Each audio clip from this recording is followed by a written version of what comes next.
Hello there, Boris. Sleepy History here. Tonight we're stepping back from the noise of the modern world and into the story of how one small island kingdom in the North Atlantic became the largest empire in human history. Yes, you heard that right.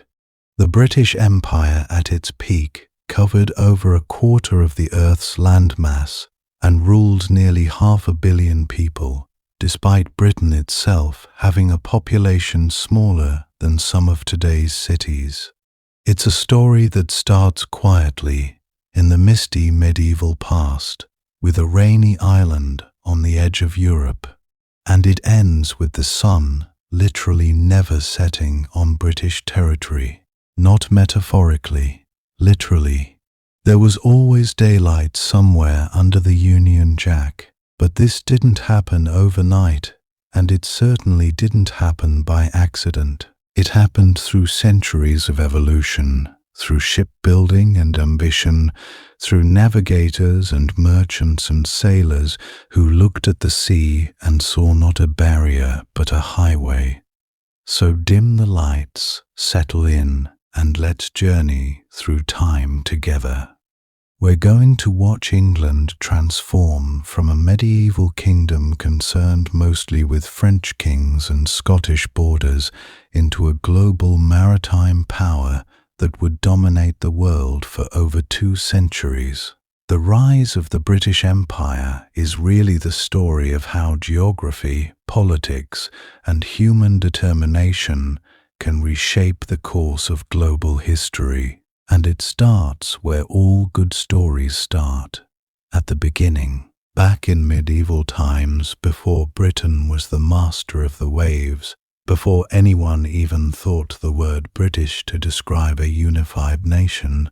There was just England, a feudal kingdom on the edge of continental Europe, dealing with the same problems that plagued every medieval state.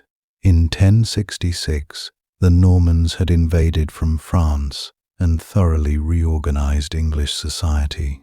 They brought with them a new aristocracy, a new way of organizing power, new castles, and administrative structures. The Norman conquest wasn't just a military victory. It was a complete restructuring of English society from top to bottom.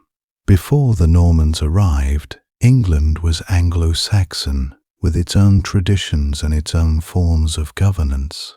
After 1066, England was Norman, or at least its ruling class was. And that mattered enormously for how the kingdom would develop over the following centuries.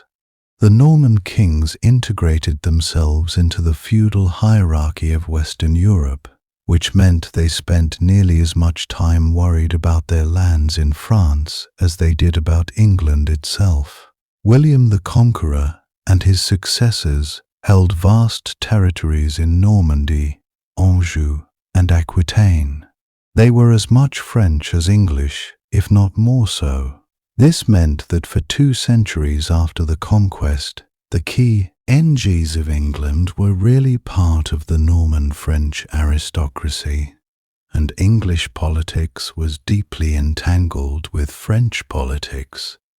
The Norman arrival did something else, though, something that would prove crucial to England's later development. It created a distinctive English identity, separate from the Norman elite.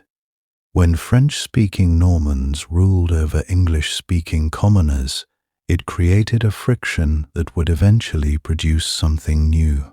English identity wasn't something the Normans brought over the Channel. It was something that developed during the medieval period as English subjects, gradually over generations, absorbed Norman feudalism into English society, while maintaining English language and culture. This gradual fusion of Norman and Anglo-Saxon traditions created the foundations of medieval English governance. The monarchy was powerful, but it wasn't absolute. There were checks on royal power, customs and traditions that limited what even a king could do. This would eventually lead to the Magna Carta in 1215. a document that crystallized the idea that even the king was subject to law. The Magna Carta seems radical to us now, but what it was really saying was something quite conservative for the medieval period. It was saying that the king has to respect the rights of the nobility and the church. It wasn't about democracy or individual rights as we understand them, but it established a principle that would echo through the centuries. The idea that power has limits, that there are rules even the monarch must follow. And that principle, strange as it might seem, became part of the DNA of English governance. England also developed something that would prove crucial to its later expansion, a relatively centralized monarchy. While other European kingdoms fragmented into competing powers, England consolidated. The king's courts became the supreme courts. The king's law became the law of the land. English common law developed, a system of law based on precedent and custom rather than written codes like Roman law. This created a legal system that was more flexible and adaptable than many other European systems, and that flexibility would matter when England started expanding across the seas. The medieval English monarchy also began to develop bureaucratic structures that could administer territory. Kings needed officials to collect taxes, to administer justice, to keep records. This administrative infrastructure grew steadily through the medieval period. By the end of the medieval period, England had something that most European kingdoms didn't have yet: a relatively sophisticated system for collecting taxes and administering territory across a large area.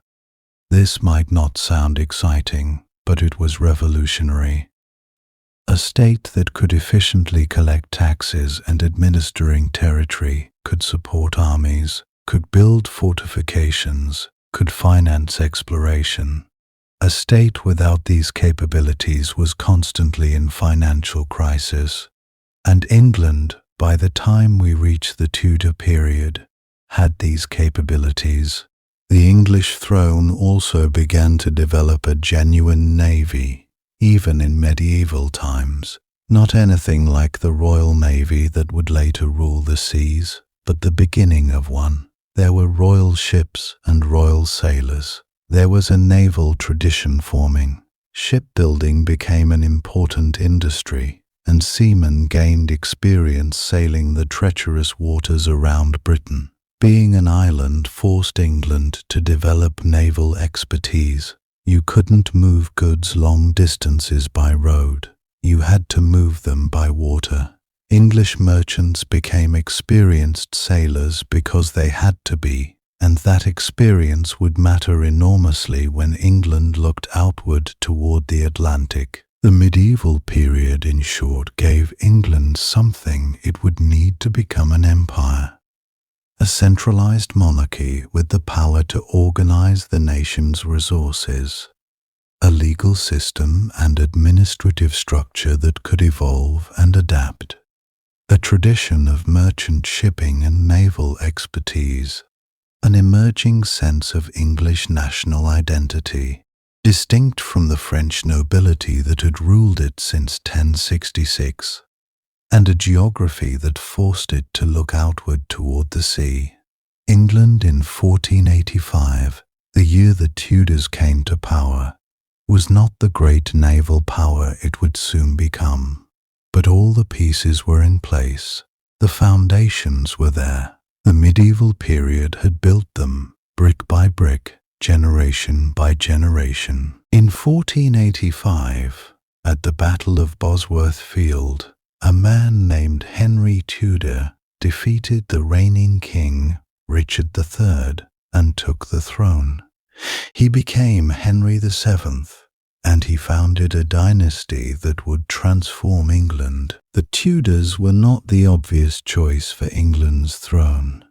Henry VII had a weak claim. and England had just gone through decades of civil war, the Wars of the Roses, where different noble families fought for the crown. The kingdom was exhausted and divided, and the first thing Henry VII did was exactly what the kingdom needed. He consolidated power. He married a princess from the rival royal family, uniting the two branches that had been fighting. He moved ruthlessly against the remaining nobles who might challenge his authority. He brought the church under his control, or at least brought the bishops under his control. He collected taxes efficiently and didn't spend them on pointless wars. This was revolutionary for a medieval king. Most kings spent all their money on wars and ended up perpetually broke, having to rely on loans from merchants or the church. Henry VII actually accumulated a surplus. He restored order and he restored the royal finances. And he did something else. He began to look outward. Henry VII understood that the future wealth of England lay not just in controlling land in France, which English kings had been fighting over for centuries, but in trade, maritime trade, commerce across the sea. This represented a fundamental shift in how the English monarchy thought about power and wealth. Instead of spending resources fighting over French territory, Henry VII invested in exploring the Atlantic. He gave charters to merchants to trade in new directions. He supported the idea of finding new trade routes, particularly to Asia, which every European monarchy wanted. He didn't have the resources that Spain or Portugal had, but he was willing to invest in exploration. It was during Henry VII's reign that an Italian explorer named John Cabot sailed from Bristol on an expedition into the Atlantic, eventually landing on the coast of North America in 1497. Cabot was working for Henry VII, and though his voyage didn't immediately lead to colonization, it did establish an English claim to North America. It planted the flag, so to speak. The English claimed that they had been to North America before Columbus, even though Columbus's voyage was more famous. Henry VII wasn't interested in quick riches or immediate conquest. He was building a foundation for something larger. He was building a state that was financially stable, politically unified, and looking toward maritime expansion. And then, in 1509, Henry VII's son took the throne. Henry VIII, and everything changed. Henry VIII is famous now mostly for his wives, for breaking with Rome, for the religious upheaval that defined his reign. But what people often forget is that Henry VIII was also instrumental in establishing the Royal Navy as an actual institution. Under Henry VIII, England began to build a dedicated naval force, not just merchant ships that could be commandeered for war, but actual warships, built and maintained by the Crown.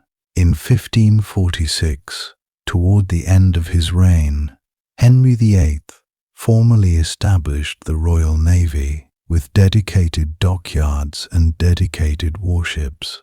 This was revolutionary. It meant that England was committing resources to maintaining a permanent navy in peacetime. The Spanish and Portuguese had naval power, but much of it was private, or it was organized differently. England was creating a naval institution that would eventually become the most powerful navy in the world. But before we get to that, we have to talk about the religious upheaval that defined the middle of Henry VIII's reign. Henry VIII broke with Rome because he wanted a divorce. Catherine of Aragon had not given him a male heir, and Henry wanted to marry Anne Boleyn, The Pope wouldn't grant the divorce, so Henry declared himself supreme head of the Church of England. This was momentous. It wasn't just about marriage, it was about power. Henry was asserting that England wasn't subordinate to Rome. The English Church would be answerable to the English king. This had enormous consequences, not just religious but political and economic. When Henry broke with Rome, the crown seized the lands and wealth of the monasteries. This was called the dissolution of the monasteries, and it was the largest transfer of wealth in England since the Norman conquest. The monasteries had owned about a third of all the land in England. When the crown seized it, Henry redistributed much of it to loyal nobles and merchants. This created an English landed gentry that was dependent on the crown and loyal to it. It also created an economic base for the crown that was unprecedented. Suddenly, the English monarchy had wealth and resources comparable to any monarch in Europe. The break with Rome had another consequence that would matter for England's future. It separated England from Catholic continental Europe. This made England feel more and more like an outsider, a Protestant nation in a continent still dominated by Catholicism. This isolation, strange as it might seem, would encourage England to look outward, away from Europe, toward the Atlantic. If you're going to be excluded from the continental European power structure, you might as well look for power elsewhere. You might as well look toward the seas. The religious upheaval under Henry VIII created enormous instability. Henry was married 6 times, and he changed the religious direction of the kingdom repeatedly. He moved toward Protestantism, then back toward Catholicism, then toward Protestantism again. This constant instability was disruptive, but it also meant that England gradually became more separated from Catholic Europe. When Henry died in 1547, his son Edward VI was only 9 years old. There was a regency, and Edward's regents moved the Church of England in a more explicitly Protestant direction. When Edward died in 1553, his sister Mary took the throne. Mary was Catholic, and she tried to undo the Reformation and bring England back into the Catholic fold. She married Philip II of Spain, the most powerful Catholic monarch in Europe. For a moment, it seemed like England might be pulled back into the European Catholic sphere. But then Mary died in 1558, and her younger sister Elizabeth took the throne, and Elizabeth was Protestant. She was also a political genius. Elizabeth I is one of the most successful monarchs in English history, and she knew exactly what she inherited: a kingdom that had been religiously divided and politically destabilized, a kingdom that was relatively isolated from continental Europe and relatively poor compared to Spain or France. And she had only one option, really, which was to make England strong enough and wealthy enough to survive on its own. She couldn't match Spain militarily in Europe. She couldn't match France in land armies, but she could potentially match them on the sea. And that's what Elizabeth decided to do. Elizabeth's reign lasted 45 years, from 1558 until her death in 1603. It was one of the most successful reigns in English history, though it didn't seem so at the beginning. Elizabeth faced religious conflict. She faced threats from Catholic powers in Europe, particularly Spain. She had to navigate complex diplomatic situations.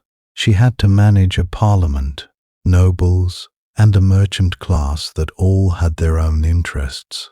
What Elizabeth did brilliantly was balance all these forces. She didn't try to be as extreme as the religious radicals who wanted to purge the Church of England of all Catholic traditions.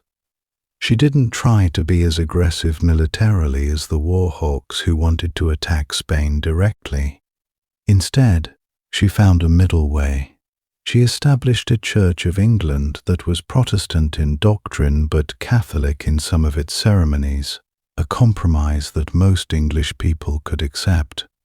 This stability mattered enormously. After decades of religious upheaval under Henry VIII, Mary I, and the young reign of Edward VI, Elizabeth brought religious stability. Not perfect stability, there was still tension, but enough stability that people could stop worrying about sudden religious reversals and start thinking about building wealth. On foreign policy, Elizabeth was more cunning than openly aggressive. She couldn't afford an open war with Spain, which was the dominant power in Europe and the dominant power in the Americas, but she could, and she did, support privateers. Privateers were essentially legalized pirates. The Crown would give them a letter of marque, which basically said the Crown had authorized them to attack Spanish ships. The privateers would attack Spanish galleons, seize Spanish treasure, and give a portion of the proceeds to the Crown. This was perfect for Elizabeth. She got wealth and weakened Spain without officially being at war with Spain. If Spain complained, Elizabeth could claim she hadn't authorized the privateering, that it was just individual captains acting on their own. Deniability was built into the system. One of the most famous privateers was Sir Francis Drake.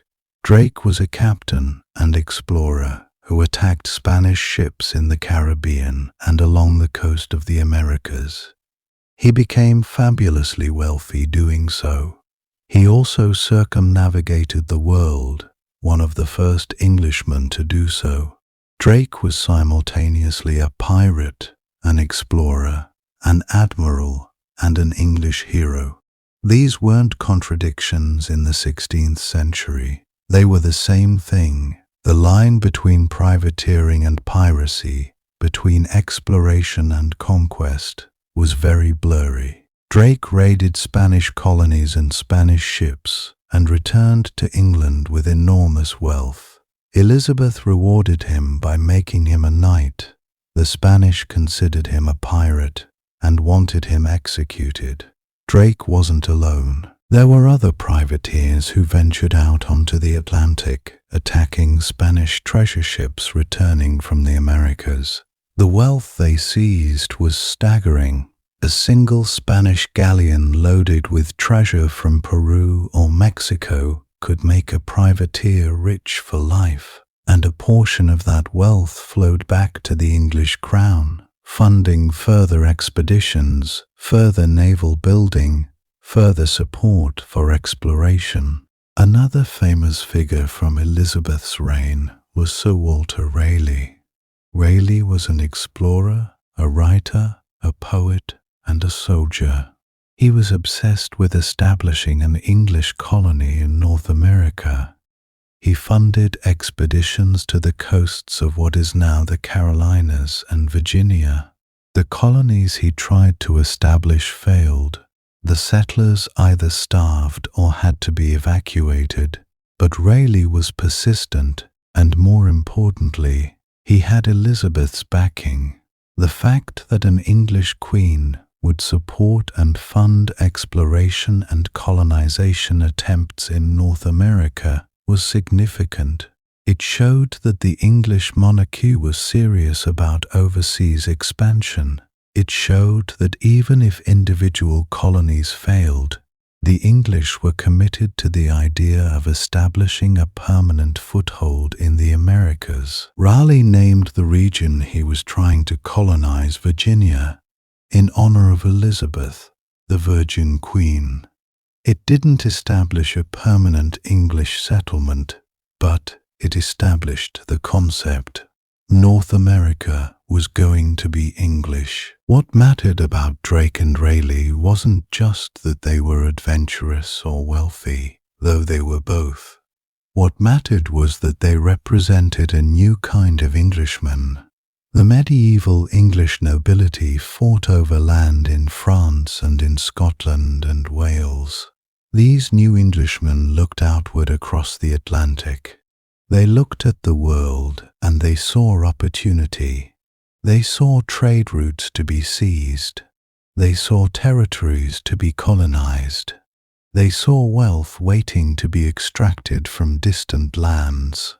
And Elizabeth encouraged this orientation.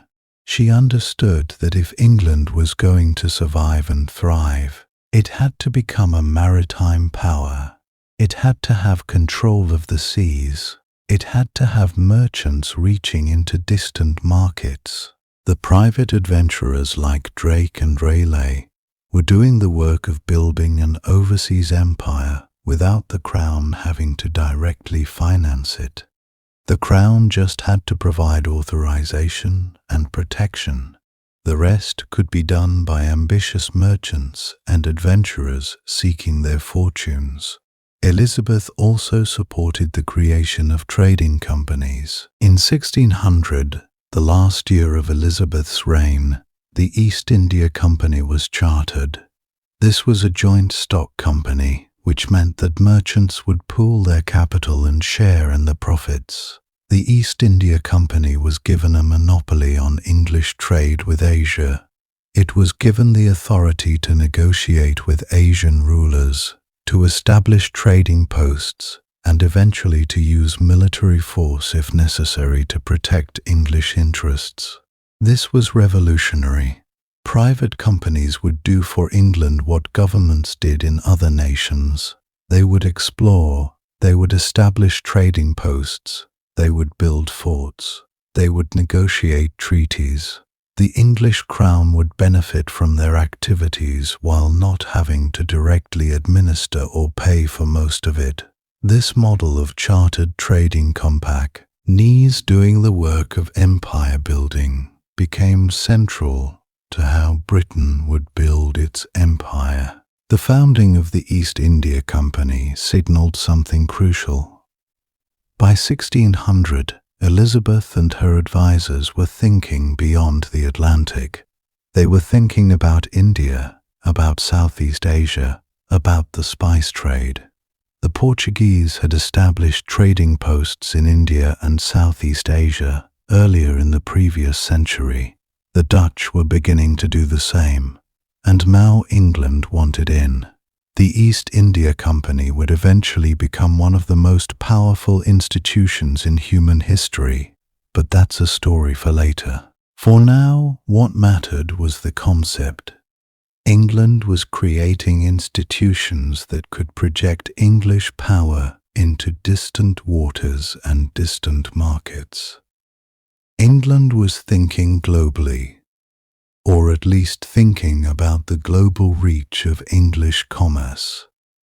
The company would operate with the blessing of the crown, using royal authority and royal power to protect English interests thousands of miles from home. This was a radical idea, and it would become the model for English expansion in the centuries to come. Elizabeth's reign saw a fundamental shift in how England thought about itself and its place in the world. When she came to the throne, England was a relatively peripheral European power, divided religiously and not particularly wealthy. By the time she died, England was unified, reasonably wealthy, and beginning to project power across the Atlantic. The privateers had shown that English ships could compete with Spanish ships. The explorers had shown that English sailors could venture into unknown waters. The trading companies had shown that English merchants could establish themselves in distant markets. And in 1588, something happened that crystallized all of this. The Spanish Armada. Spain decided to invade England. The Spanish King Philip II, angered by Elizabeth's support of privateers and her refusal to marry him, sent a huge fleet to attack England and overthrow Elizabeth. 120 Spanish ships sailed up the English Channel in July 1588. They were called the Invincible Armada because everyone thought the Spanish Navy was invincible. The Spanish ships were massive and heavily armed. By conventional thinking, they should have overwhelmed the English fleet. The English had faster, more maneuverable ships, but fewer of them. The English captains, many of whom had experience from privateering raids, knew how to sail their ships better than the Spanish. For several days, the two fleets battled in the English Channel. The Spanish tried to get close enough to board English ships. The English used their superior maneuvering to stay out of reach while firing their cannons. And then the weather turned. A storm scattered the Spanish fleet. Many Spanish ships sank. The Armada tried to retreat back to Spain, but the voyage home was devastating. More ships were lost to weather and to English attacks. Out of the original 120 Spanish ships, only a handful made it back to Spain. It was a catastrophic defeat for Spain, but it was absolutely a psychological turning point for England. The invincible Spanish Empire had tried to invade England and failed. The Spanish Navy, which had been thought to be unbeatable, had been fought to a standstill by English ships. Suddenly, the English believed they could compete on the high seas, and more importantly, the rest of Europe believed it too. If the Spanish couldn't conquer England from the sea, what could they do? Spain was still the greatest power in Europe, but it was no longer invulnerable. And England, this relatively poor island kingdom on the edge of Europe, had shown it could match Spain on the sea. By the end of Elizabeth's reign, England had established the foundations for empire. It had a stable, centralized monarchy. It had the beginning of a dedicated navy. It had merchants who were willing to risk their lives and fortunes in distant waters. It had privateers who had proven that English ships could take on Spanish ships and win. It had explorers who had ventured to North America and demonstrated that English colonization there was possible. It had trading companies that were beginning to extend English commerce into Asia.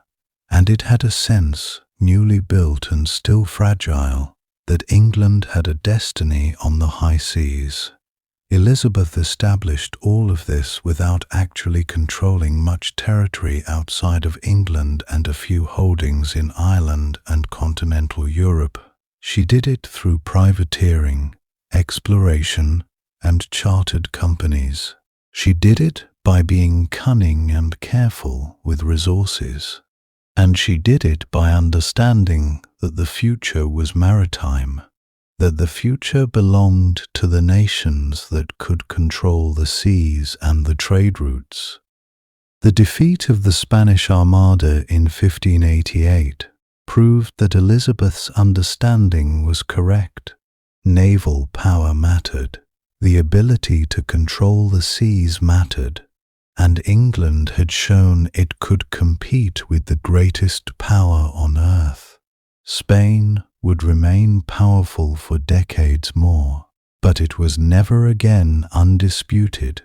The English had entered the arena of global competition, and once they entered, they didn't stop. The privateers continued to raid Spanish ships. The merchants continued to trade. The explorers continued to explore. And the colonists continued to establish settlements. England was on a trajectory. It was heading towards something larger, something that would reshape the world. Elizabeth might not have fully known it, but she was setting in motion the forces that would create the British Empire. The early colonial ventures were where all this momentum would finally bear fruit. In 1607, just a few years after Elizabeth's death, a group of merchants and adventurers established Jamestown in Virginia. This was funded by the Virginia Company, one of the first joint stock ventures for colonization.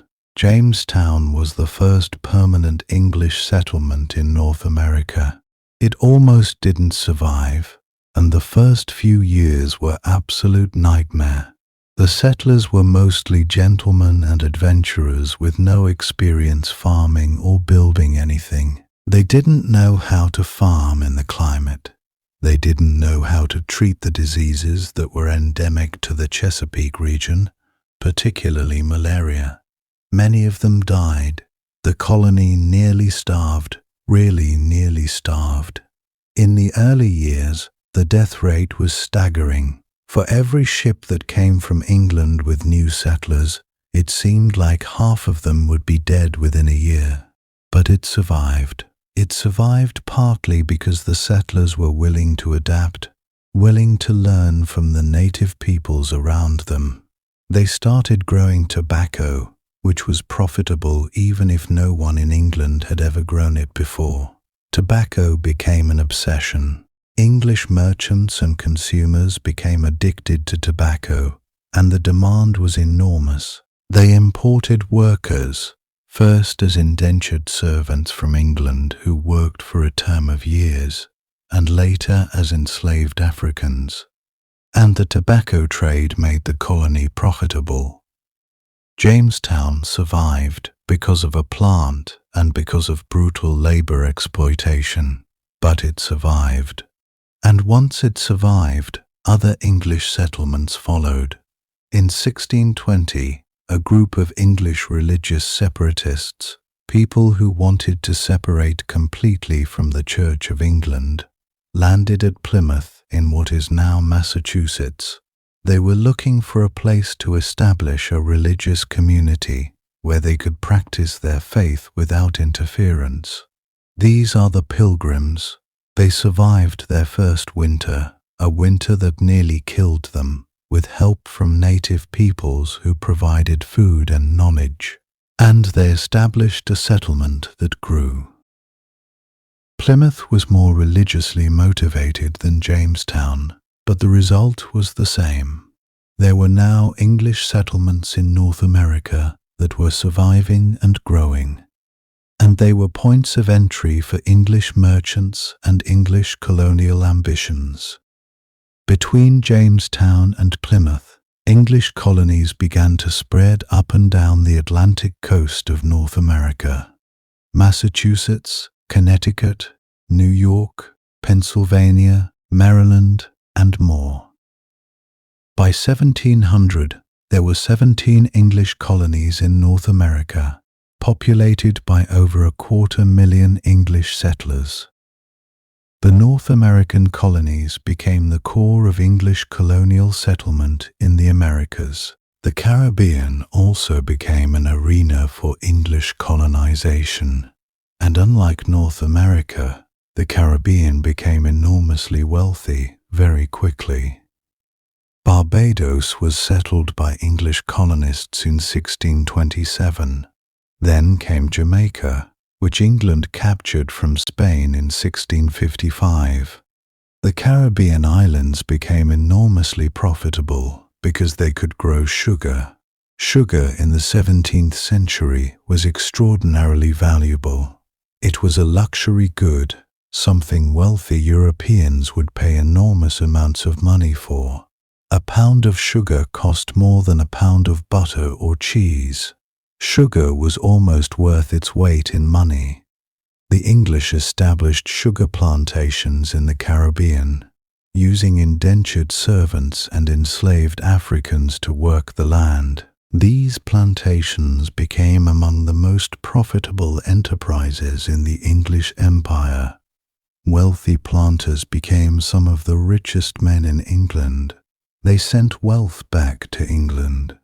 They invested in English commerce and English politics. They bought estates, they funded ships, they influenced Parliament. The Caribbean colonies were built on slavery, on brutal exploitation, on taking land from indigenous peoples and treating enslaved workers as disposable commodities. But they were enormously profitable.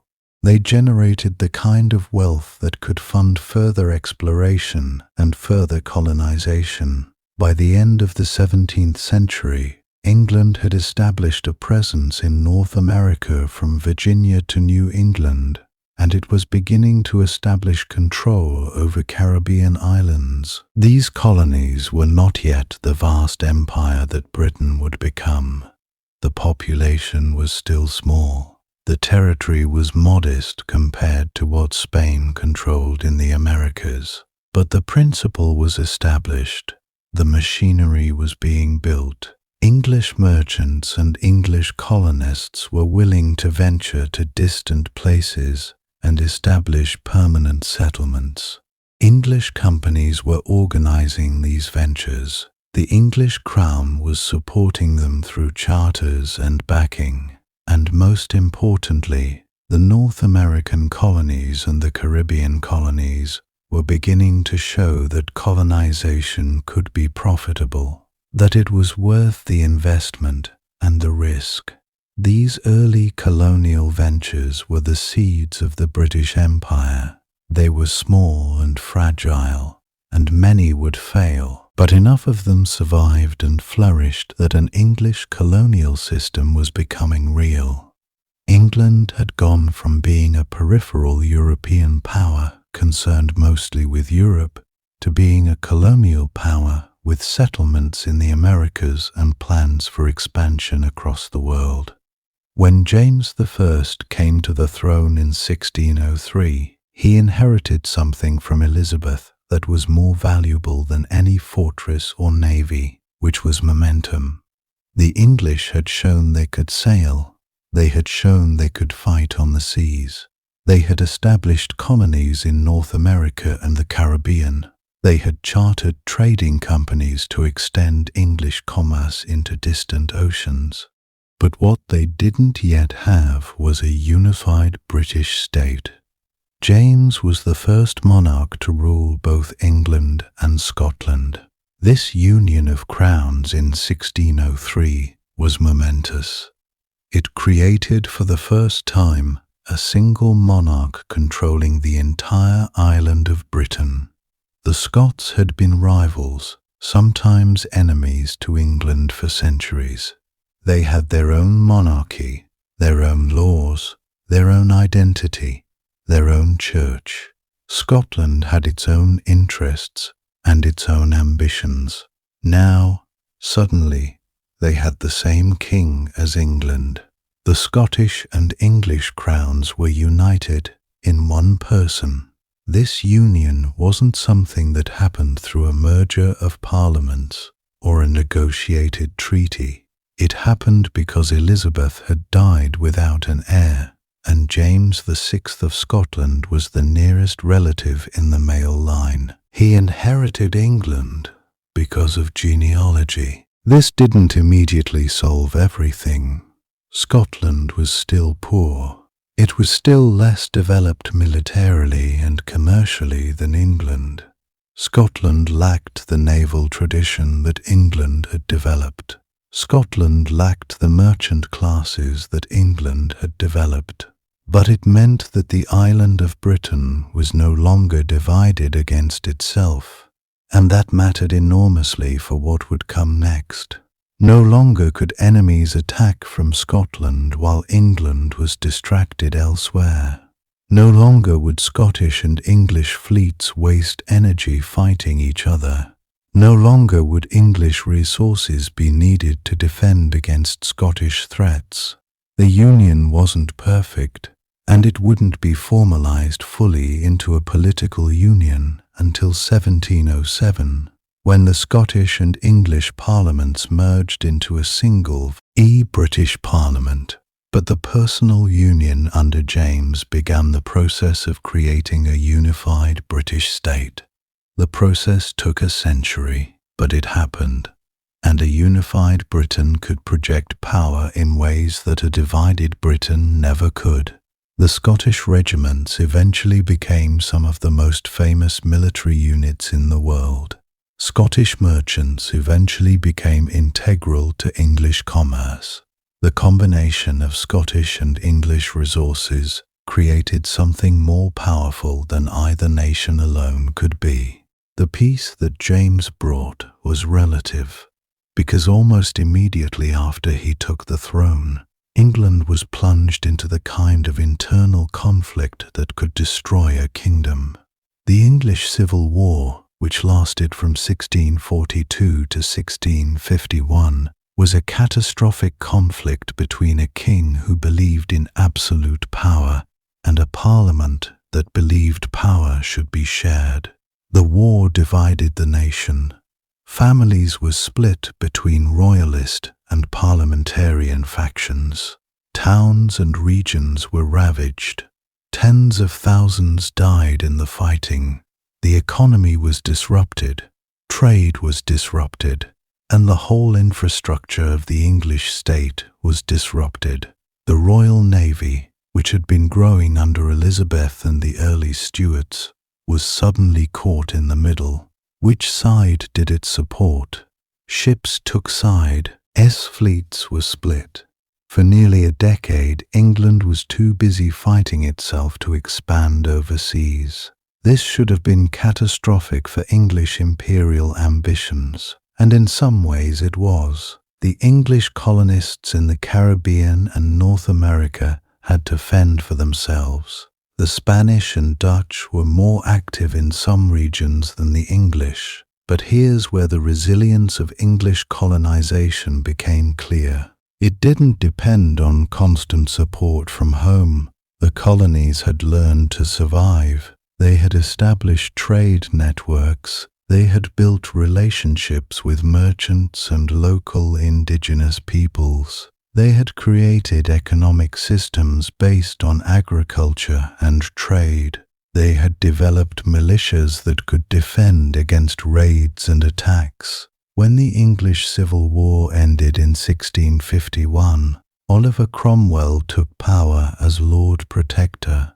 Cromwell was a military man who believed in the power of the English Navy and the value of overseas expansion. He understood that the colonies were valuable and could generate wealth. Under Cromwell, the English Navy was expanded. Cromwell also sponsored some colonial ventures, including the conquest of Jamaica from Spain in 1655. Cromwell's military expedition to Jamaica, all the Western design, was intended to establish English power in the Caribbean and attack Spanish territory. It succeeded in conquering Jamaica, though at considerable cost in lives from disease. When Cromwell died in 1658, there was a period of chaos, and then, in 1660, the monarchy was restored. Charles II, the son of the executed King Charles I, returned from exile to reclaim the throne. The restoration marked a return to something like normality after the chaos and bloodshed of the Civil War. But crucially, the colonies survived. They were still there. They were still growing, and they were still looking outward to new opportunities for trade and expansion. The restoration of Charles II in 1660 marked a turning point in English colonial policy.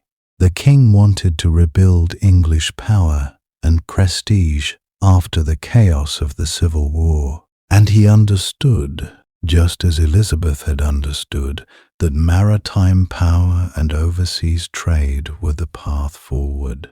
Charles II's government began to actively support colonial ventures and colonial trade in a way that hadn't happened before. New charters were granted to merchants and trading companies. The Navigation Acts, which had been in place in various forms for some time, were strengthened and expanded. The first Navigation Act had been passed under Cromwell. Now under Charles II, these acts were made even more restrictive and were more rigorously enforced. These acts required that English colonial goods be shipped in English ships, which benefited English merchants and English shipbuilders. They required that colonists buy European goods only through English merchants, which benefited English traders. They reserved the colonial trade for English merchants and English ships, cutting out the Dutch and the French as much as possible. The logic was simple. English colonies existed to benefit England. The resources of the colonies, the trade from the colonies, the wealth generated in the colonies should flow to England, not to foreign merchants in foreign ships. England had the largest merchant fleet in the world, and the Navigation Acts protected that fleet from competition. The Acts required that all goods moving between England and the colonies be carried in English ships. This created enormous demand for English ships and English sailors. English shipbuilding became a major industry. English port cities grew wealthy. English merchants grew wealthy from controlling the colonial trade. The Navigation Acts were controversial in the colonies themselves because they limited what colonists could trade and with whom. Colonists couldn't freely trade with foreign nations. If they wanted to trade with France, they had to go through English merchants, which meant paying English middlemen. If they had goods they wanted to sell, they could only sell to English merchants who set the prices. Over time, this would become a source of resentment in the colonies, but in the late 17th century, the colonies were still too dependent on England for military protection and for markets to resist openly. But the Navigation Acts had the effect of binding the English colonies more tightly to the English crown. The colonies couldn't trade freely with other nations. They had to trade with English merchants, and those English merchants had to ship their goods in English ships. This created an integrated economic system where English colonies, English merchants, and English ships all benefited from each other. It was mercantilist in the economic theory of the time, which meant it was based on the idea that there was only so much wealth in the world, and that nations should try to capture as much of it as they could, taking wealth from competitors. English policy was designed to capture wealth, funnel it into English hands, and use it to strengthen English power. The Navigation Acts were the mechanism through which this happened. The system made England wealthy. It made merchants wealthy. It made the crown wealthy. The colonies provided raw materials, markets, and wealth. England provided manufactured goods, markets for colonial products, military protection, and the ships for trade. It was a system designed to benefit England first and the colonies second. The East India Company, which had been chartered under Elizabeth in the final year of her reign, became the primary instrument for English expansion into Asia after the Restoration. The company had been operating in Asia since the early 1600s, establishing trading posts in the Indian Ocean and competing fiercely with the Portuguese, who had arrived first, and the Dutch, who were becoming increasingly powerful in Southeast Asia. But after the Restoration in 1660, with royal backing and support from King Charles II, the company's ambitions grew dramatically. It began to think not just about trade, but about territorial control. The company had armies, composed mostly of Indian soldiers called sepoys, under European officers. It had fortified trading posts at places like Madras and Calcutta.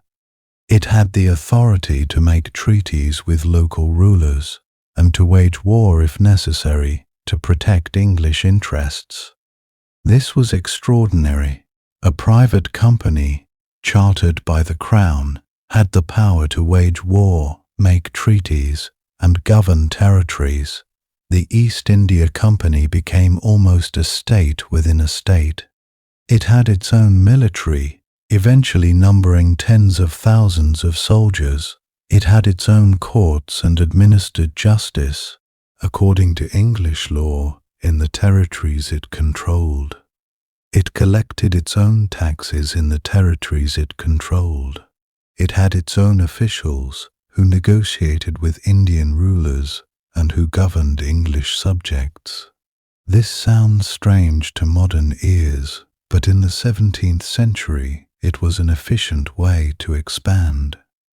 The Crown didn't have to directly finance military operations thousands of miles from home. The company did it, using company profits to fund further expansion. The company was governed by a board of directors in London, but the governor of India, who was the company's chief representative in Asia, had enormous autonomy.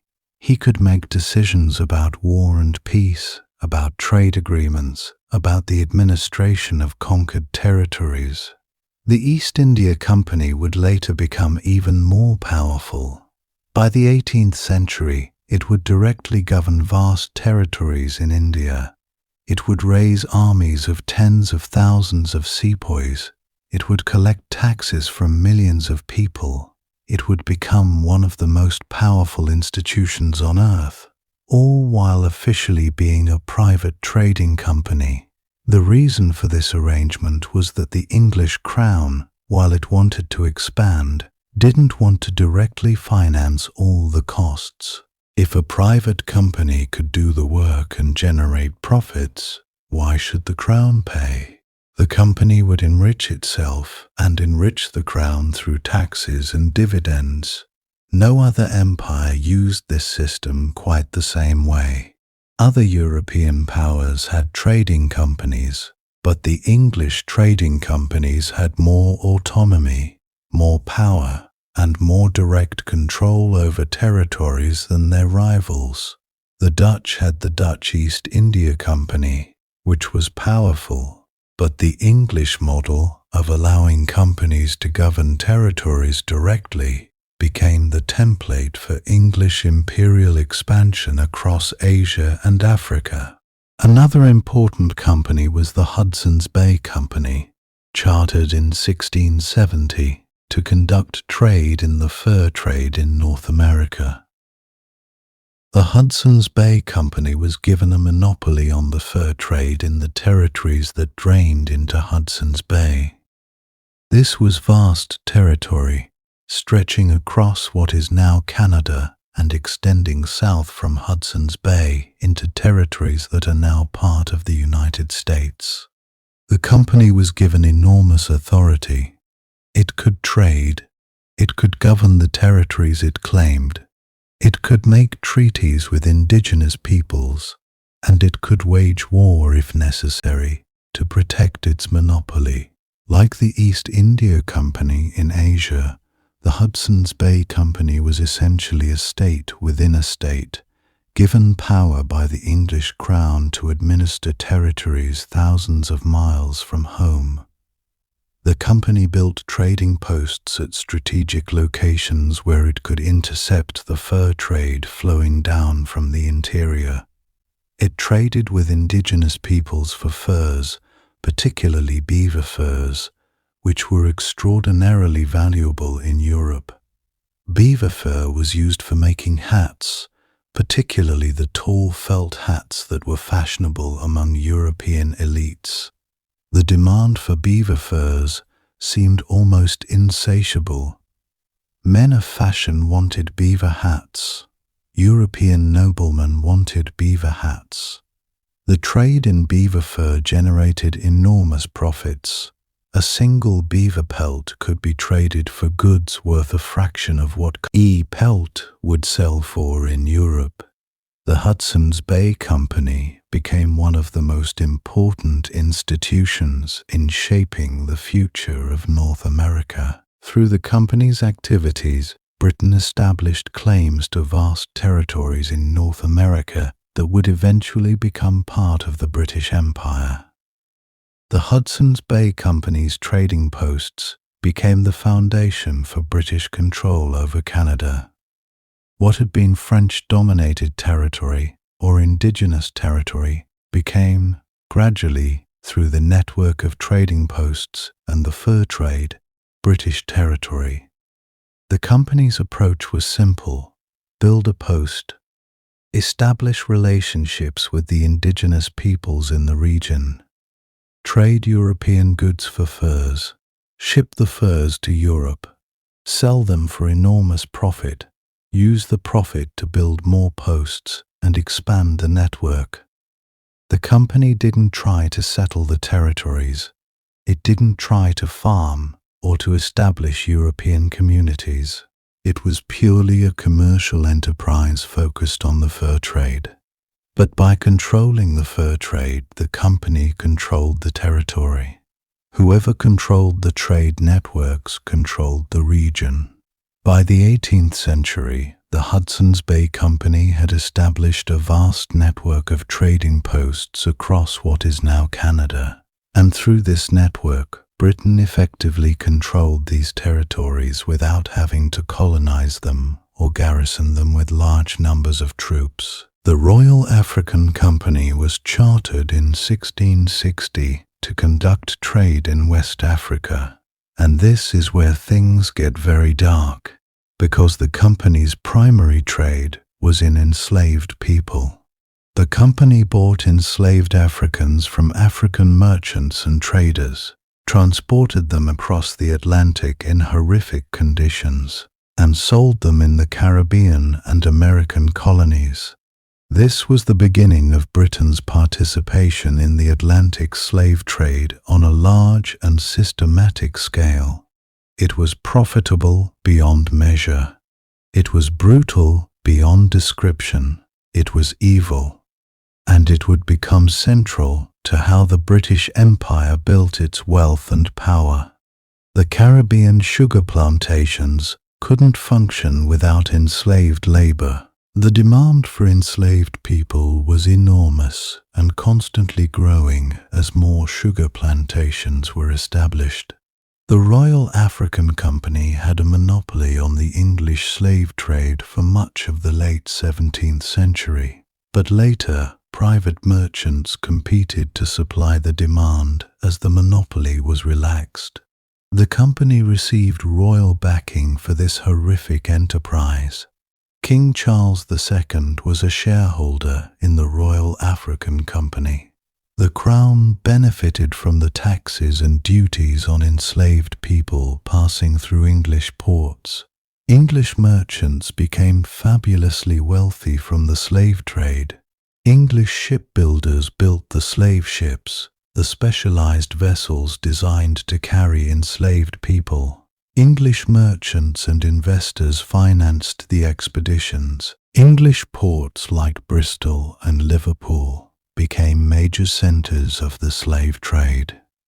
The wealth from slavery was enormous and spread through English society. And in doing so, the English nation and English merchants participated in one of history's greatest crimes against humanity. The Caribbean colonies that the English controlled, or were beginning to control, became the most profitable parts of the English colonial system in the late 17th century. Jamaica, which the English captured from Spain in 1655 under Oliver Cromwell, became a base for privateering and piracy initially. Port Royal, the main port in Jamaica, became notorious as a pirate's nest, a place where privateers and pirates could sell their stolen goods and enjoy the wealth they'd seized.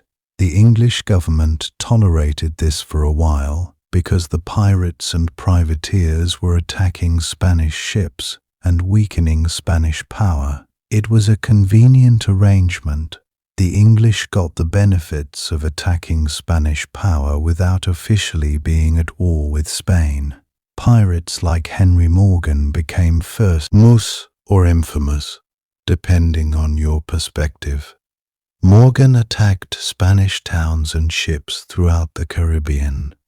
He seized enormous amounts of treasure from Spanish merchants and Spanish colonists.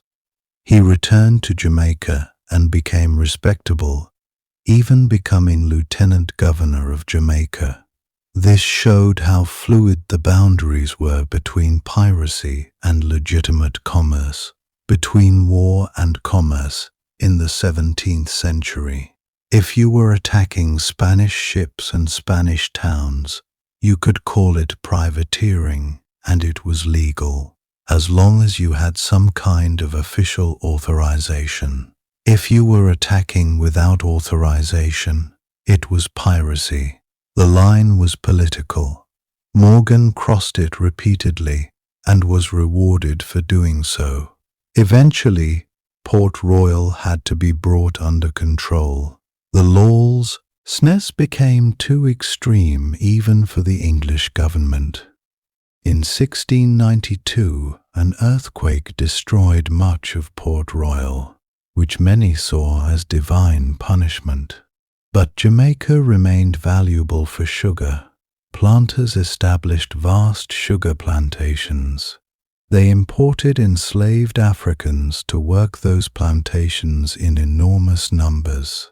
The wealth generated was staggering. Sugar in the 17th and 18th centuries was luxury goods. Wealthy Europeans consumed sugar as a status symbol. Demand was enormous and growing.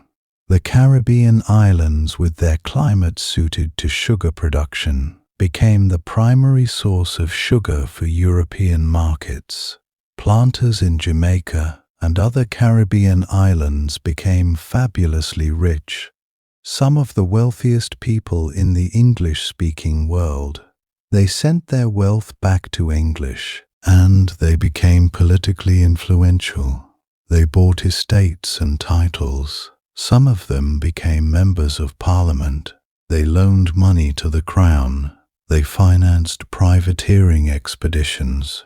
Jamaica and the other Caribbean colonies were small in territory, but enormous in wealth and importance to the English Empire. They generated more revenue per acre than any other part of the empire, and that revenue came directly from slavery and sugar. The Caribbean colonies didn't support themselves with food production or with diverse economies. They were monocultures dedicated to sugar. This meant they had to import food from North America. This created trade between the colonies. It also meant that the Caribbean colonies were dependent on the slave trade to maintain their labor force. The death rate was so high that the population couldn't sustain itself through natural increase. New enslaved people had to be continuously imported from Africa. Barbados, which had been settled by the English earlier in the century, became another major sugar producer and represented the transformation of an entire colony. The transformation of Barbados from a settler colony where English colonists farmed relatively small plots of land growing tobacco and provisions to a sugar plantation colony dominated by large estates worked by enslaved Africans happened gradually but decisively through the middle and later 17th century. In the 1650s, planters began experimenting with growing sugarcane. They brought in expertise from Barbados's sister colonies in the Caribbean, places where sugar had already been tried. Within a generation, sugar had completely transformed Barbados. As sugar became more and more valuable in European markets, larger and larger plantations were established. Wealthy planters and merchants began buying up land from smaller colonists. Smaller landholders, unable to compete with the wealthy planters, sold out. What had been a colony where land was relatively distributed, where there was opportunity for a poor settler to eventually accumulate land and wealth, became a colony dominated by a few wealthy planters. The shift from small-scale farming to large-scale plantation agriculture meant a shift from using white indentured servants to using enslaved Africans. White indentured servants had terms of service. They were eventually released and became free. They competed with planters for land. Enslaved Africans had no such rights. They were enslaved for life. Their children were born into slavery. They could be worked without limit. They could be bought and sold. They could be treated as property. This made enslaved Africans more valuable to planters than indentured servants. The wealth generated by sugar plantations in Barbados was enormous. Sugar profits were larger per acre than almost any agricultural product in the colonial world. The planters accumulated vast wealth. They built grand houses. They imported luxury goods from England. They lived like aristocrats. The conditions for enslaved people were horrific. Death rates were high, far higher than even in brutal situations in other places. Plantation owners treated enslaved Africans as disposable commodities. They worked them without mercy from sunrise to sunset, in harsh tropical heat, in fields surrounded by boiling vats of sugar. They worked them to death and replaced them with new shipments from Africa. It was a machine for converting human beings into wealth, and England's merchants and planters were the operators of that machine. The profits were so large that planters could afford to work people to death and simply buy replacements. It was cheaper to import new enslaved people from Africa than to maintain a stable enslaved population.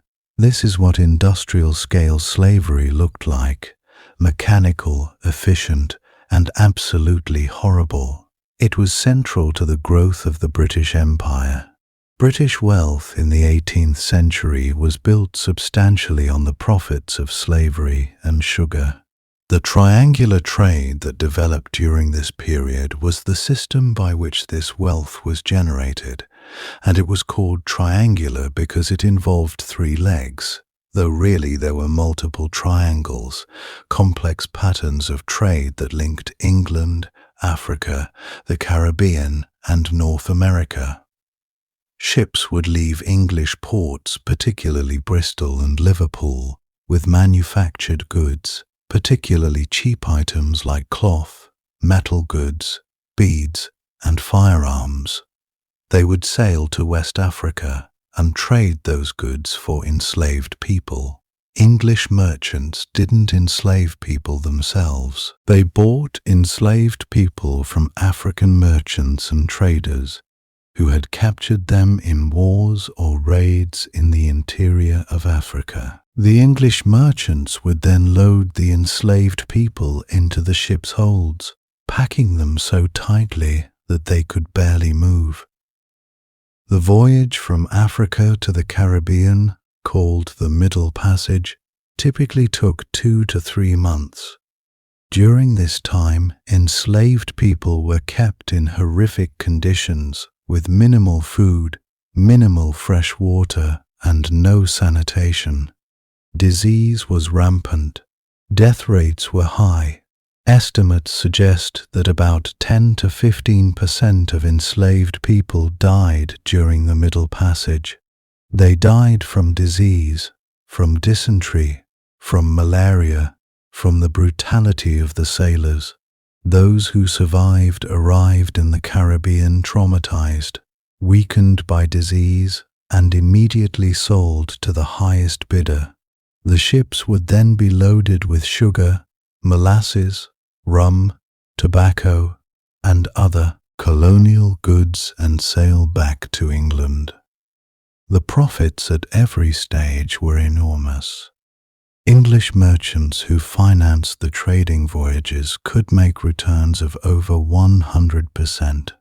Caribbean planters who bought enslaved people profited enormously from the sugar they produced. The merchants who processed the sugar and sold it in England profited. The merchants who sold manufactured goods to other colonies and to Europe profited. The system was efficient. It was horrible. It was also central to how Britain built its wealth and power. The Royal Navy, the ships of the merchant marine, the fortifications in the colonies, the armies that protected British interests, all of this was financed in part by the profits of slavery and sugar. British merchants who grew wealthy from slavery invested in English industry and commerce. They loaned money to the Crown. They financed public works. They became MPs and had influence over policy. The wealth from slavery permeated English society. Britain didn't build its empire just through naval power and colonial ambition. It built it through the systematic exploitation of millions of human beings enslaved from Africa. The North American colonies, in contrast, developed differently from the Caribbean colonies. The climate in North America wasn't suitable for sugar, at least not the tropical sugar that made the Caribbean so profitable. Instead, the colonies developed diverse economies based on agriculture, trade, shipbuilding, and commerce. The 13 colonies that would eventually rebel against Britain in 1776 began to form a coherent system by the late 17th century. They had relatively open land.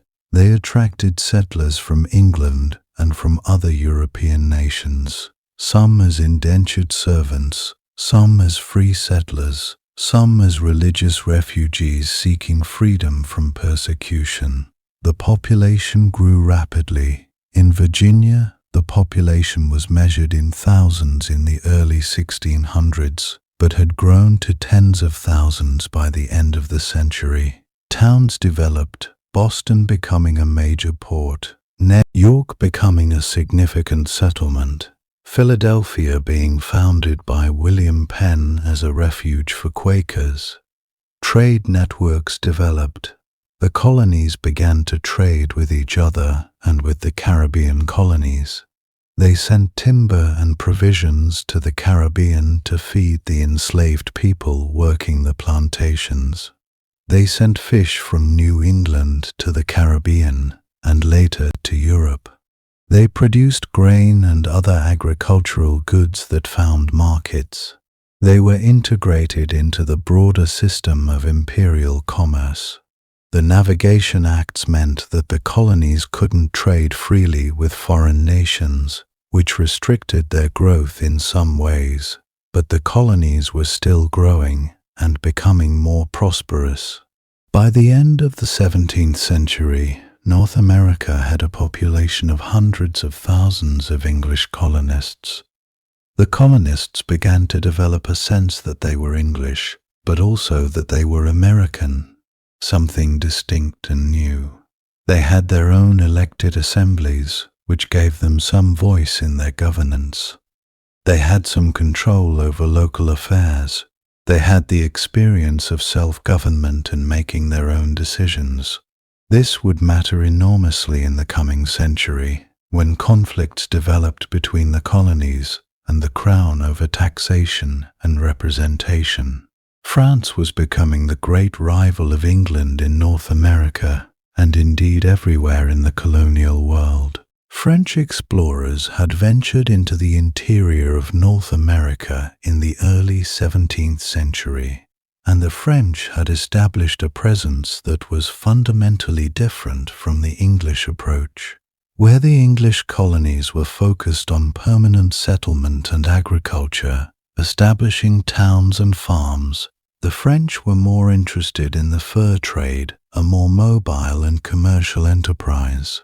The French had established a foothold in what is now Canada, with settlements like Quebec and Montreal. which served as trading posts and administrative centers for the fur trade more than they were agricultural communities with families settling permanently. The French had also established themselves along the Mississippi River, claiming vast territories for France, controlling trade down the river into the interior.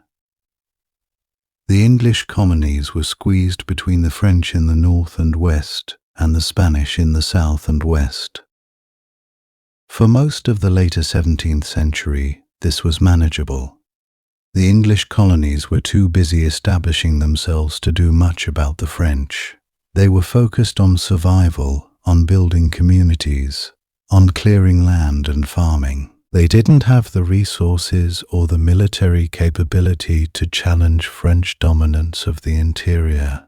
But as the English colonies grew stronger and more prosperous, and as England grew stronger militarily, the conflict between English and French colonial ambitions became inevitable. The two empires wanted the same territories. They wanted control of the trade routes. They wanted the resources. They wanted dominance. The French and Indian Wars, which were a series of conflicts spanning the late 17th and 18th centuries, were really the playing out of the competition between England and France for dominance in North America.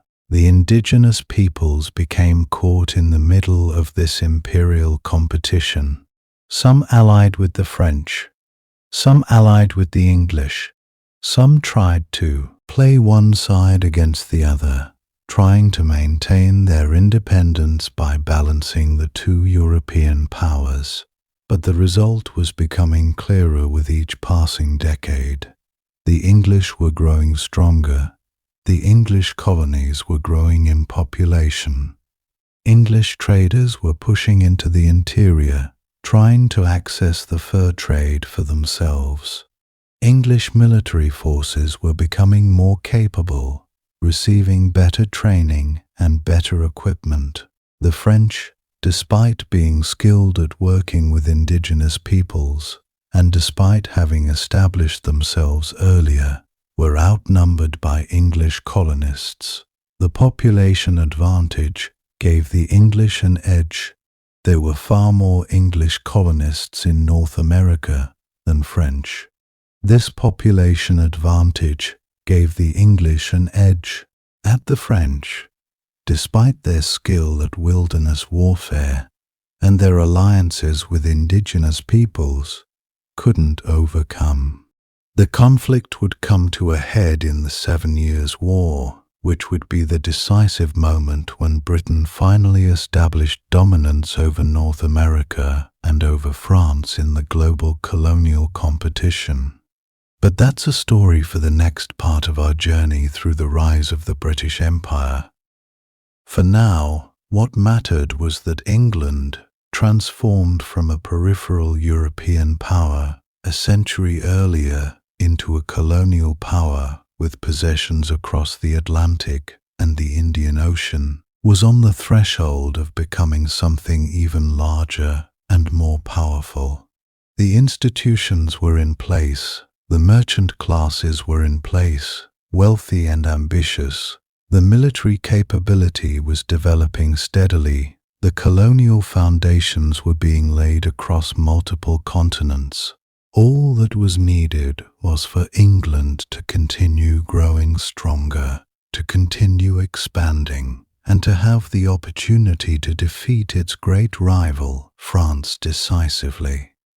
That opportunity would come soon enough in the form of a war that would be truly global in scope, and when it did, everything would change forever for England and for the world. The 7 Years' War, which lasted from 1756 to 1763, was truly the moment when everything changed.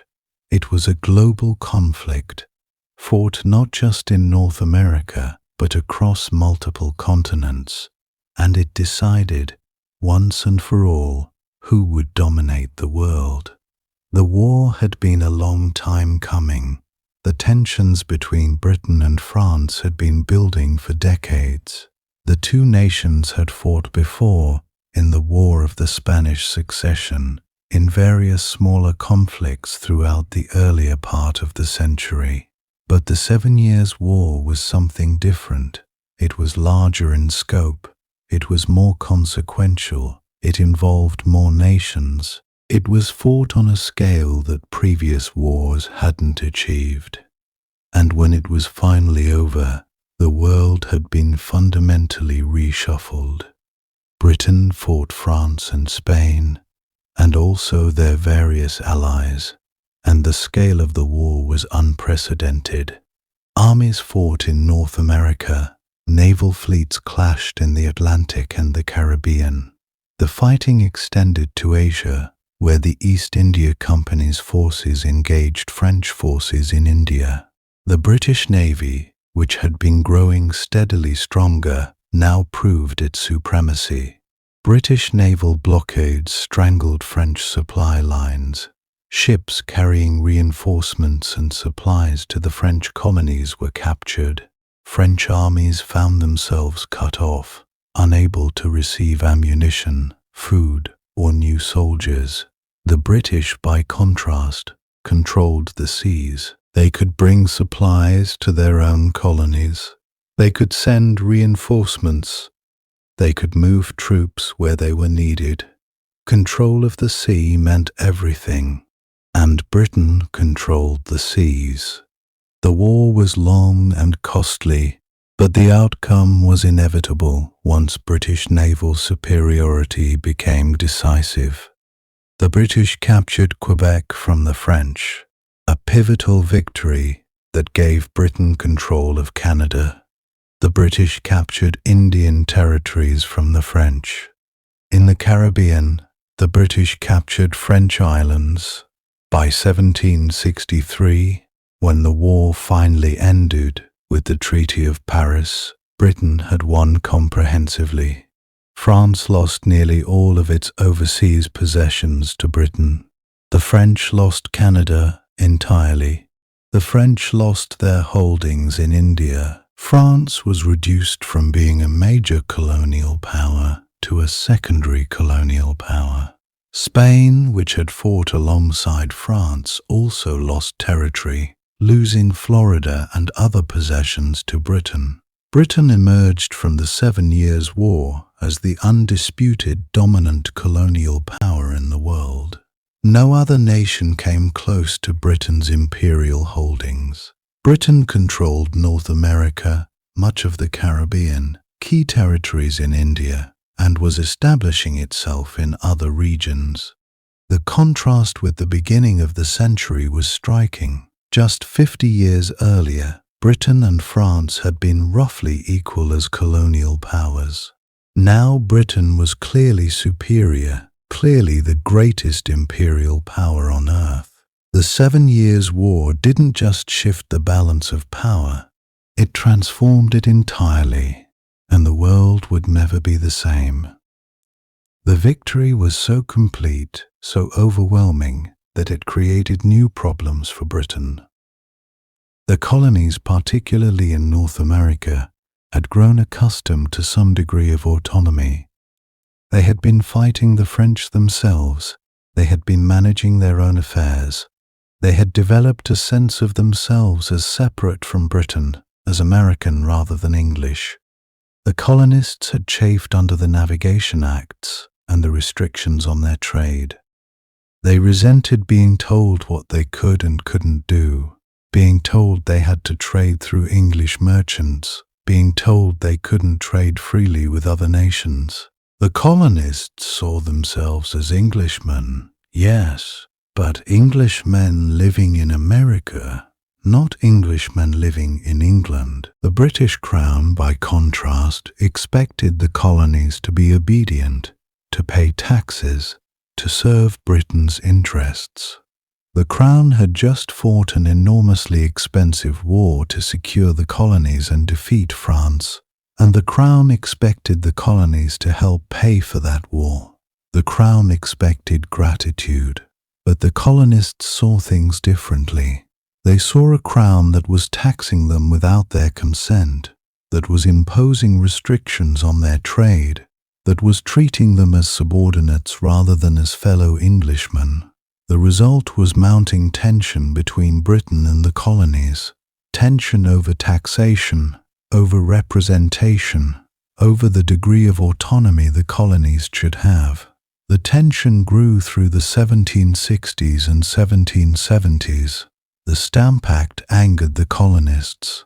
The Townshend Acts angered them further. The Boston Tea Party in 1773 showed how far the colonists were willing to go to resist what they saw as tyranny. The British responded to the Tea Party with force, closing Boston Harbor, sending troops, imposing martial law. The colonists responded with revolution. By 1775, the American Revolution had begun.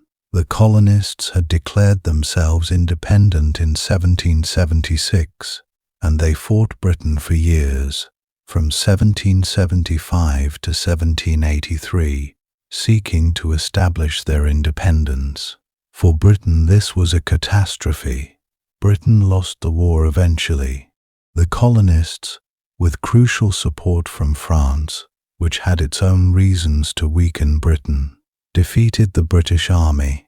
The war lasted years from 1775 until 1783, and it was costly in soldiers and resources.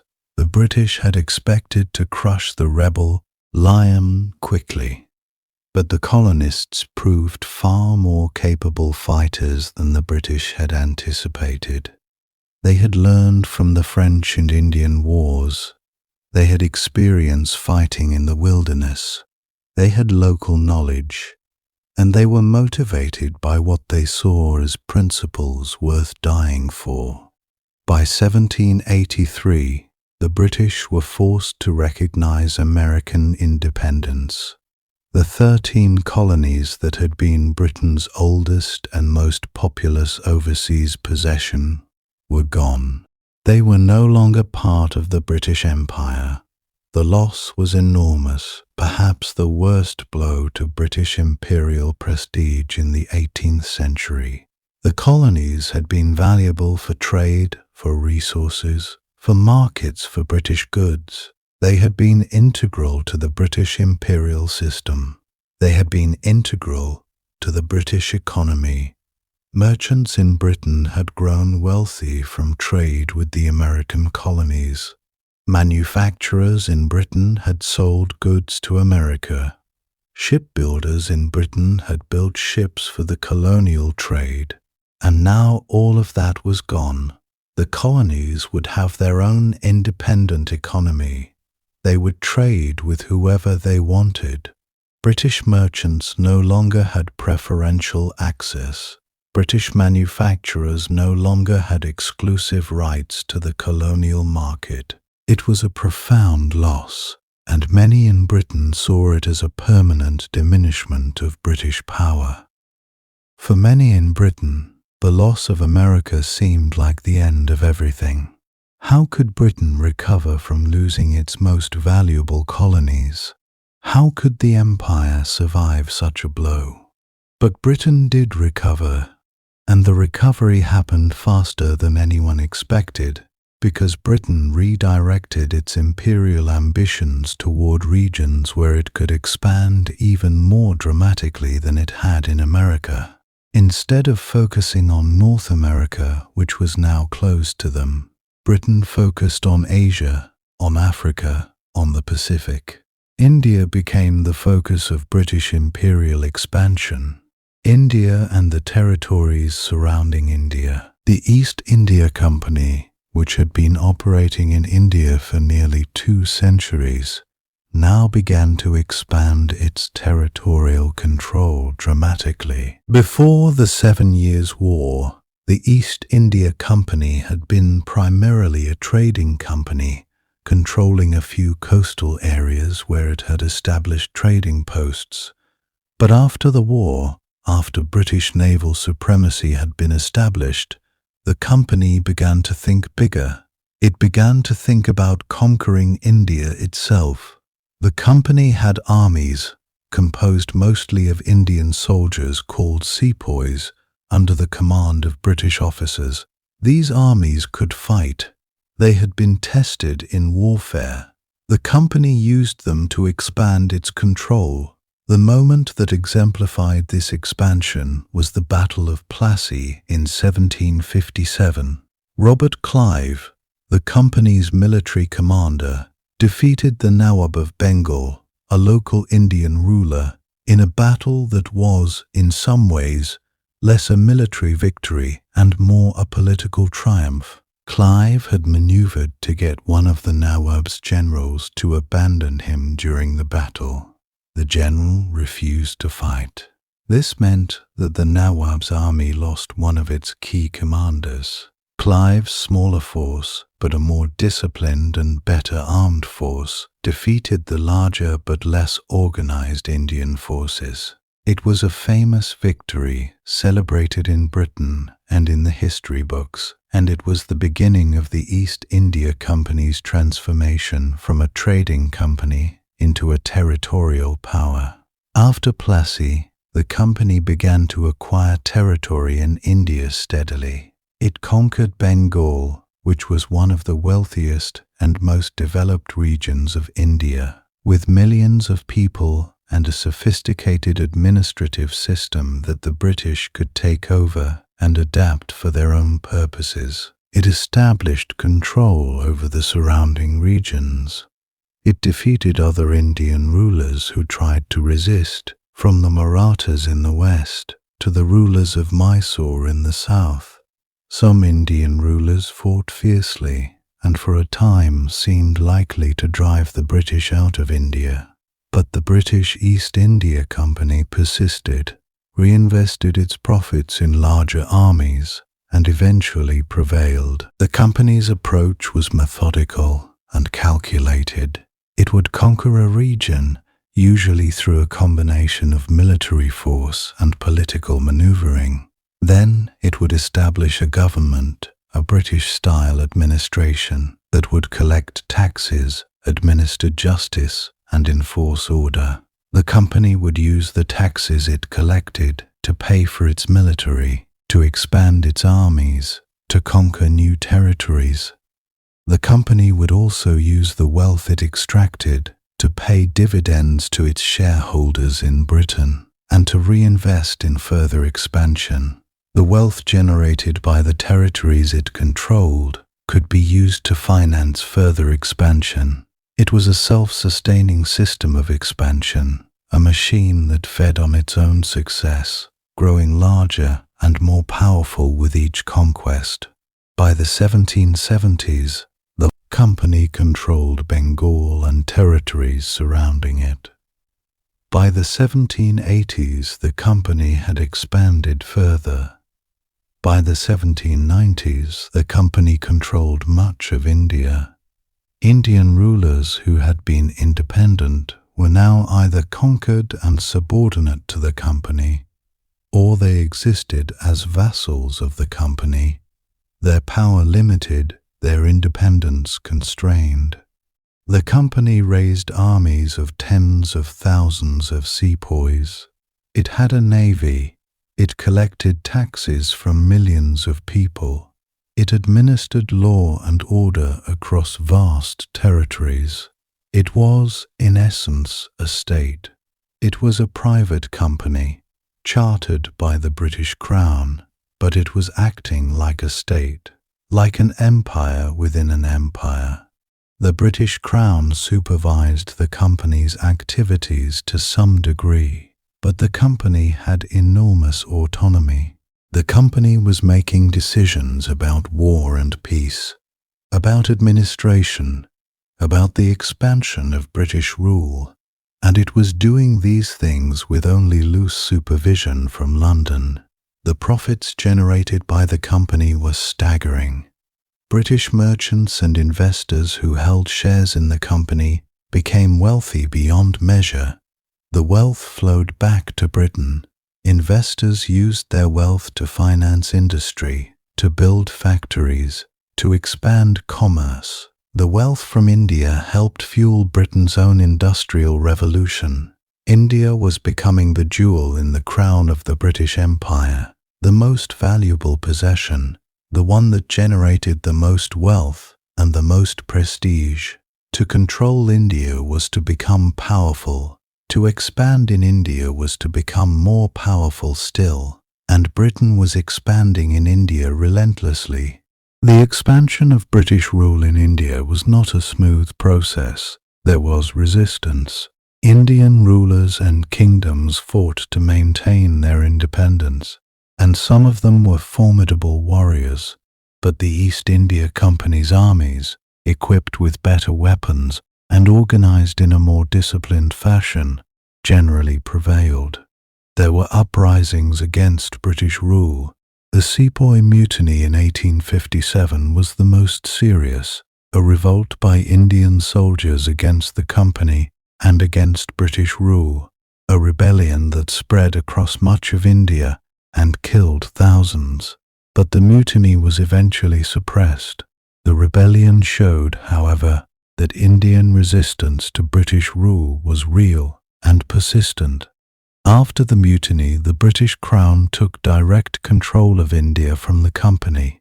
The Crown established what was called the British Raj, a direct administration of India by the British government rather than by the company. The Raj lasted for nearly a century, from 1858 to 1947, and it represented the height of British power in India. The Viceroy, the British representative in India, was one of the most powerful individuals in the world. He controlled an empire within India, millions of people, vast territories, enormous resources. India became the centerpiece of the British Empire. Britain's wealth, Britain's power, Britain's global position, all of it was built substantially on Britain's control of India. The British extracted wealth from India. They took raw materials, shipped them to Britain, processed them in British factories, and sold the finished goods back to India and around the world. British merchants became wealthy from trade with India. British manufacturers relied on Indian raw materials.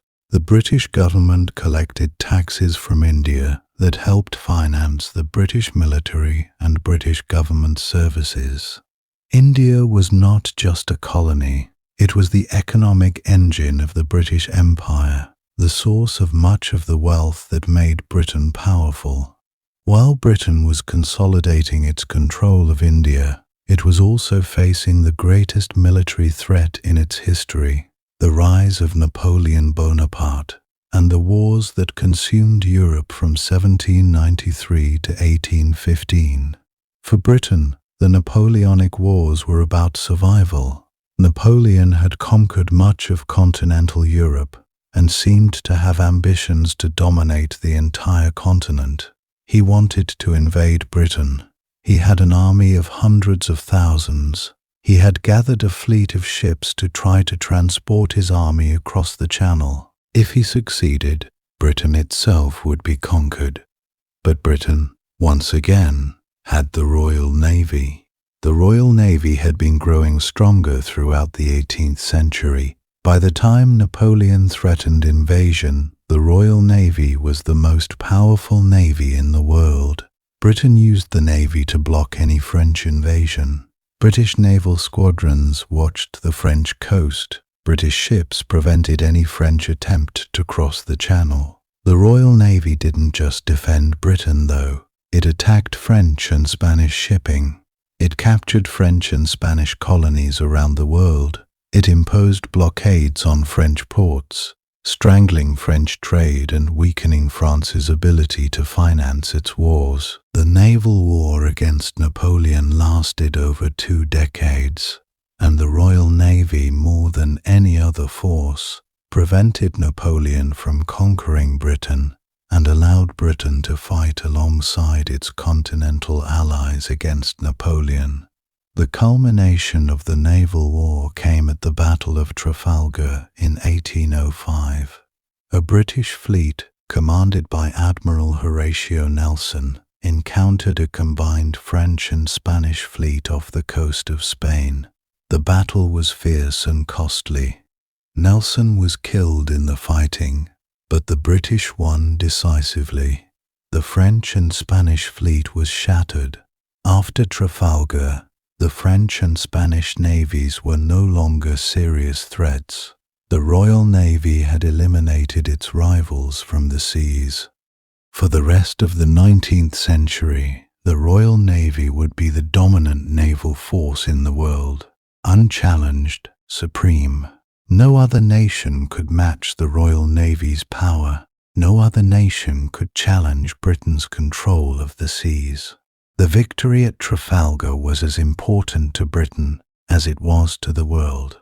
It secured Britain's survival during the Napoleonic Wars. It ensured that Britain, not France, would dominate the world in the 19th century. It was the culmination of centuries of naval development and investment. The victory proved that all of that investment had been worthwhile. After Trafalgar, Britain was the supreme naval power, and naval power was the key to global dominance. The Napoleonic Wars ended in 1815, with Napoleon's defeat at Waterloo.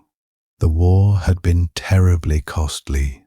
Hundreds of thousands had died. Enormous resources had been expended. Families across Europe had been devastated. Nations had been conquered, occupied, and struggled under foreign rule. But Britain had survived, and Britain had emerged stronger, not weaker. This is a remarkable fact. The war had raged for over 2 decades. Britain had been threatened with invasion. British soldiers had fought across Europe and the world. British resources had been poured into the war effort, and yet Britain emerged from the war more powerful than when it entered. While other European nations had been devastated by the wars, their territories ravaged, their populations exhausted, Britain had been largely spared the fighting on its own territory. The war had been fought far away, in continental Europe, in the Caribbean, in India, in other parts of the world. British territory itself had been relatively untouched. British industry had actually grown during the wars, producing weapons and supplies for the British military and its allies. British finance had managed the wars successfully, raising funds, extending credit, organizing the finances of the war effort. British diplomacy had forged alliances against Napoleon, held them together despite rivalries and conflicts of interest. The end result was that Britain in 1815 was unequivocally the greatest power in the world. No other nation came close in terms of sheer power and influence. Britain had the most powerful navy by a significant margin. France's navy had been shattered at Trafalgar and never recovered. Russia, Prussia, Austria, they had powerful armies, but no navy to speak of. Spain and the Netherlands had been weakened.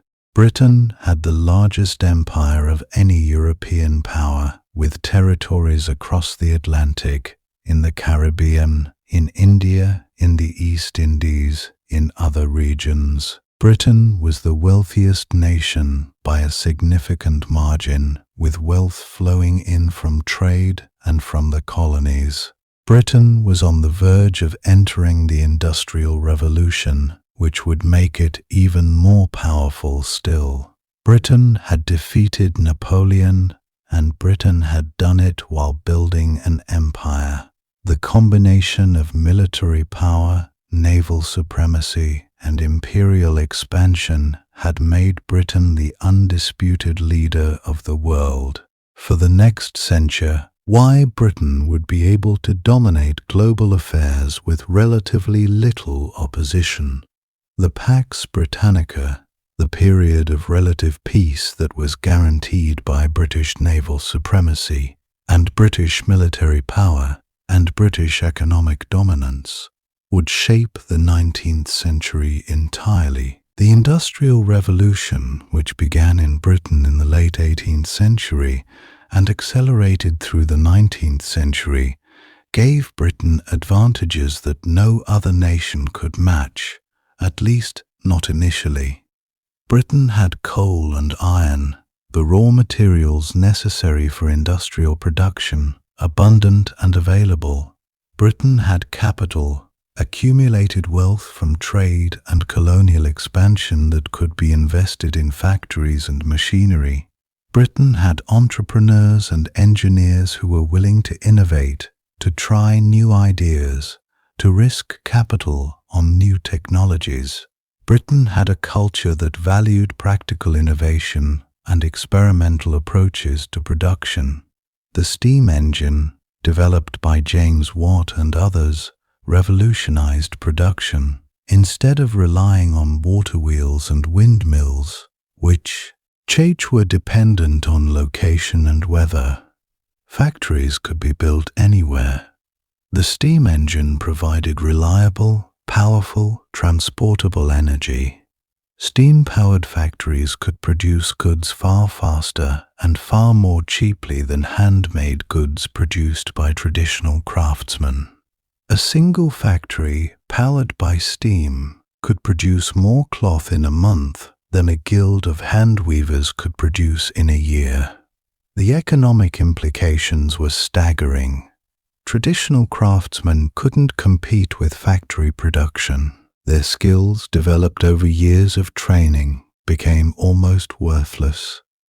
Factories and factory work displaced them, but the result was that Britain could produce manufactured goods at unprecedented volumes and at prices that no competitor could match. Steam-powered ships could carry more cargo farther and faster than sailing ships. The cost of shipping goods dropped dramatically. Goods that had been too expensive to transport across long distances now became affordable to transport anywhere in the world. The railroad, powered by steam engines, transformed transportation. Goods could be transported from docks to factories in hours rather than days. The railroad transformed the logistics of commerce. Britain developed these technologies first and before any other nation, which gave Britain an enormous advantage.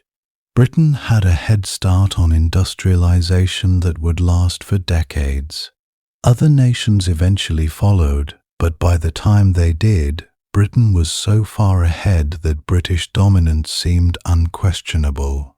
British manufacturing could produce goods cheaper than any competitor. British goods could be transported faster and cheaper than any competitor's goods. British merchants could undercut competitors in every market. British manufacturers could supply the world with manufactured goods, and the world would buy British goods because they were cheaper and better than goods produced anywhere else. The British Navy, which had been the most powerful navy in the world, had to undergo a massive transition.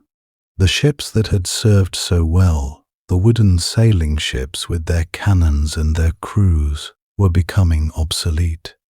Steam-powered metal ships with explosive shells could fight battles in ways that sailing ships could never do. Wooden sailing ships would be torn to pieces by shells fired from steam-powered ships. For many nations, the transition to steam power was economically devastating. Building a new steam-powered navy was enormously expensive. Many nations couldn't afford to do it, at least not completely, but Britain could. Britain's industrial capacity was so great, Britain's wealth was so great, that Britain could build a new steam-powered navy while still maintaining its dominance. Britain built iron-hulled steam-powered ships faster than any rival could. Britain's shipyards could produce more ships, better ships, faster than any competitor. British naval officers learned to use the new technology. Britain's naval dominance which had been based on sailing ships and wooden hulls, was seamlessly translated to an advantage based on steam and steel. Britain remained the supreme naval power, and now Britain's industrial superiority meant that it could extend that supremacy indefinitely. The Industrial Revolution also gave Britain the resources to expand its empire even more dramatically. The profits from trade and colonial expansion could be reinvested in industrial production, which would generate more profits, which would finance more colonial expansion, which would generate more trade, which would finance more industry. It was a self-reinforcing cycle. Industrial Britain needed raw materials, and the colonies provided them. Cotton from India and from the American South was processed in British mills. Iron ore, tin, copper, and other metals came from the colonies and were processed in British factories. Tea from India, sugar from the Caribbean, timber from Canada, all of these colonial products flowed into Britain and were either consumed in Britain or were processed and turned into manufactured goods that were exported around the world. The colonial system fed British industry, and British industry funded colonial expansion. The two fed each other, growing stronger together. By the middle of the 19th century, Britain was the workshop of the world. British factories produced goods that were sold in every market on earth. British merchants controlled trade routes. British ships carried the goods. British banks financed the trade. British insurance companies insured the cargoes. The entire system of global commerce was structured to benefit British interests. Britain advocated for free trade, the removal of tariffs and restrictions on commerce, because free trade benefited Britain. British goods were so cheap and so good that Britain could dominate free markets. The British pound sterling became the currency of international trade. British financial institutions became the center of global finance. London became the financial capital of the world.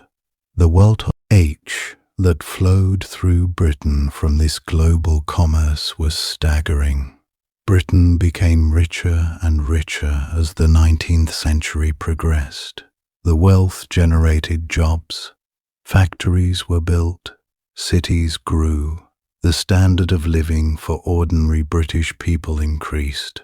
Britain became not just powerful, but wealthy, and wealth was converted into power. More wealth meant more investment in the military.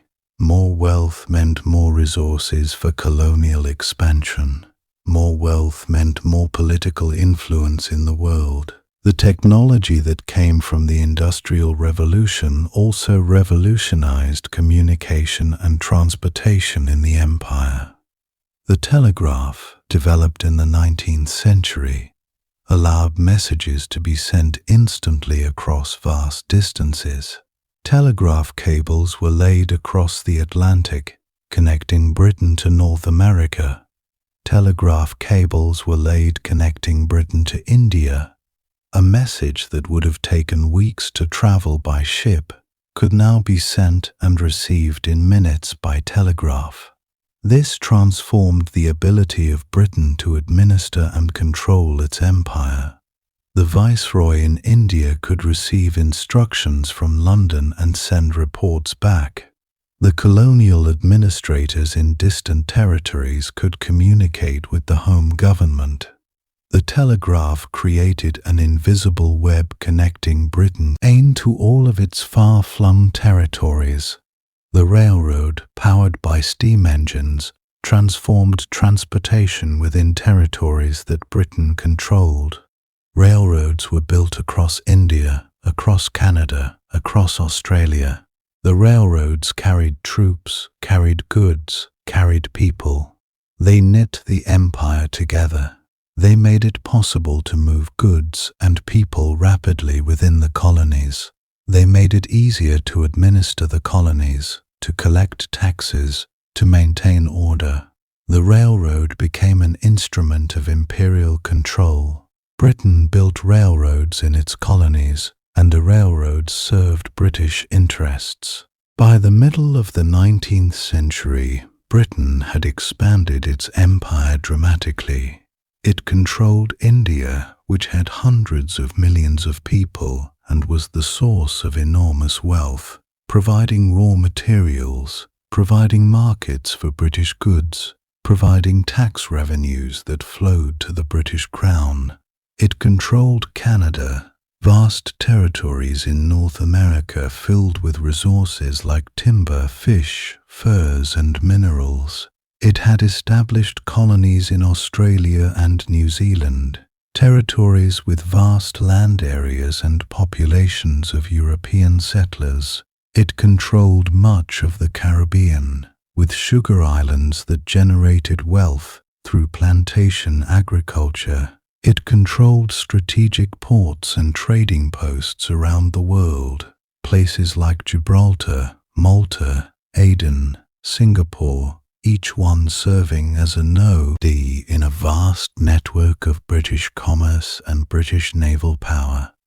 It had established a network of coaling stations for its steam-powered ships, allowing the Navy to operate across the globe without needing to return to Britain for fuel.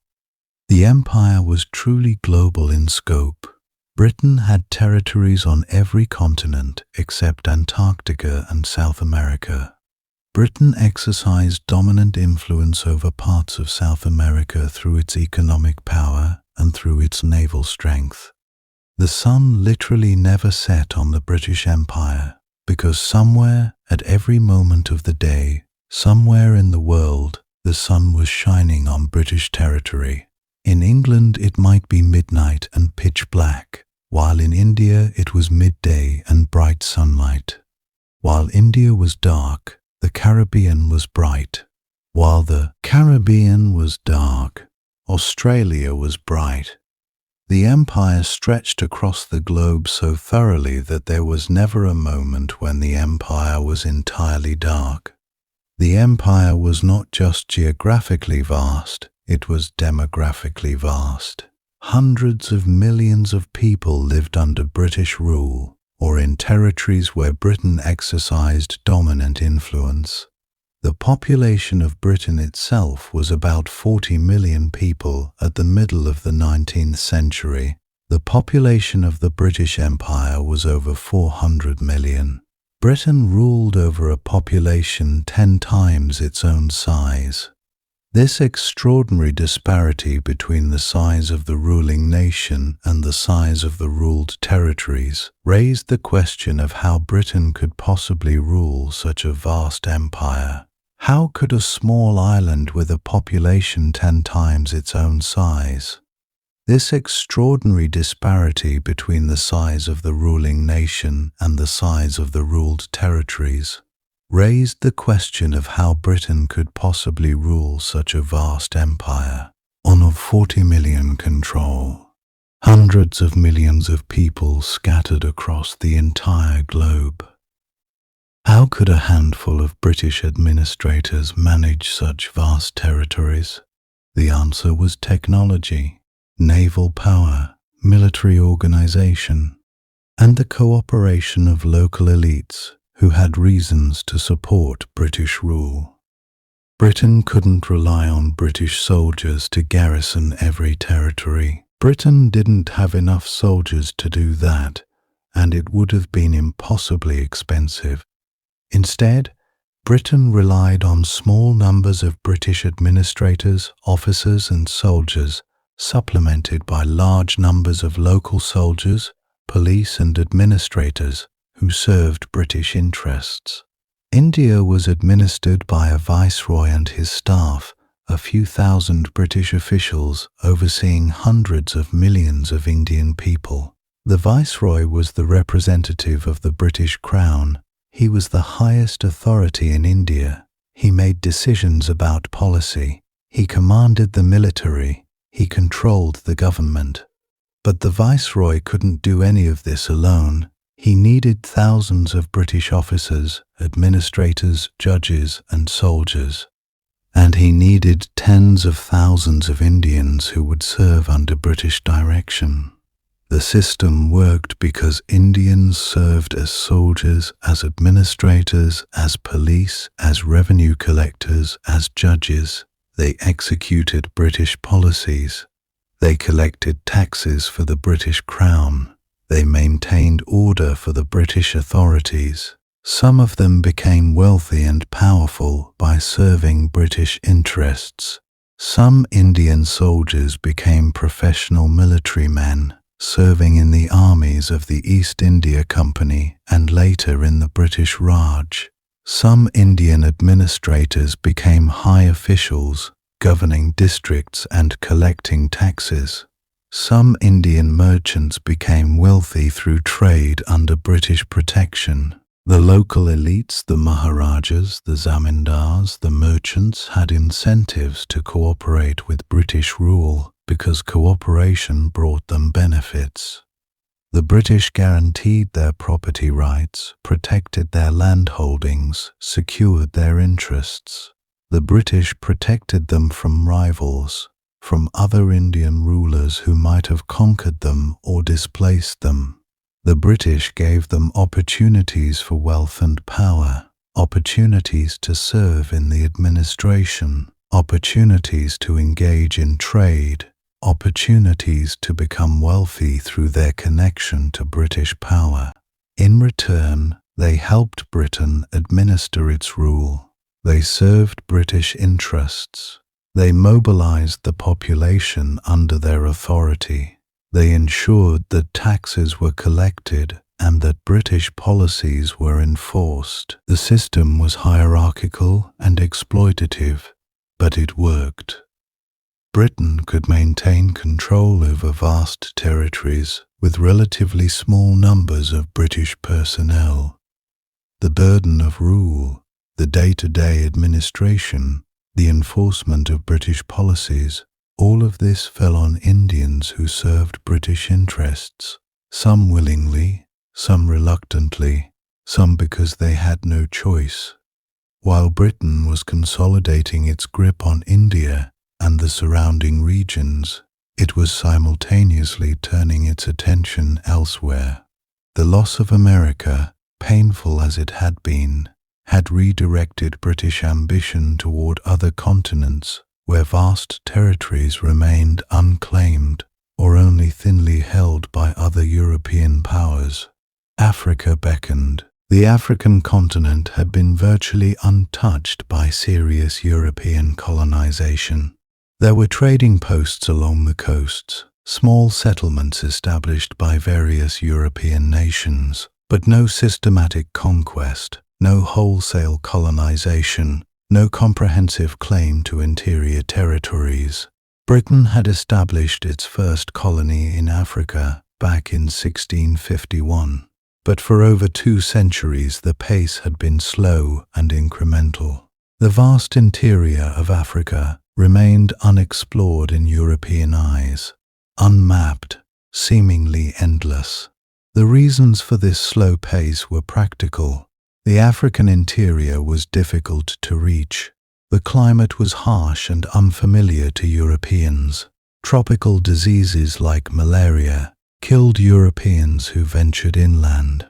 The indigenous populations were not without their own military capabilities and had little incentive to allow peaceful European settlement.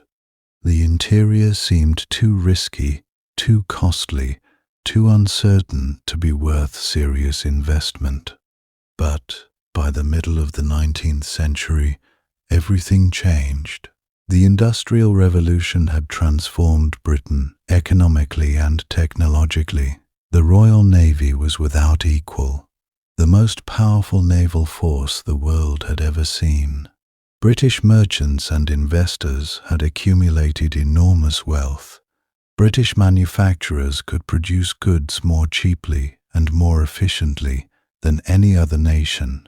Britain had the capital, the military power, and the technological advantage to colonize an entire continent. The Industrial Revolution also provided the technological tools needed to overcome the practical obstacles. Medical advances, particularly the use of quinine to treat malaria, made it safer for Europeans to survive in tropical climates. Steam-powered gunboats could penetrate inland waterways. Rifles and machine guns gave European soldiers overwhelming advantages in combat against traditional weapons. The telegraph allowed communication across vast distances, and that is precisely what Britain set out to do. The period from the 1870s onward saw an accelerating scramble for African territory, with Britain positioning itself to claim more territory than any of its competitors. The scramble for Africa, as it came to be called, was the most rapid and comprehensive territorial acquisition in European imperial history.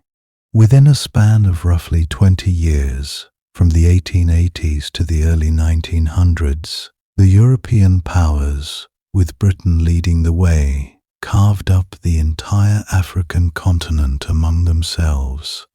Before the 1870s, the European presence in Africa had been largely confined to coastal trading posts. The interior remained independent, ruled by African kingdoms and peoples who had little contact with Europeans. All of that changed with startling speed. Explorers penetrated the interior, traders followed, military forces secured territories. By the early 1900s, virtually all of Africa had been claimed by one European power or another. The transformation was breathtaking in its speed. The Berlin Conference of 1884 to 1885 formalized the rules of this territorial division. European powers gathered and decided, by diplomatic agreement rather than through warfare, how Africa would be divided. The conference was called by Otto von Bismarck, the German Chancellor, and included representatives from Britain, France, Germany, Belgium, Portugal, Spain, and other powers.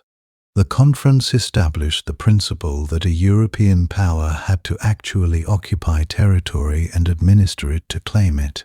This rule meant that the race was on. Whoever could plant a flag, establish a settlement, and maintain some form of administration could claim vast territories. Britain, with its naval power, its industrial resources, and its experience in colonization, was better positioned than any other nation to do this. British explorers and military forces moved into Africa with purpose and speed. They established settlements, built fortifications, and declared territories claimed for Britain. Cecil Rhodes, a British businessman and politician, symbolized British imperial ambition in Africa, perhaps more than any other individual. Rhodes had made a fortune in diamonds and gold in South Africa. His company, De Beers, dominated the diamond trade. He used his wealth to finance further territorial expansion. He envisioned a vast British domain stretching from the southern tip of Africa to the northern reaches of the continent, connected by a railroad, all under British control. His slogan was, "From Cape to Cairo," a shorthand for the ambition to create an unbroken belt of British territory running the entire length of Africa. It was an audacious dream, grandiose even by the standards of imperial ambition, and it captured the imagination of the British public and the British government. While Rhodes never achieved his complete vision, he came close.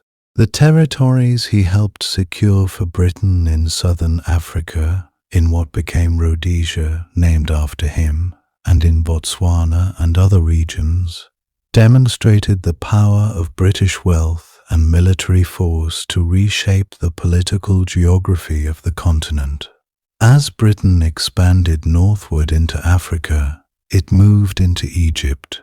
Egypt was strategically crucial because it controlled the Suez Canal, the waterway connecting Europe to India and the rest of Asia. The Suez Canal was perhaps the single most important piece of infrastructure in the entire British Empire, because so much British trade passed through it, so many British naval vessels used it, so much of Britain's connection to India flowed through it. The canal had been completed in 1869, an engineering marvel that allowed ships to pass from the Mediterranean Sea to the Red Sea without having to sail around the entire African continent. The journey from Britain to India, which had taken months around Africa, could now be made in a matter of weeks through the canal. Britain had initially invested in the canal and held a significant financial stake in it. But the canal was in Egypt, and Egypt was still technically independent, ruled by a Khedive who claimed nominal autonomy, though actual. He was subordinate to the Ottoman Empire. By the 1880s, Egypt's finances were in disarray. The Khedive's government was corrupt and inefficient. There were nationalist uprisings against foreign influence. In 1882, Britain invaded Egypt, ostensibly to protect British interests and to maintain order during a period of Egyptian political upheaval. A military commander named Ahmad Urabi had led a nationalist revolt against the Khedive and against foreign interference. British forces, landing at Alexandria, crushed the rebellion. British troops occupied the country. Once British forces were in Egypt, Britain remained. What was intended as a temporary occupation became permanent. Egypt became a British protectorate, a territory that was nominally independent but actually under British control. Britain appointed advisors who controlled the Egyptian government. Britain collected taxes. Britain established a British administration. Sudan, to the south of Egypt, came under British control as well. The Nile River, which flowed through both territories, became a zone of British dominance. Britain controlled the flow of water into Egypt and Sudan, a crucial element in a region where water for irrigation was essential for agricultural survival. East Africa was claimed by Britain. British territories stretched across the region now occupied by Kenya, Uganda, and other modern nations. The region was developed to produce export crops, to provide raw materials, to serve as a market for British manufactured goods. West Africa was claimed by Britain. The territory now called Nigeria became a British colony, one of the most populous and wealthy African colonies. Nigeria had millions of people, natural resources, and established trade networks. Britain established administrative control, organized the territory into districts, appointed British officials to rule, and created a system of indirect rule in which traditional African leaders were retained but subordinated to British authority and British interests. South Africa, where Cecil Rhodes had made his fortune, became the site of significant British settlement and eventually British control, though not without struggle. The Boer Wars fought between Britain and the Boer republics in South Africa demonstrated that controlling Africa wasn't always easy or quick. The Boers were Dutch settlers who had established their own republics in southern Africa generations earlier. They were a population with their own language, their own culture, their own political system. They didn't want to be conquered by Britain. They fought fiercely against British expansion. The wars lasted from 1880 to 1881, and then again from 1899 to 1902.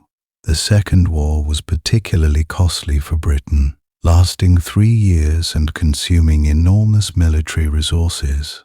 Britain had to deploy hundreds of thousands of troops to suppress Boer resistance. The war was brutal, involving not just conventional battles but also guerrilla tactics and harsh reprisals against civilian populations.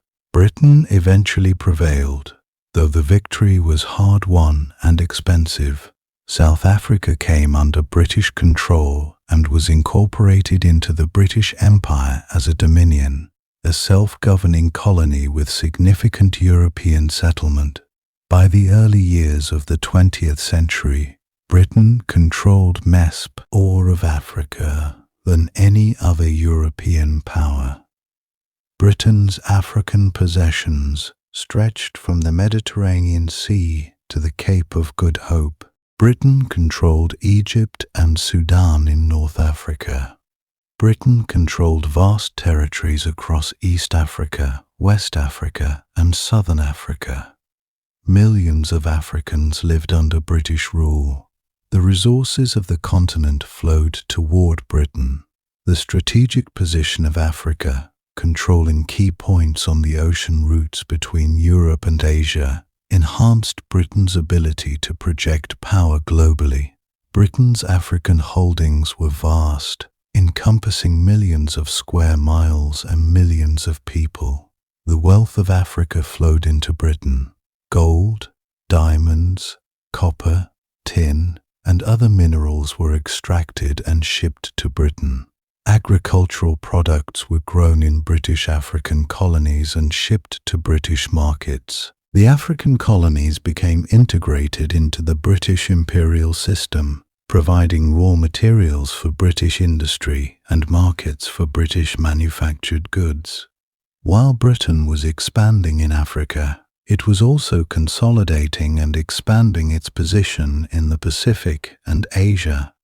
Australia, which had begun as a penal colony in 1788, had grown into a substantial territory. The original purpose had been practical, a place to send British criminals where they could be removed from British society and made to work. But Australia proved to be more than just a dumping ground. The continent was vast, with enormous resources. Gold was discovered. Wool production became profitable. The climate allowed European settlement in certain regions. Gradually, the penal colonies evolved into self-governing colonies, with European populations establishing farms, towns, and eventually cities. By the 19th century, Australia had become valuable property. The continent was vast, with untapped resources. European settlement had spread across the continent. Australia's strategic location made it important as well. It was a base from which Britain could project power across the entire Pacific Ocean. The Indian Ocean and the Pacific Ocean, the two largest bodies of water on Earth, were increasingly dominated by British naval power. Australia served as a crucial base for that dominance. New Zealand, to the east of Australia, had been claimed by Britain. The Treaty of Waitangi in 1840 formalised British sovereignty over New Zealand, though the process of actually establishing control was slow and involved decades of conflict with the Maori people, the indigenous inhabitants. The treaty promised rights to the Maori, but those promises were frequently broken as British settlement expanded. The Maori fought to preserve their lands and their independence, leading to decades of warfare and resistance. Eventually, British military power overwhelmed Maori resistance, and New Zealand was fully incorporated into the British Empire. Like Australia, New Zealand became valuable because of its resources, particularly wool and agricultural products, and its strategic location. Fiji and other Pacific islands came under British control. Some were administered directly as colonies. Others were administered as protectorates, territories that were nominally independent but actually under British control and supervision. Britain accumulated a network of territories scattered across the Pacific, from Australia and New Zealand in the south to the islands in the north. Each one provided strategic advantage or economic benefit, or both. Britain's naval bay says in the Pacific allowed Britain to project power across the world's largest ocean. British traders and merchants used these bases as points from which to conduct commerce.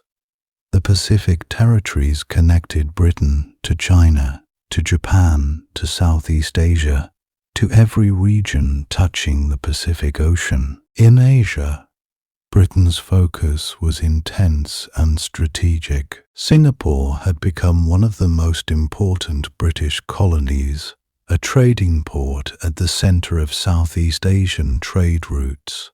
The island, which had been largely uninhabited when the British established a settlement in 1819, was developed into a bustling port city. Merchants from across Asia, Europe, and the world came to trade. Ships from every nation docked in Singapore's harbors.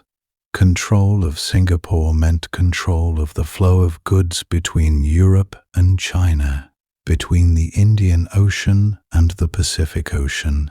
Goods shipped from Europe to Asia had to pass through Singapore, or at least through waters controlled by British naval power. This gave Britain enormous leverage over global trade. Malaya, the peninsula north of Singapore, came under British control through a combination of diplomatic agreements with local rulers and British military force. The territories provided tin and rubber, commodities that were increasingly valuable as industrial production expanded. Rubber, harvested from rubber plantations in Malaya, was essential for the automotive industry and other manufacturing. Tin, mined in Malaya, was essential for the automotive industry and other manufacturing.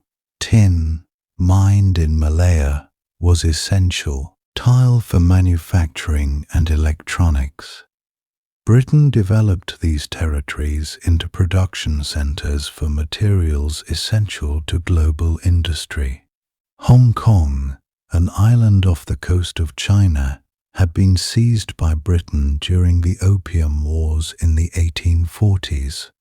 The Opium Wars were fought between Britain and China over trade rights, specifically the right of British merchants to sell opium in China.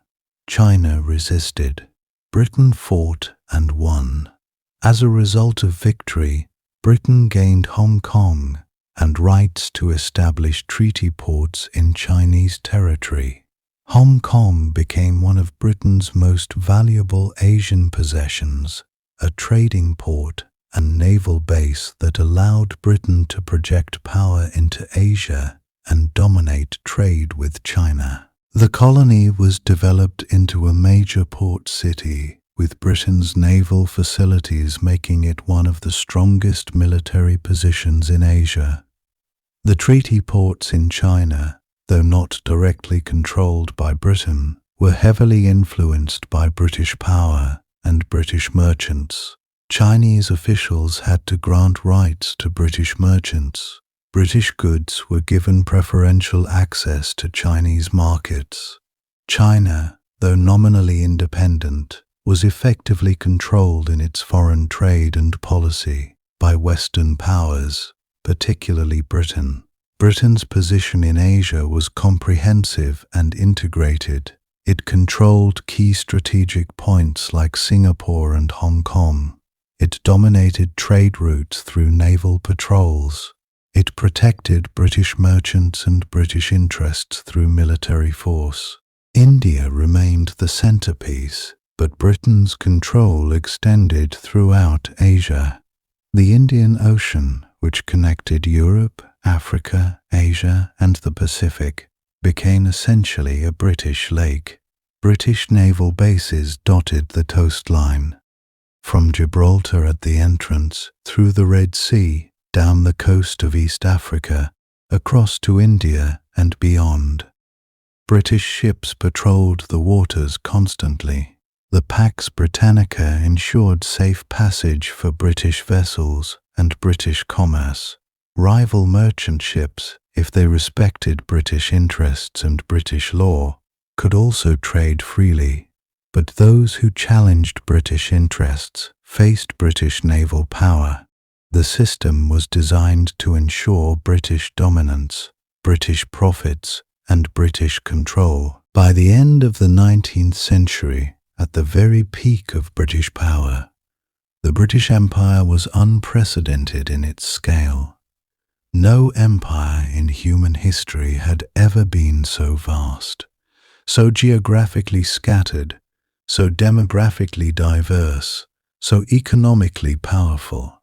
The British Empire covered roughly 24% of the Earth's total land area. In 1920, after Britain had acquired former German colonies in Africa following the First World War, the empire covered approximately 35.5 million square kilometers, roughly 13.7 million square miles. For perspective, this was almost half again as large as the Mongol Empire at its greatest extent. The Mongol Empire, the second largest empire in history, had covered about 24 million square kilometers. The British Empire was clearly and unquestionably the largest empire in history, larger than any empire that had come before it or would come after it. The population under British rule or British control was staggering. By 1913, the British Empire governed or controlled over 412 million people. This represented about 23% of the world's population at that time. This means that roughly 1 person in every 5 on the entire Earth lived under British rule. Britain itself had a population of roughly 46 million in 1939. The British Empire controlled a population roughly 10 times the size of Britain itself. Imagine a small nation trying to rule over 10 times its own population scattered across every continent, every climate zone, every geographic region on the planet.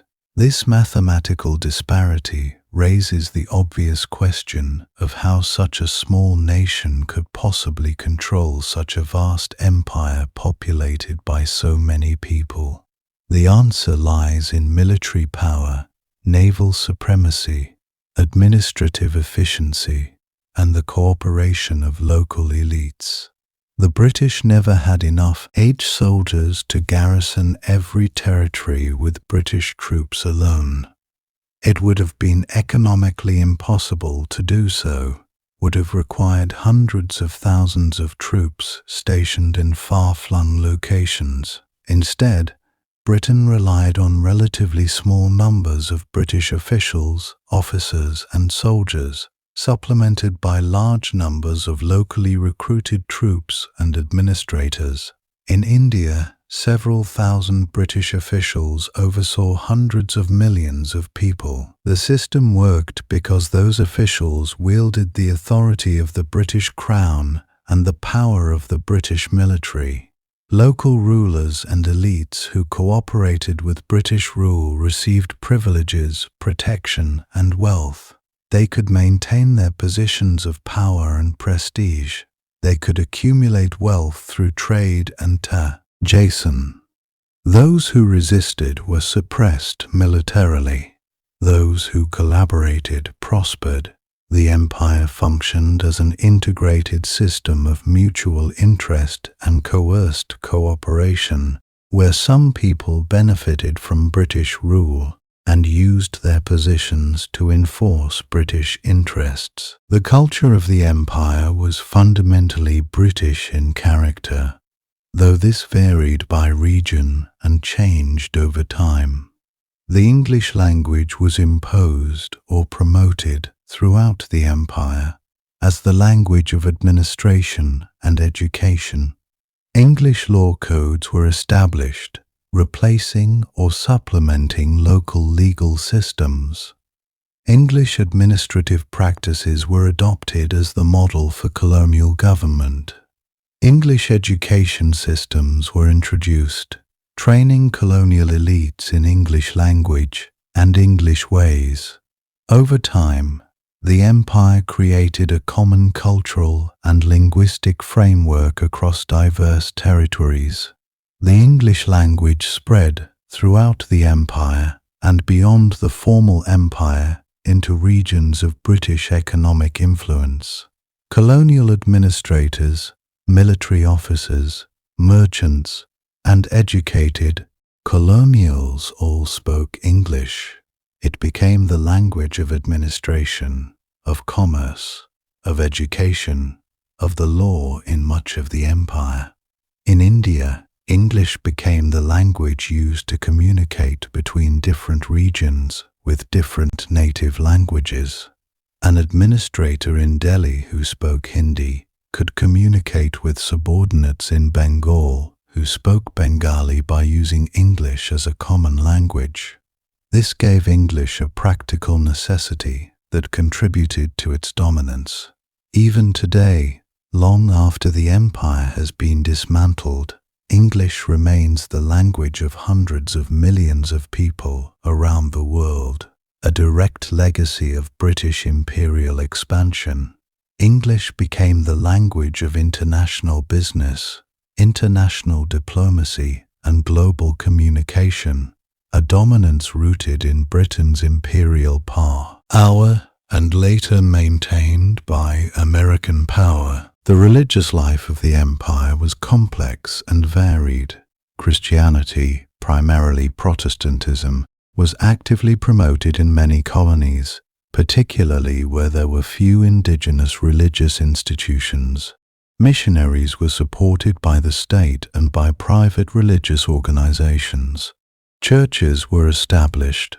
Missionary schools introduced Christianity to colonial populations. Yet the empire also tolerated other religions where they were already deeply rooted and could not be easily displaced, as in India. Islam, Hinduism, Buddhism, traditional African religions, and other belief systems coexisted with Christian missionary activity. The result was a complex religious landscape across the empire, layered with both Christian influence and indigenous belief systems, creating a hybrid religious culture in many regions. The political structure of the empire was hierarchical and exploitative. Britain extracted wealth from its colonies. Raw materials flowed from the colonies to Britain. Manufactured goods flowed from Britain back to the colonies. Colonies existed primarily to benefit the mother country. The economic relationship was fundamentally unequal, designed to enrich Britain at the expense of the colonies. Colonial populations were often restricted from engaging in manufacturing. Colonial territories were prevented from developing independent industries that might compete with British manufacturing. Colonial trade was directed to Britain. Colonial wealth was extracted as taxes and profits. Colonial labor was mobilized for British benefit. The system was rational from the British perspective because it concentrated wealth and power in Britain. But from the perspective of colonials, it was exploitation, a deliberate impoverishment of colonial territories to enrich the metropole.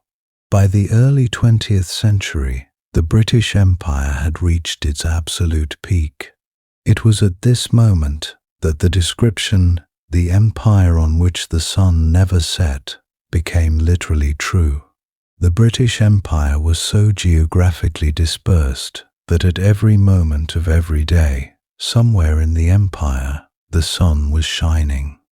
When it was midnight in London and pitch dark over the British Isles, it was bright daylight in India.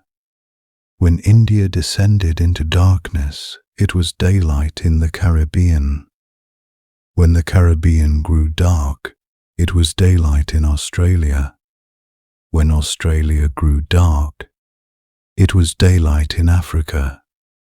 At no moment in the 24-hour cycle was the entire empire in darkness. The sun was always shining somewhere on British territory. This literal truth about the empire's geographic extent captured something profound about British power and dominance at that historical moment.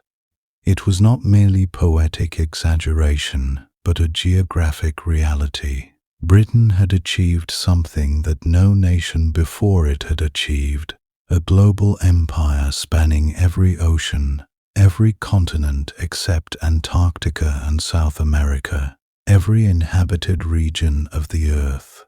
The British Empire was the largest empire in human history, covering a quarter of the planet and ruling over more than 1 billion people when both formal colonies and informally controlled territories were counted.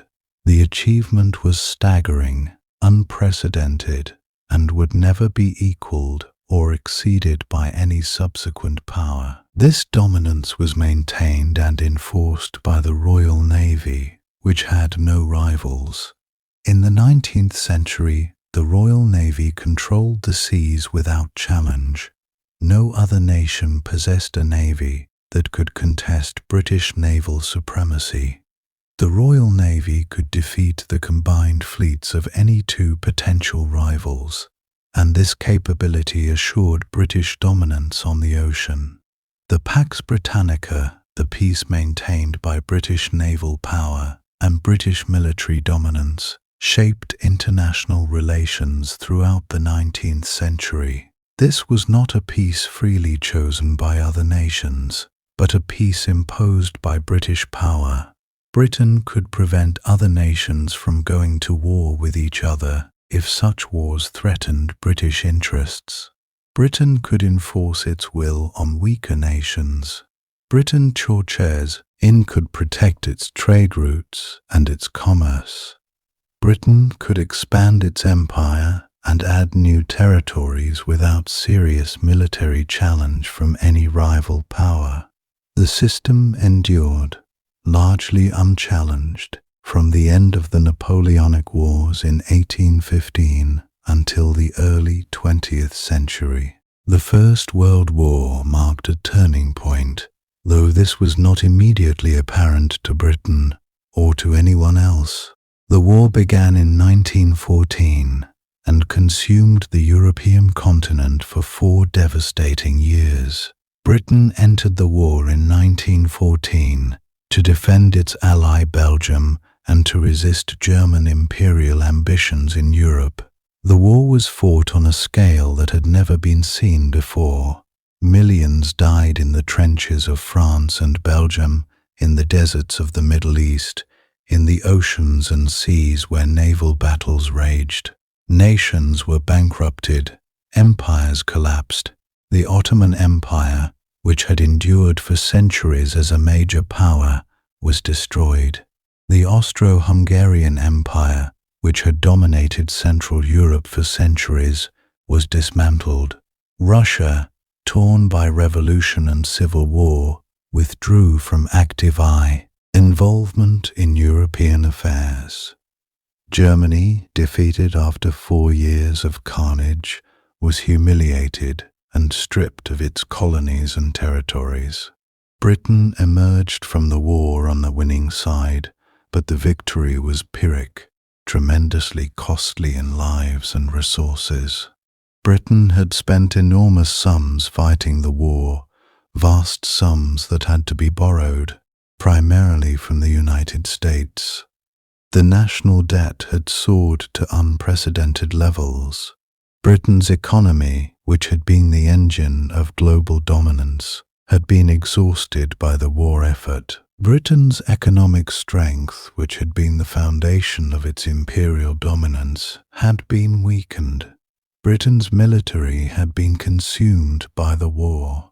After the war, Britain did acquire additional territories, including former German colonies in Africa and the Middle East. The League of Nations, which replaced the old concert of European powers, granted Britain mandates over these territories. Technically, Britain didn't own them, but administered them on behalf of the League. In practice, Britain controlled them and benefited from them, just as it did from direct colonies. So in 1920, at the end of the First World War, the British Empire was at its absolute greatest territorial extent. It had never been larger. It had never covered more of the Earth's surface. It had never ruled over more people. Yet the seeds of decline had been planted. The war had weakened Britain economically and militarily. The war had stimulated nationalism and independence movements in colonies around the world. Colonial soldiers, hundreds of thousands of them, had fought for Britain in the war, served in the armies, suffered and died. They came home with experience of combat and a sense that they deserved independence, that they had sacrificed for Britain, and Britain owed them recognition. Colonial intellectuals who had studied in Britain or engaged with British culture and law came back to their homelands with ideas about liberty and self-determination and the right of peoples to rule themselves.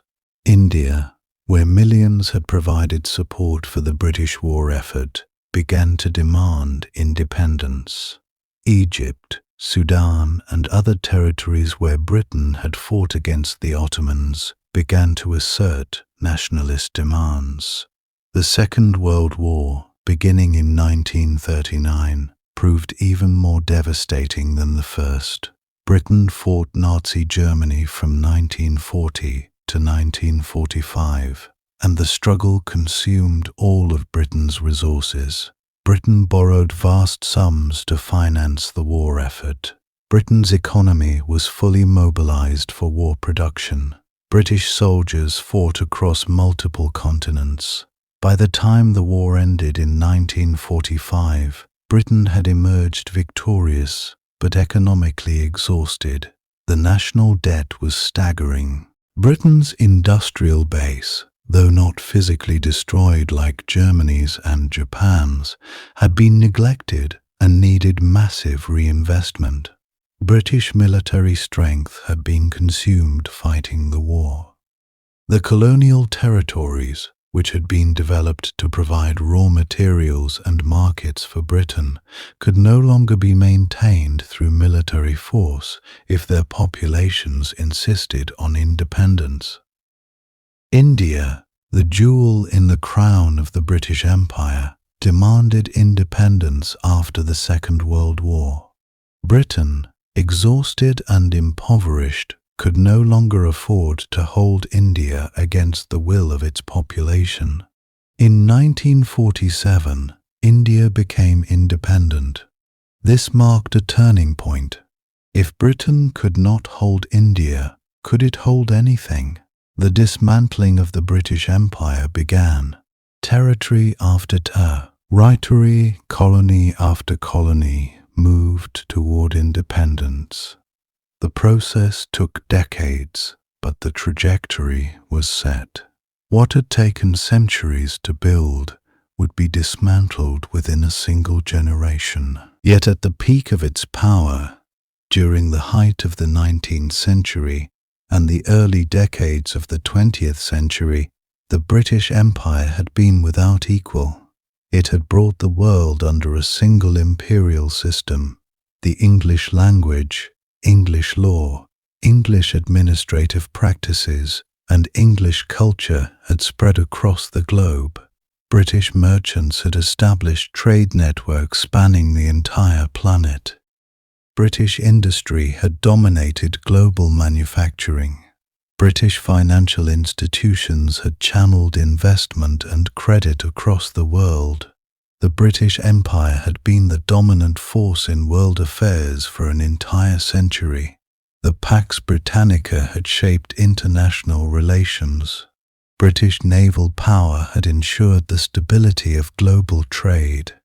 British imperial rule had reorganized entire continents and reshaped the political geography of the world.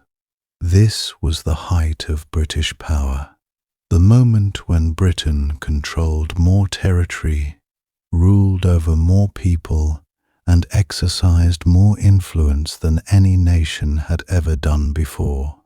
The sun never set on the British Empire because the empire encompassed the entire globe. No rival power could challenge British dominance.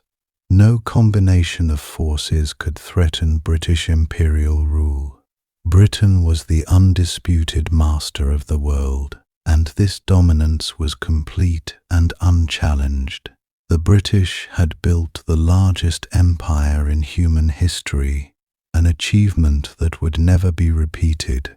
No subsequent empire, no modern superpower would ever exercise such complete and comprehensive control over such vast territories and such enormous populations. The British Empire, at its peak, was a unique historical phenomenon, a moment in world history when a single relatively small island nation ruled effectively over a significant portion of the entire world. The legacy of British imperial dominance would persist long after the empire itself had been dismantled. In the languages spoken, the laws established, the institutions created, the borders drawn, and the cultural influences imposed. English became a global language. British law codes and legal concepts shaped legal systems around the world. British administrative models were copied and adapted. The railways built by the British remained. The cities founded by the British remained. Even as the formal empire dissolved, its imprint on the world would endure for centuries to come. The rise of the British Empire represented one of the most significant transformations in world history. The elevation of a small island kingdom to global supremacy through naval power, trade, industry, and the exercise of military force. It was a rise that reshaped the world and left no part of the globe untouched by British influence. You're about to journey into one of history's most astonishing transformations, the decline and fall of an empire so vast that people said the sun never set on it. Imagine for a moment what that means, what it feels like to be part of a civilization that genuinely believes it rules the world, that sees itself as the peak of human achievement and refinement. At the beginning of the 20th century, the British Empire controlled nearly a quarter of the world's land surface and more than a quarter of its population. Think about that. One nation governing about 600 million people scattered across every continent. From India to Africa, from the Caribbean to the Pacific, from Hong Kong to Gibraltar, British rule stretched across the globe in an intricate web of colonies, protectorates, and dominions, making Britain the supreme global power that the world had ever known. Yet by the end of the 20th century, this immense empire had nearly vanished, reduced to a scattering of small islands and territories. The transformation was so complete, so thorough, that it's hard to imagine in retrospect how total the British dominance once was. This isn't a story of sudden collapse or dramatic military defeat, though there was certainly defeat. Instead, it's a story about how the very forces that built an empire eventually tore it apart, and how a nation that once dominated the world found itself economically exhausted, politically weakened, and facing resistance from millions of people who no longer accepted foreign rule. The fall of the British Empire was neither quick nor simple, and it wasn't inevitable either, though it might feel that way now. It unfolded across decades, shaped by two catastrophic world wars that drained Britain's resources and shattered its confidence, by rising nationalism across colonized lands that grew stronger and more organized with each passing year, by economic decline that made the costs of empire impossible to sustain, and by a gradual changing of moral consciousness in the modern world that made it harder and harder to defend empire on any grounds. So settle in, let your mind relax, let the weight of this history wash over you gently. Let's trace how the greatest empire in history gradually lost its grip on the world. One colony, one crisis, one moment of humiliation at a time. In the year 1900, as the 19th century drew to a close and a new century began, the British Empire stood at what seemed like the apex of its power, a moment of supreme dominance that would never come again, though no one knew it then. The phrase that echoed through British society in these years was a confident one, repeated with absolute certainty in newspapers, in Parliament, in schools and universities, in the homes of ordinary people, in the street and in conversation. The sun never sets on the British Empire, they said with absolute confidence and certainty, and it was literally, geographically true.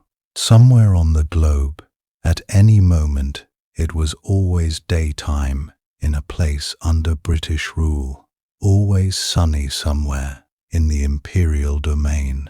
You could follow the sun as it moved across the sky from east to west, and never once leave the territories and domains of the British Crown. This wasn't mere poetry or national pride talking, though it was certainly both of those things as well. Certainly an expression of pride in British power, but it was also geography and fact, measurable and real, provable by looking at a map of the world with British territories shaded in red and pink. British territories touched every inhabited continent.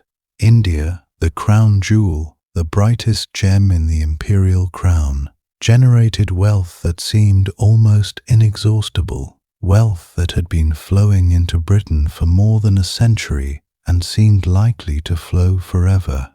Africa was being carved up and colonized, with Britain claiming enormous territories in West Africa, East Africa, and Southern Africa, territories that would be formalized in treaties and agreements throughout this period.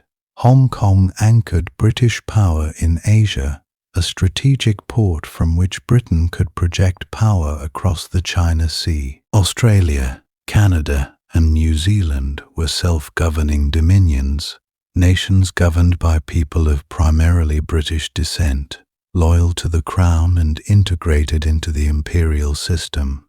The Caribbean islands, remnants of the old plantation colonies, belonged to Britain. Gibraltar and Malta controlled the Mediterranean. Aden controlled access to the Red Sea and the Indian Ocean. The Mediterranean held multiple British naval stations.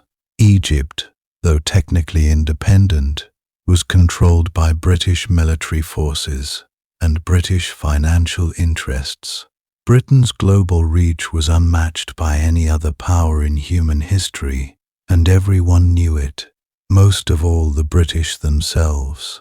At home in the British Isles themselves, people lived with the absolute certainty that their nation was the greatest power on earth, destined to govern parts of the world, uniquely capable of bringing order and progress to distant lands.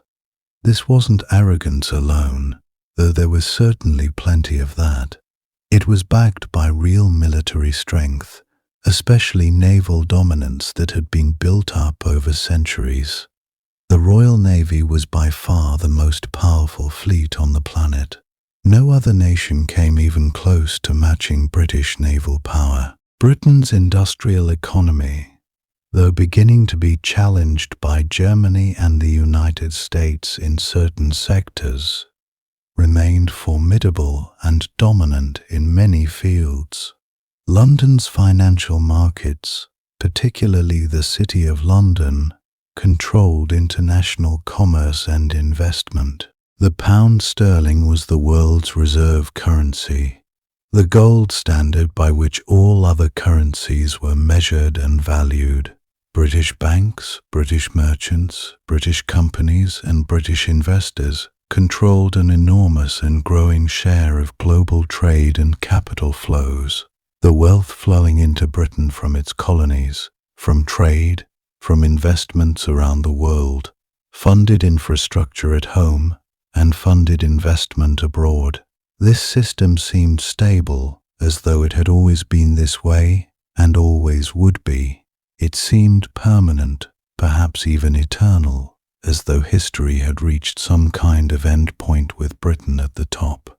Yet beneath this appearance of unshakable strength lay vulnerabilities and strains that most people, especially those in power, refused to acknowledge or eve capital and see.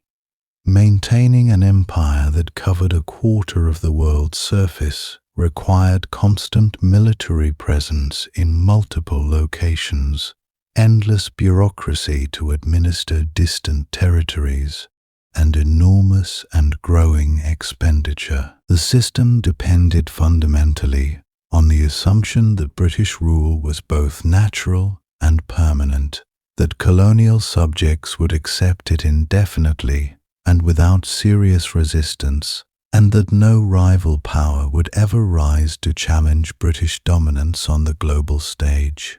None of these assumptions would survive the coming decades intact.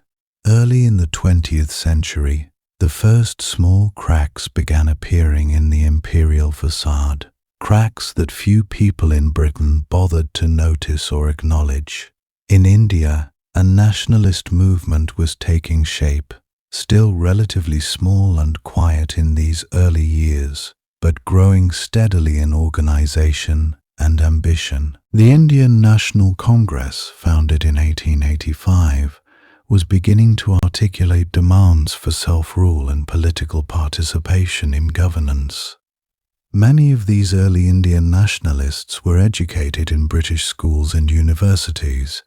They had learned to speak and write in English. They had been exposed to British culture and Western political thought, and ironically they used Western ideas, particularly the ideas of democracy and self-determination that Britain proclaimed to the world, to argue for Indian independence and self-governance.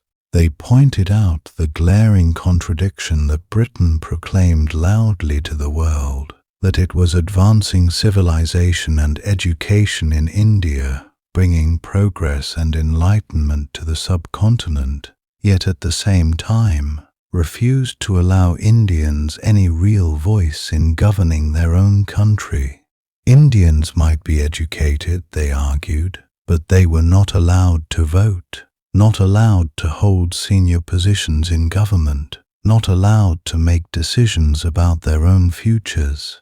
This seemed hypocritical and unjust to a growing number of educated Indians, and it created a fundamental tension that would only grow more acute as time went on. In other parts of the empire, similar stirrings and movements were happening. In Egypt, British occupation, which had been established during the 19th century and had continued indefinitely, had generated deep resentment among the Egyptian people that occasionally flared into violence and unrest, particularly when prices rose or when nationalist sentiment surged. In Ireland, a movement for independence was gathering strength and organization, fueled by centuries of English domination, religious discrimination, and economic exploitation that had created a sense of national identity separate from Britain. The Irish viewed themselves not as part of the empire on equal terms with the English and Scots, but as colonized people living on an island next to their colonizer. kept subordinate and inferior through military force and political manipulation, treated as second-class subjects in their own homeland. In the Caribbean colonies and African territories, the stirrings of nationalism were quieter but unmistakably present. People were beginning to ask themselves and each other why they should be ruled by distant British governors instead of by people chosen from among themselves. Some of these protests and movements were suppressed quietly and forcefully by colonial administrators. Others were simply ignored by the imperial government in London, which seemed confident that colonial rule was too deeply entrenched to ever be seriously challenged or threatened. What Britain's leaders failed to grasp, what they were unwilling to acknowledge, was that the very education they promoted among colonial subjects as a mark of civilization and progress, the exposure to Western ideas of rights and self-determination, the creation of a growing class of educated colonial intellectuals and professionals, was actually creating the intellectual tools and vocabulary, the political arguments and moral frameworks that would eventually be used to argue powerfully and effectively against imperial rule and for independence.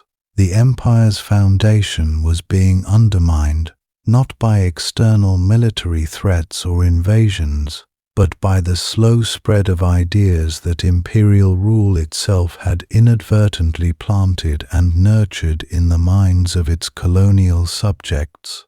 The economic strains, too, were beginning to show themselves in various ways. Britain's industrial economy, though still powerful and formidable, was facing increasing competition from the United States and from Germany. Britain's share of world industrial output had been declining for decades as other nations industrialized and developed their own manufacturing capacity. The costs of maintaining the enormous navy, the military garrisons stationed in multiple locations, the colonial administration and bureaucracy, the infrastructure in distant territories, all of this was expensive, and the costs were only increasing. Britain was spending more and more money simply to keep the empire standing, and the economic returns, though still substantial, were not growing proportionally to the costs. So by 1914, when Europe stumbled into the First World War, when the alliance systems collapsed and nations began mobilizing for conflict, the British Empire was already showing signs of strain and weakness beneath its confident exterior, though few people acknowledged or understood what these signs meant for the future. When Britain entered the First World War in August 1914, as the German armies rolled into Belgium and France, the full resources of the British Empire were mobilized for the conflict with a kind of grim determination. India, with its enormous population and its status as the crown jewel of empire, contributed hundreds of thousands of troops. Hundreds of thousands of young Indian men conscripted or recruited to fight in a European war they had no direct stake in. Canada sent troops. Australians and New Zealanders sailed across the world to fight in Europe and the Middle East. South Africans contributed soldiers as well. The empire's resources, its manpower, its merchant ships, its industrial capacity, all were directed toward the war effort. Britain believed that its superior resources and its global reach, its access to raw materials and food from around the world, would give it the advantage in a long war of attrition against Germany. If it could outlast Germany, if it could produce more weapons, more ammunition, more everything, then eventually Germany would be exhausted and defeated, and in the end, Britain and its allies did win. did defeat Germany in 1918, but the victory came at a cost so devastating, so utterly catastrophic, that it fundamentally changed everything about Britain's position in the world and about the empire itself. The First World War was unlike any previous conflict in human history.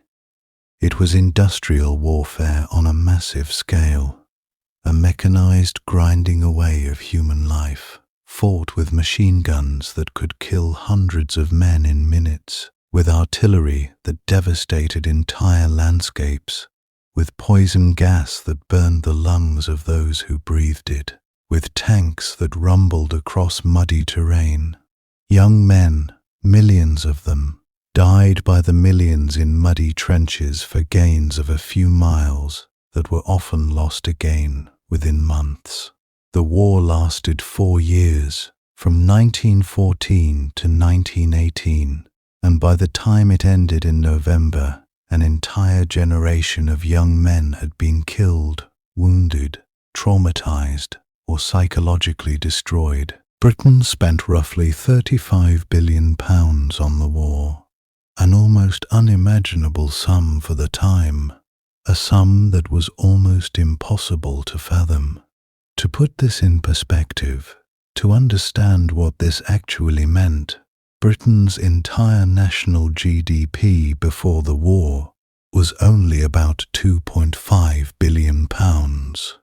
So Britain spent more than 14 times its annual output, more than 14 years' worth of total economic production on this single war.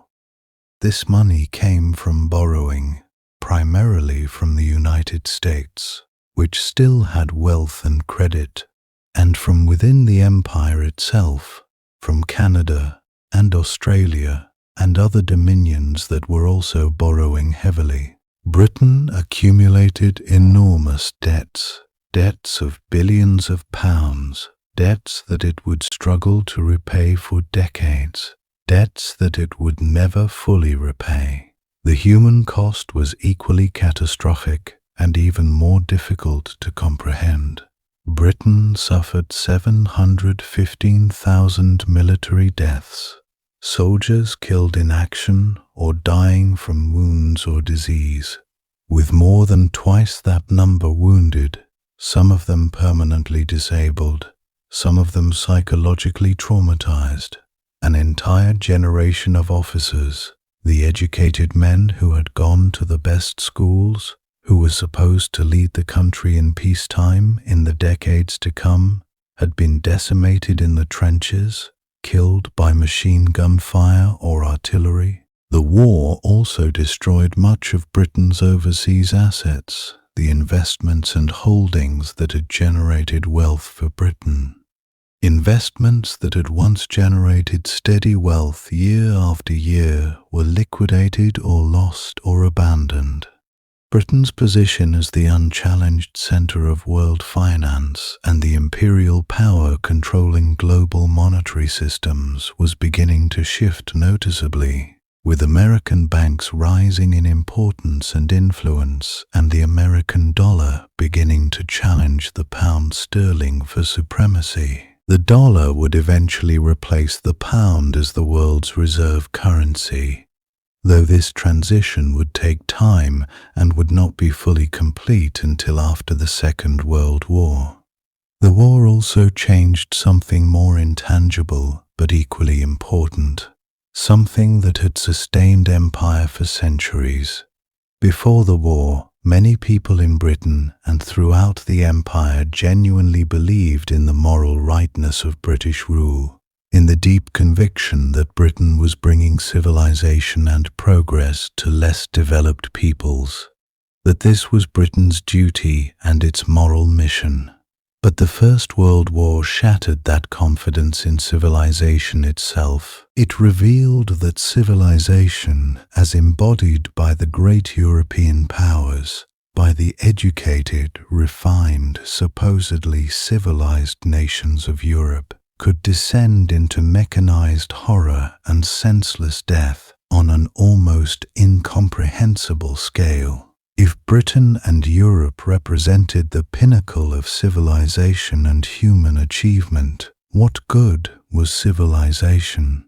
What value did it have if it could produce such horrors? This loss of faith in the civilizing mission of empire was crucial, absolutely crucial.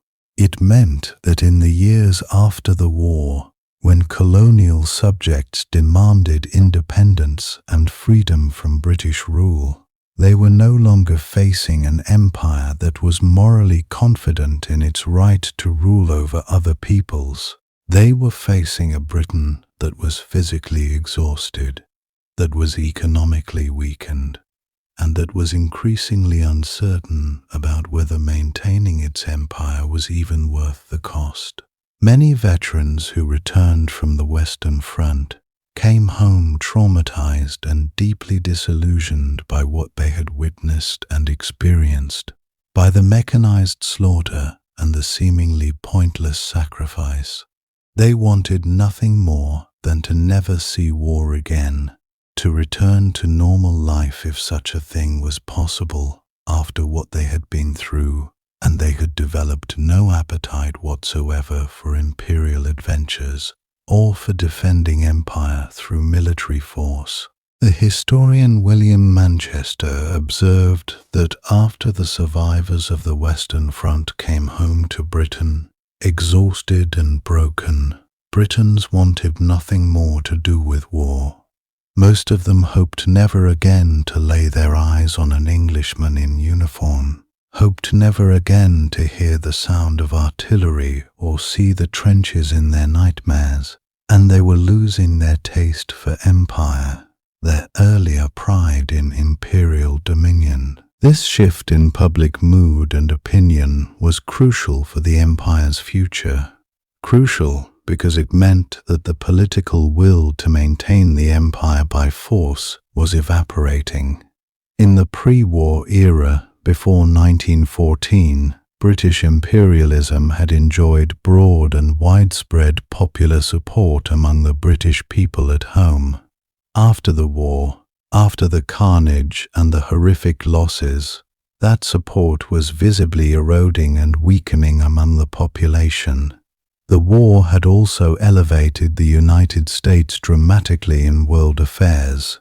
America had entered the war late, in 1917, but its fresh troops helped turn the tide when the war seemed like it might drag on indefinitely. America emerged from the war as a creditor nation, a nation that had loaned money to everyone and was now owed money by everyone, especially by Britain, by contrast, emerged as a debtor nation, a nation that owed vast sums to America and to other countries.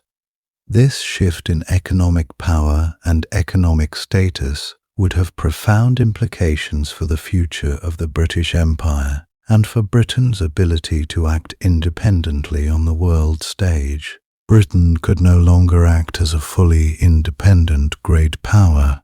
It would increasingly need to defer to American preferences and American financial interests. So when the war ended in November 1918, Britain had won decisively on the battlefield, had defeated Germany militarily, but it had lost something far more important to its long-term future. It had lost the economic position that had sustained its empire for centuries, the psychological confidence that had justified its rule, and the moral certainty and conviction that had given empire its meaning and legitimacy. The 1920s and 1930s, the interwar period, was paradoxical for Britain in the most troubling way. Territorially, looking at maps and official claims, the British Empire actually reached its largest geographical extent in the early 1920s, after the Ottoman Empire was carved up and broken apart following the First World War, and Britain received mandates over Iraq, Palestine, and other Middle Eastern territories from the League of Nations. On a map, the empire looked as vast as ever, perhaps even vaster. But this territorial expansion masked a reality that was far more troubling and concerning to anyone who looked closely. Britain was economically weakened and in debt, burdened by the loans it had taken out during the war. The pound sterling, once unshakable and universally respected, had lost value during the war and struggled to recover its former strength. The decision to return sterling to the gold standard at the pre-war exchange rate, made by the British government in 1925, put further strain on the already struggling economy. This policy made British exports more expensive for foreign buyers and made it significantly harder for British companies to compete internationally. Unemployment in Britain was high during the 1920s, sometimes reaching 15% or more, and it stayed high throughout the decade. The economy was stagnant, growth was minimal, and there was palpable social unrest, tension between different classes and groups. The general strike of 1926 showed the depth of social tension between workers and employers, between those whose livelihoods had been devastated and those who controlled industry and capital. It was a moment of deep social crisis that revealed the fragility of the social order. Add to this the fact that maintaining an empire spread across the globe, with military garrisons in numerous locations, with naval stations in every important port, with colonial administrators governing vast territories, was enormously expensive and only getting more expensive. Britain was spending vast sums simply to keep the empire standing, spending money that might otherwise have been invested in the domestic economy or in maintaining and improving industry and infrastructure at home. The Great Depression, which began in 1929 with the crash of the stock market in New York and spread rapidly around the world, made everything worse. Everything deteriorated further. International trade collapsed as countries turned inward and raised tariffs to protect their domestic industries. Prices for the raw materials that Britain imported from its colonies, cotton and rubber and tin and other commodities, fell dramatically, sometimes to a fraction of their previous value. Investment dried up as people and companies stopped making new investments. The economy contracted sharply. GDP fell. Production fell. Unemployment rose even higher, reaching levels not seen before, with millions of people out of work. Britain was forced to abandon the gold standard in 1931, a humiliating moment that was widely seen as symbolizing the decline of British economic power. This economic weakness directly affected the empire and Britain's ability to maintain it. Britain found it increasingly difficult to invest in colonial infrastructure or to maintain the military forces needed to garrison distant territories. Colonial elites, especially in India, observed Britain's weakness during this period and became increasingly convinced that independence from Britain was achievable, that they did not have to accept British rule indefinitely. Nationalist movements across the empire grew stronger and more organized, moving from talking about reforms and greater participation to demanding independence outright. In India, the Indian National Congress, under the moral and political leadership of Mohandas Gandhi, the man they called the Mahatma, meaning great soul, was organizing mass civil disobedience campaigns against British rule, campaigns that mobilized millions of Indian people and brought the independence struggle into the streets and villages across the subcontinent. In other colonies, political organizations were demanding greater self-governance and independence. Britain's response, in many cases, was repression, using force to maintain control. Colonial administrators arrested nationalist leaders, suppressed protests, detained people without trial, and tried to maintain control through force. But this repression was becoming more difficult to justify morally, both to the international community and to the British people back home, who were losing faith in empire, and it was requiring more and more resources to maintain it effectively. More soldiers stationed in colonies, more police and security forces, more money spent on military and repression rather than on development or improvement. The contradiction between Britain's proclaimed values of democracy and self-determination, values Britain claimed to hold dear, and its actual practice of autocratic colonial rule became increasingly apparent and harder to ignore. In the late 1930s, the world was moving toward another major conflict. Hitler's Germany was rising in Europe, becoming more aggressive and expansionist. Japan was expanding in Asia, conquering China and other territories. Italy was becoming aggressive in the Mediterranean and in Africa. Britain was being drawn back into rearmament and military preparations. The economic strains of the 1930s had left Britain less prepared to face this new threat than it had been to face the First World War a decade and a half earlier. And the empire, rather than being a source of strength that could help Britain face this new global crisis, was beginning to feel more like a burden and a liability, a vast collection of territories that had to be defended and administered, but that required more and more resources and military expenditure than they generated in economic return. Across the British Empire, nationalism was rising with increasing force and intensity, and it was not a quiet or passive force, not something that could be easily ignored or dismissed.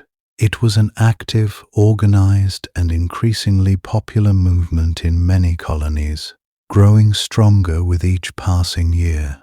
The ideological challenge to imperial rule was fundamental and went to the very heart of how the empire justified itself. For centuries, Europeans had justified colonialism through a variety of arguments that had been repeated so often they had become almost unthinking orthodoxy. They said they were bringing civilization to backward peoples, introducing law and order and science and progress.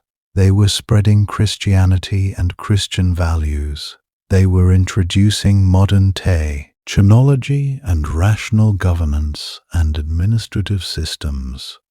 They were suppressing practices like sati in India, the burning of widows, which were seen as barbaric and uncivilized. They portrayed themselves as enlightened rulers bringing progress to grateful or at least obedient subjects. But by the 20th century, this entire ideology and system of justification was facing serious challenges from multiple directions. For one thing, the very education that Britain provided in its colonies, the exposure to Western literature, philosophy, and political thought, gave colonial intellectuals and students the intellectual tools to critique European rule and to question its premises. They read about democracy, about individual rights, about self-determination, and they asked why these principles should not apply to colonial territories and colonial peoples. They studied European history and pointed out that Europeans themselves had gone through revolutions and wars to gain their own independence and self-governance from monarchies and empires. Why should Africans and Asians not have the same rights and the same opportunities? This intellectual challenge to imperialism came from colonial subjects themselves, not from European critics or sympathizers, which gave it a moral power and force that external criticism could never have achieved, because it came from those who were actually suffering under imperial rule. The Indian independence movement, led by Mahatma Gandhi and others, developed a sophisticated and powerful critique of colonial rule. Gandhi, in particular, developed the philosophy and practice of non-violent resistance, which he called satyagraha, which means truth force in Sanskrit. This approach drew deeply on Indian philosophical and religious traditions, particularly on Hindu concepts of ahimsa, or non-violence, as well as on ideas of non-violence developed by Western thinkers like Henry David Thoreau. It provided a powerful moral alternative to British claims that they were civilizing and improving colonial societies. If Britain was truly civilized, truly enlightened, Gandhi's reasoning went, then why did it need military force and police repression to maintain its rule? A truly legitimate government, according to Gandhi's philosophy, would not need to suppress peaceful protest and civil disobedience. The British government's repeated use of force against peaceful protesters only proved that British rule in India was illegitimate and rested on force rather than on the consent of the governed. Nationalism in other parts of the empire took different forms, suited to local traditions and conditions, but it shared a common element across all regions. Colonial populations increasingly saw themselves as distinct peoples with their own identity and with the right to self-governance. In Africa, nationalism was growing and becoming more articulate, though it was sometimes suppressed more successfully by colonial administrators than in India. In the Caribbean, in the Pacific, in Southeast Asia, the same forces of nationalism and self-assertion were at work. A new generation of colonial-born leaders was emerging across the empire, people educated in the West, but still rooted in their own traditions and cultures, who were articulating powerful visions of independent nations governed by their own peoples, nations that would be free from foreign domination. The racial ideology that had long underpinned colonialism and justified it was also being fundamentally challenged and undermined by historical events. European colonialism had justified itself partly through racist ideas about the superiority of Europeans and the inferiority of non-European peoples, ideas that were supposedly scientific, natural, and inevitable, backed by pseudo-scientific theories of race and evolution.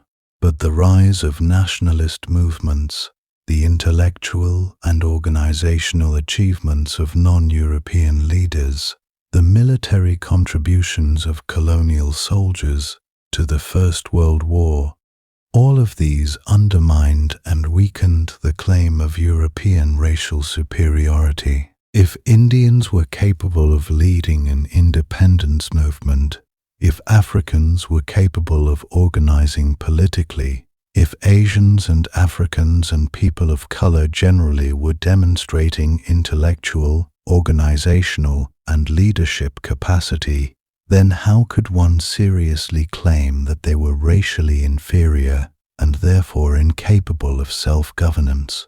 The contradiction became harder and harder to ignore. By the 1930s, the ideological foundation of empire, the entire set of ideas and arguments that had justified it and made it seem natural and inevitable, was crumbling and eroding at its foundations.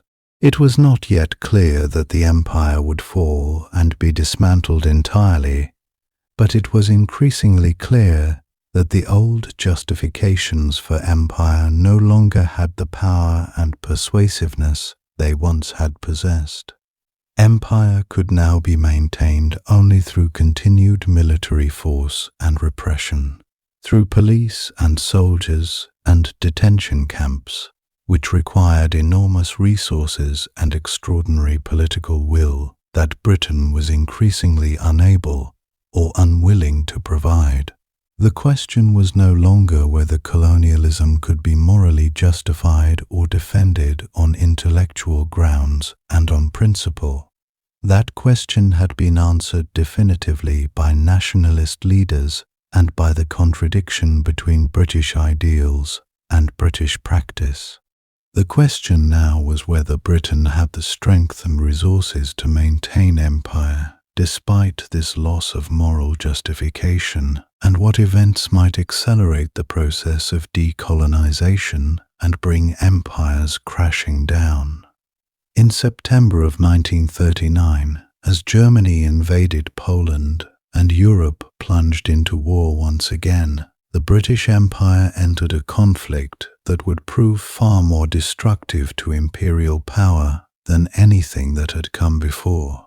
The Second World War, lasting from 1939 to 1945, would strip Britain of its remaining wealth, shatter what remained of its military mystique, and accelerate the collapse of empire with a speed that would have seemed impossible just a decade earlier.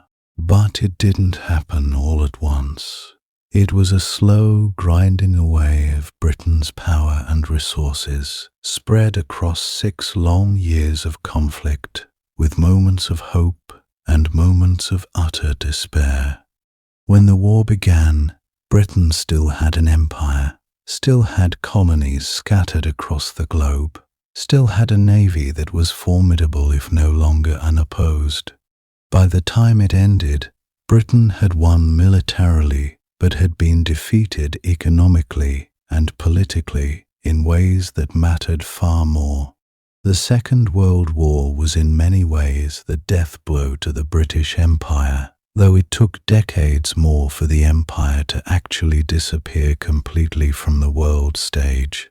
This war would be different from the first. In the First World War, at least Britain could tell itself that it was defending civilization against German aggression, that the sacrifice made sense within the framework of defending the empire and maintaining British power. In the Second World War, Britain was fighting for survival against Nazi Germany, against fascism and tyranny, but in doing so, it would sacrifice the very thing it was trying to preserve. The empire could not survive the war that was needed to defeat Hitler's Germany. It was a tragic paradox that few people at the time fully grasped. The financial cost was simply staggering, incomprehensibly large, absolutely beyond anything that a nation could reasonably absorb, without suffering catastrophic damage to its economy and its future. Britain spent roughly £28 billion on the war effort, more money than the entire GDP of most nations, more than some nations earned in a century. To put this in perspective, Britain spent about 1/4 of what it had spent on the First World War, but that was because the First World War had already exhausted Britain's resources. At the height of the war, more than half of Britain's economic output was devoted to military spending and the war effort, a level of commitment that meant that civilian goods became scarce, that rationing was severe and unrelenting, that people on the home front lived with constant deprivation and scarcity, and the knowledge that they might never see the end of it. Families were separated, with men conscripted into the military and sent away. Homes were bombed, destroyed, left in rubble. Factories were converted to war production. Buses were painted green to serve as camouflage. Everything was devoted to the war effort. Everything was sacrificed. The war continued year after year after year, dragging on, seemingly endless. There was no quick victory. Instead, There was grinding attrition, test, slow wearing down of resources and will and capacity, the gradual deterioration of Britain's ability to sustain itself. By 1941, just 2 years into the war, Britain was effectively bankrupt. The nation had spent almost everything it had. The foreign financial resources that had accumulated over centuries of imperial dominance were nearly gone, liquidated to pay for weapons and ammunition, and ships and everything else that was needed to fight a modern industrial war. The money that had flowed into Britain from its empire, the wealth that had been extracted from colonies around the world, had been spent. The investments overseas that had generated steady income for Britain were abandoned or lost or seized. Britain had to borrow money, increasingly from the United States, which still had wealth and industrial capacity that hadn't been destroyed, which was still producing at full capacity and exporting to the world. The United States became the arsenal of democracy, as it was called, producing weapons and supplies and ammunition not just for American forces, but for the British as well, for the Soviet Union, for everyone fighting against Germany and Japan. Britain borrowed more and more, accumulating debts that were measured in billions of pounds, debts that would take decades to repay if they could be repaid at all.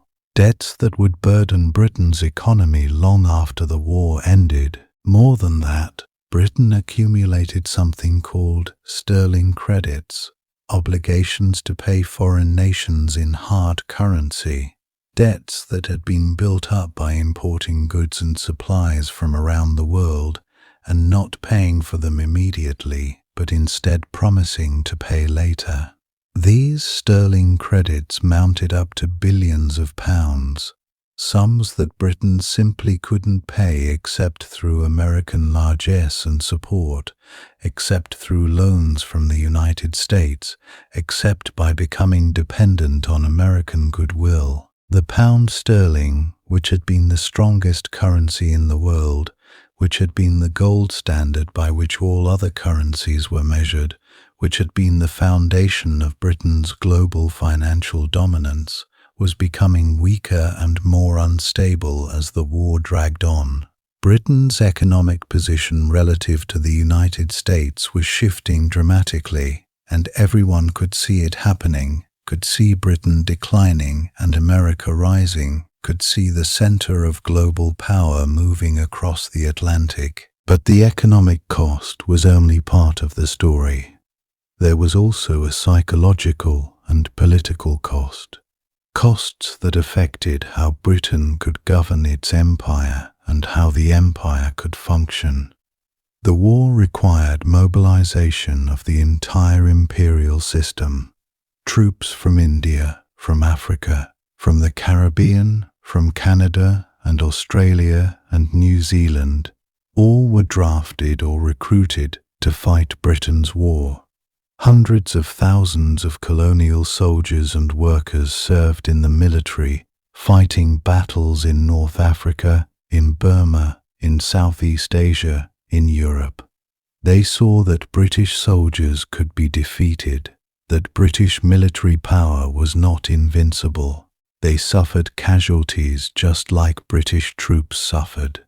They fought not to defend their own homelands, but to defend the empire that ruled over them, to fight a European war that had nothing to do with their own countries. Indian soldiers in particular served in enormous numbers, hundreds of thousands of them fighting in North Africa and in Burma.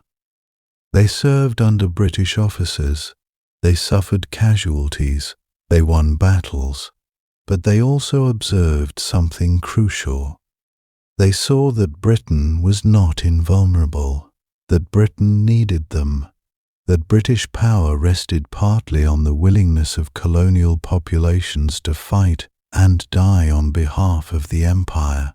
If those colonial populations were no longer willing to do that, If they demanded independence instead, what could Britain do about it? The answer, increasingly, was nothing. Britain didn't have the resources to maintain empire by force if large numbers of colonized people refused to accept it. And inside India particularly, the effect of the war was politically explosive, transformative, revolutionary. Gandhi and the Indian National Congress had opposed India's participation in the war from the very beginning. Gandhi believed it was fundamentally wrong for Indians to be asked to fight and die for British freedom and independence against fascism, when Indians themselves did not have their own independence and freedom, when Indians were still living under foreign rule and colonial domination. His position was logical and morally coherent, impossible to refute without contradicting everything that Britain claimed to be fighting for. Britain claimed to be fighting against tyranny and oppression, against nations that conquered and dominated other peoples. Yet Britain itself was ruling over hundreds of millions of people without their consent, ruling through force and authority and political domination. How could this be justified? How could Britain claim the moral high ground when it was doing to India exactly what it was accusing Hitler's Germany of doing to smaller nations? In 1942, as the war raged with increasing intensity and India's future seemed uncertain, caught between the fighting in Burma and the fighting in the Middle East, Gandhi launched the Quit India movement, a campaign demanding that Britain withdraw from India and grant it independence. The campaign called for mass civil disobedience and non-cooperation with the British colonial government, calling on Indians to refuse to cooperate with British authority, to strike, to protest, to make the machinery of colonial government grind to a halt. Millions of Indians participated in strikes and protests and demonstrations, some peaceful, some turning into riots and violence when confronted by British soldiers and police. The scale of participation was enormous, unprecedented. Entire towns and villages participated. Millions of Indians, common people, not just political leaders or intellectuals, but ordinary Indians, common people from all walks of life, rose up and demanded independence.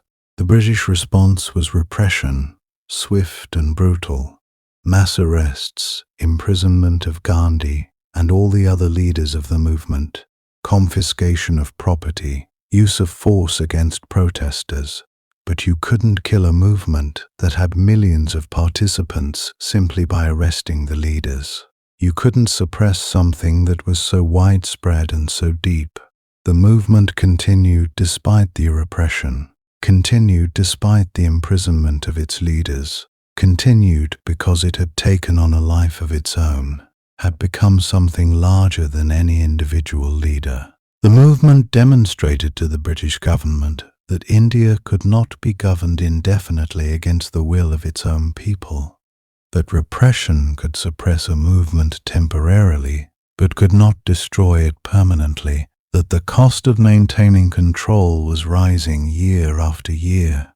When Gandhi was released from prison in 1944, his health broken by his imprisonment, his body weakened by the conditions in prison, the political situation in India had shifted fundamentally, irreversibly. The British realized that they faced a choice, a stark choice with no middle ground. They could either grant India independence, could negotiate with Indian leaders and end colonial rule peacefully, or they could fight a long and expensive colonial war to maintain control, a war that might last years. A war that would cost lives and money that Britain couldn't spare while still fighting Germany and Japan on multiple continents. The British government calculated the cost-benefit analysis. India would have to be pacified militarily, which would require hundreds of thousands of troops stationed there indefinitely. India would have to be policed, which would require a large police and security force. Supplies would have to be shipped from Britain, which would strain Britain's already exhausted merchant marine. The war was not yet over when this realization set in. Britain was still fighting on multiple fronts, still mobilizing all of its resources for the war effort, still struggling to produce enough weapons and ammunition to maintain the fighting in Europe and in Asia. The idea of also fighting a colonial war in India seemed impossible, seemed unbearable, seemed like something that would destroy Britain itself, would break the British people who were already exhausted and demoralized by years of war and bombing and sacrifice. Then, in February of 1942, something happened that shattered the myth of British military superiority in a way that nothing before it had done.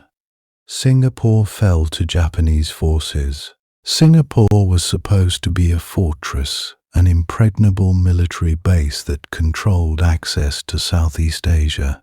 That was the jewel of Britain's Asian empire, the foundation of British naval power in the Pacific. It was defended by about 85,000 British troops and soldiers from across the empire. The Japanese attacked with only about 35,000 troops. And yet Singapore fell in just a few days, with the British unable to defend the fortress they thought was impenetrable. The British commander, General Arthur Percival, surrendered the city and the garrison on February 15, 1942. Churchill himself declared this to be the worst disaster and the largest capitulation in British history. The psychological impact was absolutely catastrophic. It proved that the British were not invincible, that a numerically smaller force of Asian troops could defeat British soldiers and conquer what was supposed to be an impregnable British fortress.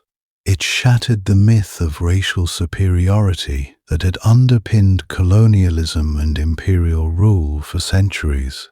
If the British could be defeated by Japanese, if an Asian nation could conquer what was supposed to be an impregnable British stronghold, then what did that say about the claims that Europeans were naturally superior and destined to rule over other peoples? Suddenly, those claims seemed hollow and unconvincing. The loss of Singapore reverberated throughout the entire empire. It demonstrated to colonized peoples everywhere that British power could be defeated, that the empire was not permanent and inevitable, that resistance to British rule might be possible if colonized peoples were willing to fight for their freedom. And it demonstrated to the British people and British leadership that the empire could not be defended everywhere at once, that Britain simply didn't have the resources to maintain control over such a vast territory against determined opposition from an enemy that was willing to challenge British power directly. The war continued for 3 more years after Singapore fell. Germany was defeated in May of 1945 and Japan in September of 1945. Britain had won. Technically speaking, it had been on the side that defeated Nazi Germany and Imperial Japan, but the victory was hollow and meaningless in terms of Britain's actual power and position in the world. Britain emerged from the war economically exhausted, physically weakened, surrounded by ruins at home and abroad. British cities had been bombed repeatedly by German aircraft, destroying homes and infrastructure. The government was bankrupt. The pound sterling was worthless outside of British control. American dollars were what mattered now. The United States and the Soviet Union, the two superpowers that had actually defeated Germany and Japan, emerged from the war as the dominant military and economic powers in the world. Britain was still a major power, still had a seat at the table when great powers made decisions, but it was no longer the supreme power, no longer the nation that everyone had to defer to and respect. It was one power among others, and a weakened one at that. British leaders and planners looked at the situation after the war and realized that Britain simply couldn't afford to maintain the empire anymore. The costs of keeping troops in colonies, of administering distant territories, of defending imperial interests, were more than the empire generated in economic returns. The empire had become a liability rather than an asset, a drain on resources rather than a source of wealth. Britain was too weak and too poor to maintain it. The war had also changed something fundamental in how the international community viewed empires and colonialism. During the war, Britain and the United States had fought against Germany and Japan and Italy, nations that were building their own empires through military conquest and aggression, through invasion and occupation and domination. The Allied powers portrayed themselves as fighting for democracy and freedom and human rights against imperialism and tyranny and oppression, against nations that believed they had the right to rule over other peoples. It was a moral framework that made sense in the context of opposing Hitler and his Nazi regime. The Atlantic Charter, signed in August of 1941 by President Franklin D. Roosevelt of the United States and Prime Minister Winston Churchill of Britain, was a statement of principles, a declaration of what the Allied powers believed they were fighting for, what kind of world they wanted to build after the war. The Charter proclaimed the principle that all peoples had the right to choose their own form of government, that nations should not acquire territories through military conquest and aggression, that all peoples had a right to self-determination, the right to decide their own futures and govern themselves. These were beautiful principles, idealistic and inspiring. They sounded wonderful. They represented everything that democracy and freedom supposedly stood for, everything that the West claimed to believe in. And they were also directly contradictory, fundamentally at odds with the entire basis of the British Empire. The empire was maintained through military force and political coercion. It had been acquired through conquest centuries earlier, and it denied most of its subjects the right to choose their own government or determine their own futures.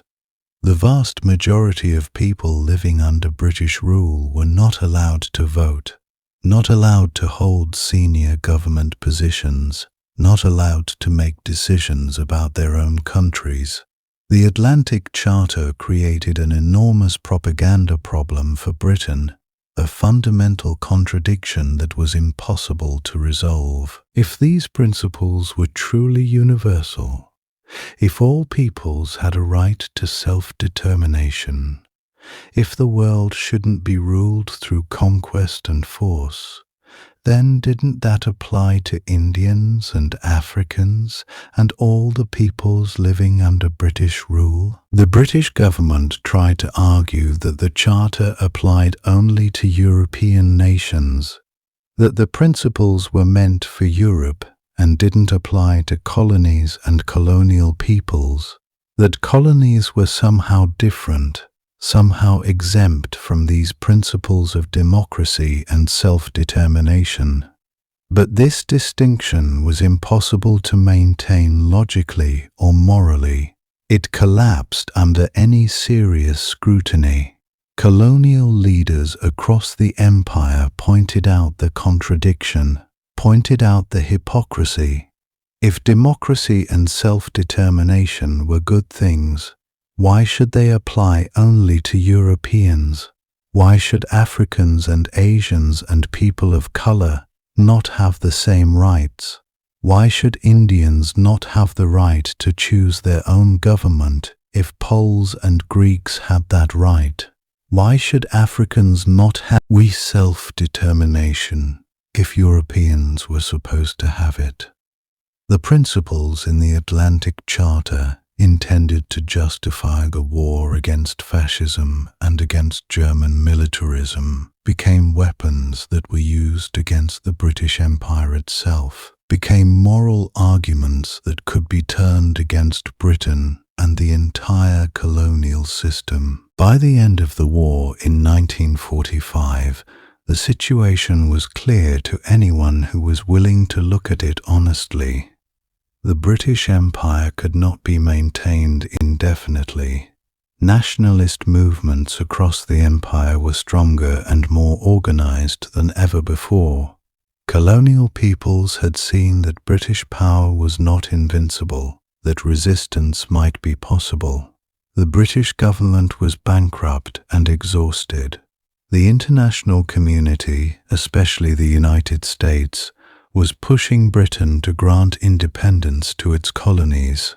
The question was no longer whether the empire would end, but when it would end and how. And where would it end first? The answer was obvious. It would end in India, the crown jewel of the empire, the territory that generated the most wealth and was the most politically important. India had been the heart of the empire for nearly 2 centuries, the territory that had made Britain rich and powerful. India was also the place where nationalist feeling was strongest, where the independence movement was most organized and most powerful, where the British government faced the most determined and sophisticated opposition to its rule. Between 1945 and 1947, negotiations took place between the British government and the Indian independence movement. The British government, led by Prime Minister Clement Attlee, was willing to grant independence. The Indian National Congress, led by Jawaharlal Nehru and other leaders, negotiated for the terms of independence. The negotiations were complicated by the question of what would happen to the Muslims of India. The Muslims felt that they would be a minority in an independent India dominated by Hindus, and they demanded their own independent nation. This demand for a separate Muslim state, which would be called Pakistan, complicated the negotiations and ultimately led to a tragic outcome. But by the middle of 1947, negotiations were complete. Britain had agreed to grant independence to India. The date was set for August 15, 1947. On August 15, 1947, India became independent. The Indian Independence Bill took effect. More than 2 centuries of direct British rule over India came to an end, a period of history longer than the entire existence of most nations. Jawaharlal Nehru became the first Prime Minister of independent India. Muhammad Ali Jinnah became the leader of the newly created Pakistan. For Indians, this was a moment of immense joy and triumph, but also a moment of grief and loss and tragedy. After decades of struggle, after countless sacrifices and struggles, India had achieved independence. The Indian flag was raised. National anthems were sung. People danced in the streets. Independence was celebrated with fireworks and parades and celebrations. Millions of Indians felt a sense of relief and hope and vindication, a sense that the sacrifice had been worth it, that their nation was finally free. But at the very same time, the independence of India was being accompanied by horror and violence on a scale that was almost incomprehensible. The partition of India, the division of British India into two independent nations, one Hindu-majority India and one Muslim-majority Pakistan, was accompanied by communal violence on a massive scale, by murders and massacres and atrocities that would scar both nations for generations to come. As the announcement of partition came, as it became clear that the subcontinent would be divided and that there would be two nations instead of one, Hindus and Muslims who lived in areas that would become part of the other nation, began to realize that they would become part of the other nation, began to realize that they would become part of the other nation, began to realize that they would front minorities in countries governed by people of a different religion. Families were torn apart as different members made different calculations about where they needed to go. Communities that had lived together for centuries, that had shared languages and cultures and histories, were suddenly divided by borders and by religious identity and by fear. Hindus in Pakistan fled toward India, gathering their possessions and their families and fleeing ahead of violence. Muslims in India fled toward Pakistan, desperately trying to reach safety before violence overtook them. The migration was not orderly or peaceful. It was chaotic and dangerous and accompanied by terrible violence. It was accompanied by massacres, by communal riots, by killings on both sides, by atrocities committed by both Hindu and Muslim communities. Historians estimate that between 200,000 and 2 million people died in the violence accompanying partition.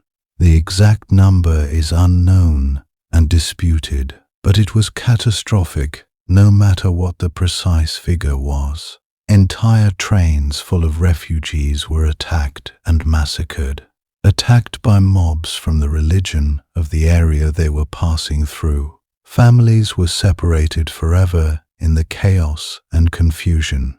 People lost homes and property that had been in their families for generations, property that had to be abandoned in the rush to flee to safety. The partition of India was one of the largest human migrations in history. It created roughly 15 million refugees, people who had to flee their homes and everything they owned and start over in a new country where they were suddenly strangers, where they didn't speak the language or understand the customs or have any family connections. It was a tragedy of enormous proportions, a human catastrophe that unfolded over the course of weeks and months as the partition process happened, as families were separated and communities were destroyed. And it happened as a direct result of the British decision to partition India, to divide the subcontinent into two nations along religious lines, to withdraw from India and leave the problem of managing the transition to others who weren't prepared for the task. The violence reached such intensity that Gandhi himself, the man who had led the non-violent independence movement for decades, who had taught the world that peace and non-violence could defeat empires, was assassinated in January of 1948 by a Hindu fanatic who disagreed with Gandhi's appeals for peace and tolerance between Hindus and Muslims. Gandhi was killed while on his way to a prayer meeting where he was going to try to calm the communal violence. His death was a tragedy, but it was also somehow fitting. The man who had dedicated his life to non-violence fell victim to violence. The man who had achieved India's independence saw that independence marred by bloodshed and suffering on an almost incomprehensible scale. The independence of India, while important and meaningful as a political event, was stained by the human tragedy that accompanied it. But from the perspective of the empire and its collapse, the independence of India marked a turning point of absolute significance. India had been the crown jewel of the British Empire, the territory that had been the foundation of British wealth and power for nearly 2 centuries. It had been the most important colony in the entire empire, the place where the most resources were invested, the place that generated the most wealth and strategic importance. If India could achieve independence, if Britain was willing to grant it independence to the most important colony in the empire, then the entire justification for empire began to collapse. If Britain couldn't maintain control over India, then why should it try to maintain control over other colonies? If Indians could achieve independence through struggle and negotiation, then so could Africans, Asians, peoples in every corner of the empire could demand independence and expect to receive it. The loss of India was catastrophic for the British Empire in psychological and political terms. It was the beginning of the end, the moment when it became clear that the empire was not going to survive in any meaningful form. Britain had governed India for nearly 200 years. Generations of British people had grown up thinking of India as part of the natural order of the world, as something eternal and permanent. Suddenly that was gone. The jewel of the empire was lost. The territory that had defined the British Empire for generations was now independent and free from British rule. Other colonies looked at India's independence and asked themselves why they should accept continued British rule when India had achieved independence. Nationalist movements in Africa, in Asia, in the Caribbean, all looked at India and felt emboldened, felt that independence was possible for them too. But before the broader collapse of the empire across Africa and Asia could be completed, there was another crisis that demonstrated just how difficult and how impossible it would be to maintain imperial rule in a world that was increasingly hostile to colonialism and to the very idea of empire. Palestine, which had been placed under British mandate after the First World War, a territory that had been Ottoman territory before that, had become increasingly divided between the Arab Palestinian population, who had lived there for centuries, and the Jewish population that was immigrating there in increasing numbers, especially after the horrors of the Holocaust and the destruction of European Jewry by Nazi Germany. The British government had made contradictory promises to both groups during and after the First World War. It had promised to support a Jewish homeland in Palestine, had told the world that it was committed to the creation of a Jewish state in the territory, while also promising to respect the rights and the property of the Arab population already living there, the Palestinians who had inhabited the land for generations. By the late 1940s, the situation had become impossible to manage, impossible to reconcile, impossible to square these contradictory promises. Jews fleeing the horrors of Europe, survivors of the Holocaust, displaced persons with no homes to return to, were immigrating to Palestine, and Palestinians felt increasingly that their land and their rights were being taken away without their consent, that they were being displaced in their own country by foreigners.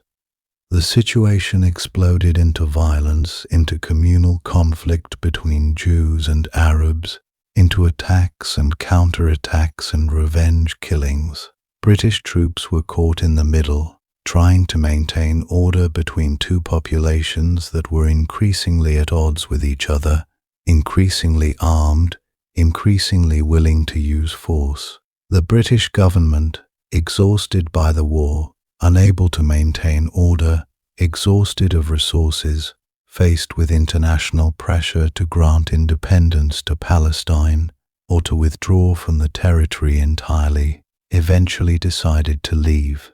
Britain had already given up trying to maintain control. In 1947, the British withdrew from Palestine, packed up their soldiers and their administrators, and withdrew, and the territory was handed over to the United Nations to figure out what to do with it. The withdrawal was hastily done and chaotic and poorly planned. There was no orderly transition. There were no preparations for what would happen after Britain left. As soon as the British left, the State of Israel was declared by the Jewish population, and Arab nations immediately attacked, sending armies to defeat the new state, starting the First Arab-Israeli War. Hundreds of thousands of Palestinians were displaced from their homes in the chaos of war, becoming refugees, driven out by force or fleeing in panic, losing everything they owned. The British withdrawal from Palestine marked another symbolic moment in the decline of empire, another moment that demonstrated the final weakness of Britain.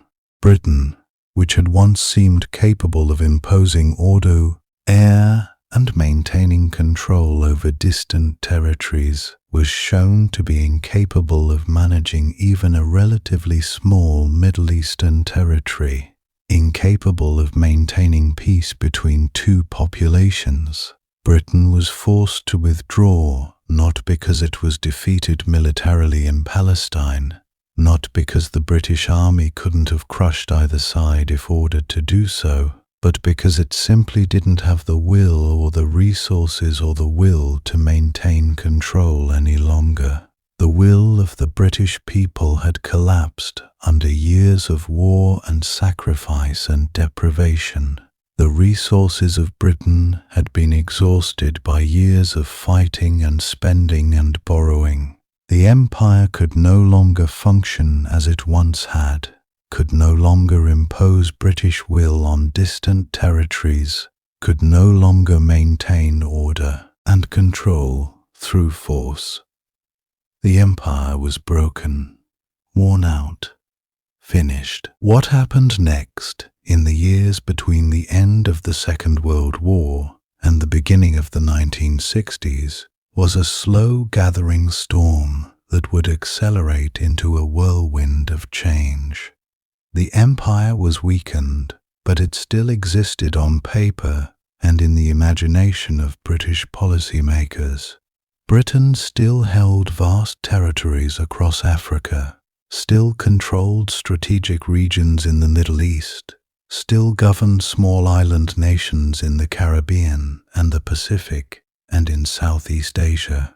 On maps, the British Empire still looked substantial, still looked impressive, still looked like it could endure for another century or more. But the maps were lying. The maps showed territory, but not the actual power to hold it, not the will to maintain it, not the willingness of people to accept it. And Britain itself was struggling to understand what was happening, struggling to accept that the world was changing, struggling to recognize that the age of empire was drawing to a close, that the very system that had defined Britain's identity and power and wealth for centuries was coming apart at the seams, that the moment when empire seemed permanent and eternal was passing away. The first major crisis after India's independence came not in Africa but in Egypt, in a moment that would shatter the final illusions of British power and demonstrate to the world and to Britain itself that the age of empire was truly over. The Suez Canal was one of the most strategically important waterways in the world. It connected Europe to Asia and the Middle East. It was the route through which oil flowed from the Persian Gulf to Europe and America. It was vital to international trade and to military strategy. Egypt had been under British influence and effectively British control for much of the modern era. Initially as a protectorate, and then as a nominally independent nation, that Britain still dominated militarily and politically. British military forces were stationed in Egypt. British influence shaped Egyptian policy. The Suez Canal was run by an international company, but British and French interests were paramount. Britain saw the Suez Canal and Egypt as part of its sphere of influence, as territories where Britain had special rights and special privileges, where British interests came first. In 1952, a military revolution in Egypt brought to power Colonel Gamal Abdel Nasser, a nationalist leader who believed that Egypt should be truly independent, that Egyptian resources should be controlled by Egyptians, that British and French power should be expelled from Egyptian territory. Nasser was enormously popular with ordinary Egyptians because he represented Egyptian independence and Egyptian nationalism, because he stood up to Western powers, because he promised to use Egypt's own resources for Egypt's own benefit, rather than allowing them to be exploited by foreign powers. In 1956, Nasser made a shocking announcement. He declared that the Suez Canal would be nationalized, that it would be taken over by the Egyptian government, that the international company that had run it would be expelled, that the revenues from the canal would go to Egypt rather than to British and French shareholders. It was a direct challenge to British and French power, a direct refusal to accept the old colonial order, a direct assertion of Egyptian sovereignty and independence. Britain and France were outraged. They saw the nationalization as an intolerable challenge, as a direct threat to their interests, as something that could not be allowed to succeed. They believed that if they allowed Nasser to seize the canal without consequences, if they allowed a nationalist leader to simply take away what they controlled, then every colony, every protectorate, every sphere of influence would be at risk. They would be emboldened to challenge Western power, to seize Western assets, to assert their own independence. Britain and France decided to act. They secretly coordinated with Israel, which was also hostile to Nasser and feared Egyptian power. The three nations agreed to a plan. Israel would attack Egypt, and then Britain and France would intervene militarily, to separate the combatants and protect the Suez Canal from being damaged in the fighting. In reality, the goal was to overthrow Nasser, to seize the canal, and to reassert Western control over Egypt and the canal. In October of 1956, the plan was put into action. Israeli forces attacked Egypt and made rapid progress across the Sinai Peninsula. Britain and France issued an ultimatum to both Israel and Egypt, demanding that they withdraw from the canal area so that British and French forces could move in to protect the canal. Egypt refused, so Britain and France launched military operations, bombing Egyptian airfields and landing troops in the canal zone. For a brief moment, it seemed like the old days were back, like Britain and France could still project military power globally, could still impose their will on smaller nations, could still control events in distant parts of the world. The Egyptian military was defeated, the canal was seized. British and French forces controlled the territory, but then everything fell apart politically and economically, and the illusion that this old-style colonial military adventure could succeed in the modern world was shattered completely. President Eisenhower of the United States was furious, absolutely angry that such an operation had been launched without his knowledge or approval. He had not been told about the invasion in advance. He opposed the military action. He viewed it as an act of imperialism, a throwback to colonialism, something that the modern world should not tolerate, and something that would damage American interests and American relationships with Arab nations. The United States was supposed to be the close ally and supporter of Britain and France in the Cold War against communist expansion. But Eisenhower made absolutely clear that America would not support this military adventure, this relic of 19th century imperialism. He brought pressure through the International Monetary Fund to deny Britain any financial assistance or support. He threatened to cut off oil supplies to Britain from American allies in the Middle East. He threatened to damage the pound sterling by selling British currency on the international markets and by blocking British access to American financial markets. He demanded that Britain and France withdraw their forces immediately from Egyptian territory. The American pressure was overwhelming and irreversible. Britain faced an economic catastrophe if it continued the military operation. The pound sterling was already weak and vulnerable after years of post-war austerity and economic struggle. Without American support, without access to American financial markets, without the ability to borrow money from the United States, Britain would face financial collapse. The government calculated the costs and realized that they couldn't afford to maintain the military operation. In a matter of days, less than a week after the military invasion began, the British government accepted a ceasefire and began withdrawing its forces from Egypt. The operation that was supposed to restore British prestige and reassert British power instead humiliated Britain, demonstrated Britain's weakness, showed that Britain could no longer act independently on the world stage without American approval and American support. The Suez Crisis was a moment of psychological collapse for Britain.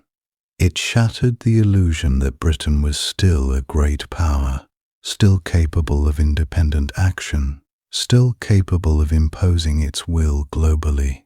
Militarily, the operation had succeeded. British and French forces had defeated the Egyptian military and seized the canal. But politically and economically it was a devastating defeat. The British public was shocked and demoralized. The world looked at Britain with a mixture of pity and contempt. The fact that Britain had to withdraw because of American pressure demonstrated that Britain was now dependent on America, that Britain was now a secondary power that had to follow American leadership, that the days when Britain could act unilaterally were over. For the people in Britain's remaining colonies and territories, the Suez Crisis was a revelation. It showed that Britain was weak, that British military power was not invincible, that Britain could be defied and could be forced to back down.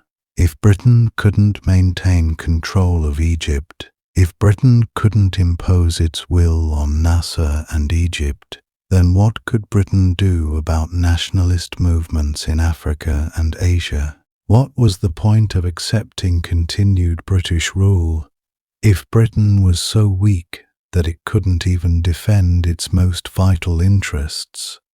The Suez Crisis accelerated demands for independence throughout the empire. Colonial leaders who had been cautious about pushing too hard for independence became more militant. Nationalist movements that had been gaining strength began to accelerate. The empire, which had seemed stable just a few years earlier, suddenly looked fragile and temporary. At almost exactly the same time that the Suez Crisis was unfolding, something else was happening in Africa that would prove even more significant for the future of the empire. Ghana, the Gold Coast as it had been known under British rule, was on the verge of independence. Ghana had been a British colony, and like many African colonies, it had a growing nationalist movement demanding self-government and independence. The movement was led by Kwame Nkrumah and his Convention People's Party, which had gained enormous popularity among ordinary Ghanaians through promises of independence and self-rule. The British government, still confident in those days of the 1950s that they could control events, had allowed Ghana to move towards self-government through a gradual process. Elections were held, Ghanaians were given positions in government, the legislature was increasingly filled with Africans rather than British officials. The process was meant to be slow and controlled, meant to ensure that Ghana would be prepared for independence and that Ghanaian nationalism would be channeled into cooperation with Britain rather than hostility toward Britain. But Nkrumah and his party had no interest in a slow process. They wanted independence immediately. They wanted it completely. They wanted Ghana to be truly free from British control. The movement built momentum. Millions of Ghanaians supported independence. The pressure became overwhelming. The British government faced the same calculation that they had faced in India. They could either grant Ghana independence relatively peacefully, or they could try to maintain control through force, fighting a colonial war that would cost lives and money, and ultimately would fail because they couldn't hold on forever. The British government chose accommodation. In 1957, Ghana was granted independence. It became the first African nation to achieve independence from Britain. The significance of Ghana's independence was absolutely enormous, perhaps more significant than almost any other event in the final phase of decolonization. It demonstrated that African nations could achieve independence, that Black Africans could rule themselves competently, that the age of European domination of Africa was truly ending, that what had seemed impossible just a few years earlier was now reality. News of Ghana's independence spread across Africa and across the entire African diaspora and across the entire world.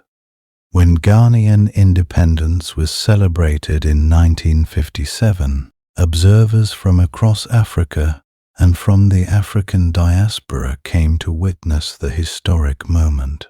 Delegations from other African territories came to see an African nation become truly free. Black Americans came to witness the event. Martin Luther King Jr., the great American civil rights leader, traveled to Ghana to witness the independence ceremony himself, and seeing a Black African nation achieve independence and self-rule inspired him deeply and reinforced his belief that Black people everywhere could achieve freedom and dignity and self-determination, could throw off systems of oppression through courage and determination. Ghana's independence became a beacon, a symbol that liberation was possible, that resistance to oppression could succeed, that peoples who had been colonized and dominated and told that they were incapable of self-government could throw off that domination and create their own nations and govern themselves successfully. Within a few years, Ghana's independence would be followed by independence for dozens of other African colonies, creating a cascade of decolonization across the entire continent, an avalanche that swept away the remaining structures of European colonial rule in Africa with a speed that no one could have predicted. Prime Minister Harold Macmillan, who led Britain during this period, understood what was happening. He saw that African nationalism was becoming stronger and stronger, that Britain couldn't hold on forever. that the only question was how long Britain would try to maintain control. In February of 1960, Macmillan travelled to South Africa and gave a speech to the South African Parliament that became famous as the Wind of Change speech. In his speech, Macmillan acknowledged that a wind of change was blowing through Africa, that African nationalism was growing, that African peoples were demanding self-determination and independence, and that this was a reality that had to be accepted. He said that Britain recognized the aspirations of African peoples, that Britain understood that change was coming, that Britain was willing to work with African nations toward independence. It was a remarkable speech, an acknowledgement that the age of empire was ending, that Britain would have to adapt to a new world where African nations were independent and self-governing. The speech reflected a shift in British thinking. It represented an acceptance, at least at the highest levels of government, that the empire could not be maintained indefinitely, that trying to hold on would be costly and ultimately futile, that the better course was to grant independence relatively gracefully and try to maintain friendly relationships with the newly independent nations through the Commonwealth. Britain would move quickly to grant independence to its African colonies. Country after country in Africa was granted independence throughout the 1960s. The process was sometimes relatively peaceful, sometimes marked by violence and conflict, but the direction was clear and irreversible. Britain was giving up its African empire, granting independence to territories that it had ruled for decades, or in some cases for a century or more. But before the rapid independence of most African territories, there came a moment of violent resistance in Kenya that demonstrated the cost and the brutality of trying to hold on to empire when a colonized population was determined to be free. Kenya had been a British colony for decades, and like many African colonies, it had been run primarily for the benefit of white European settlers. The best land in Kenya had been taken by white settlers and turned into farms and ranches. African Kenyans, particularly the Kikuyu people, had been pushed onto marginal land, had been forced to work as laborers for European farmers, had been denied political power and treated as subjects rather than citizens. The grievances were enormous. The Kikuyu had lost their land, had been denied dignity and respect, had been subjected to discrimination and exploitation.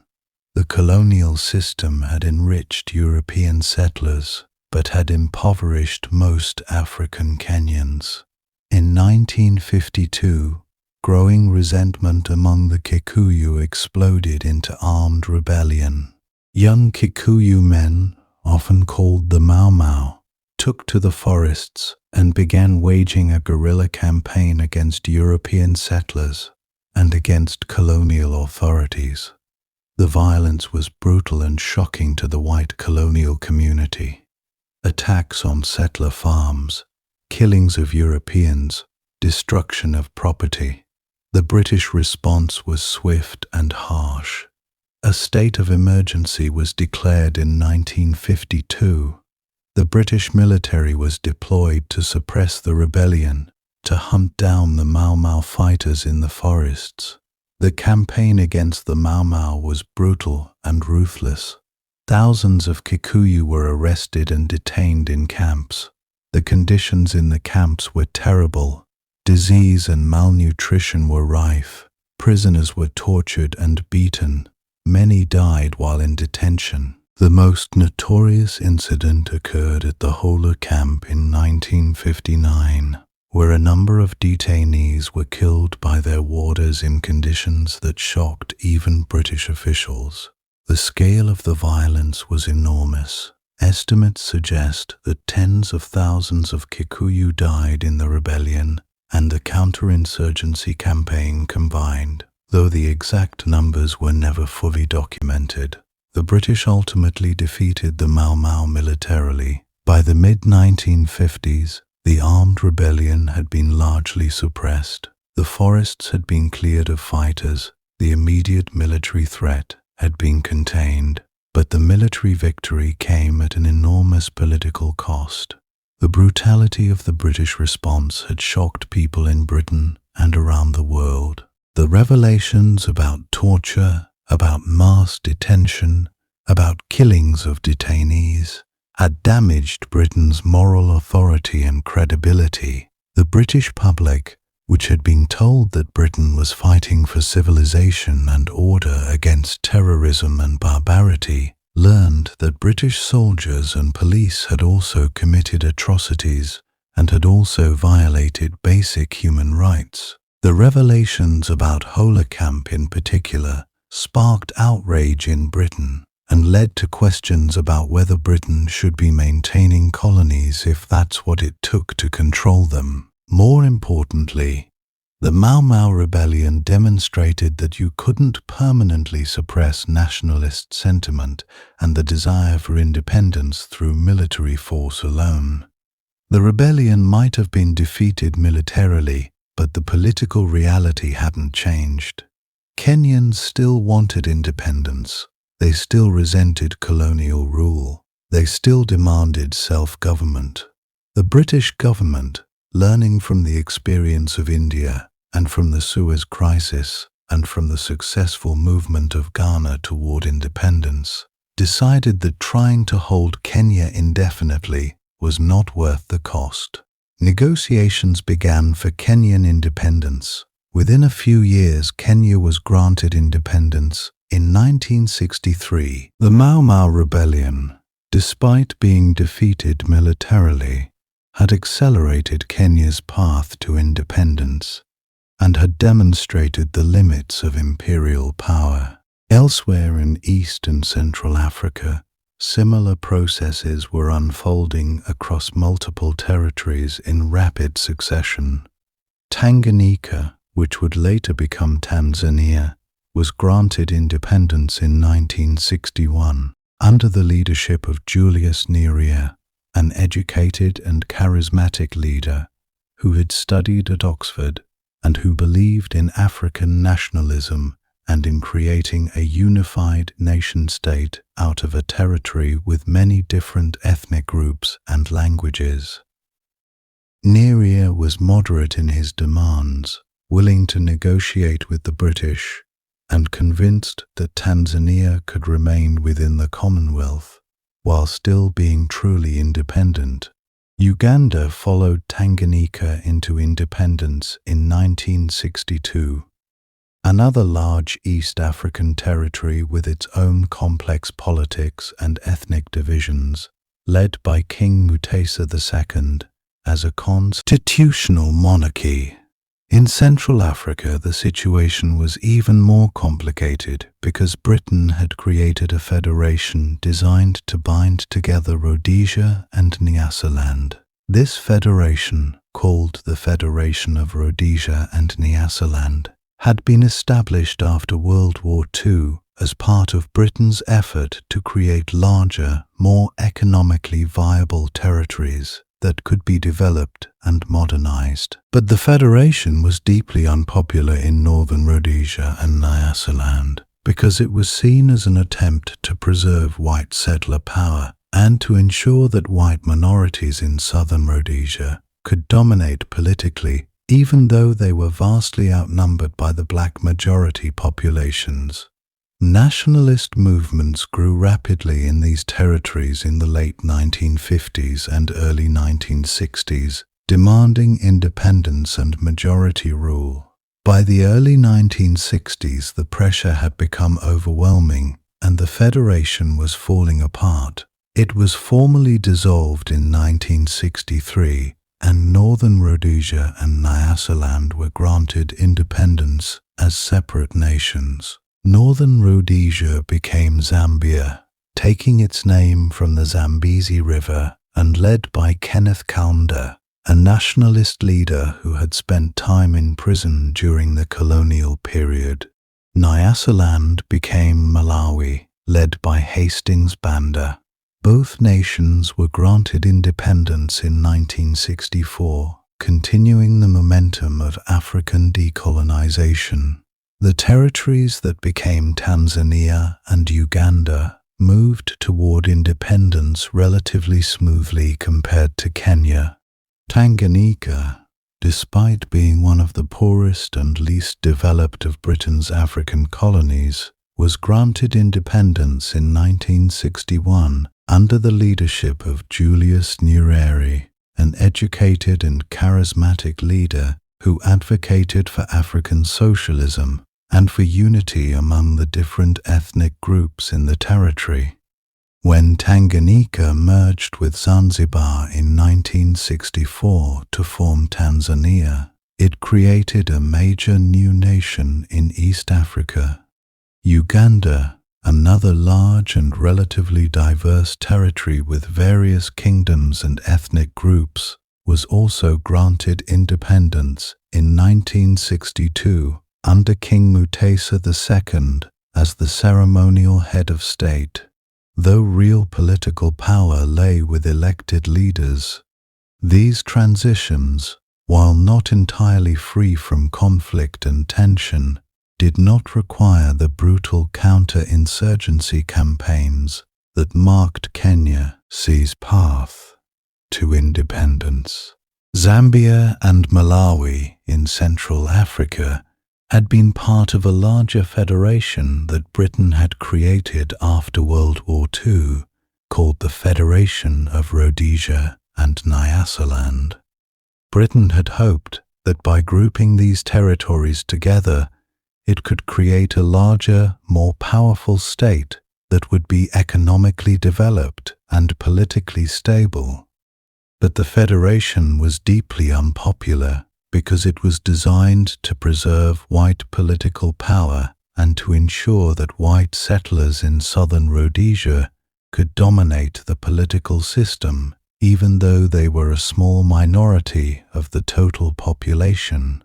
The African majority in northern Rhodesia and Nyasaland resented being part of a federation that was designed to serve white interests, and nationalist movements grew rapidly in these territories. By the early 1960s, the pressure for independence had become overwhelming. The federation was dissolved, and northern Rhodesia and Nyasaland were granted independence separately. Northern Rhodesia became Zambia, led by Kenneth Kaunda. Nyasaland became Malawi, led by Hastings Banda. Both nations were granted independence in 1964. Southern Rhodesia presented a more difficult and tragic situation, a case where white settlers were unwilling to accept the inevitable and where Britain itself was uncertain about how to handle the situation.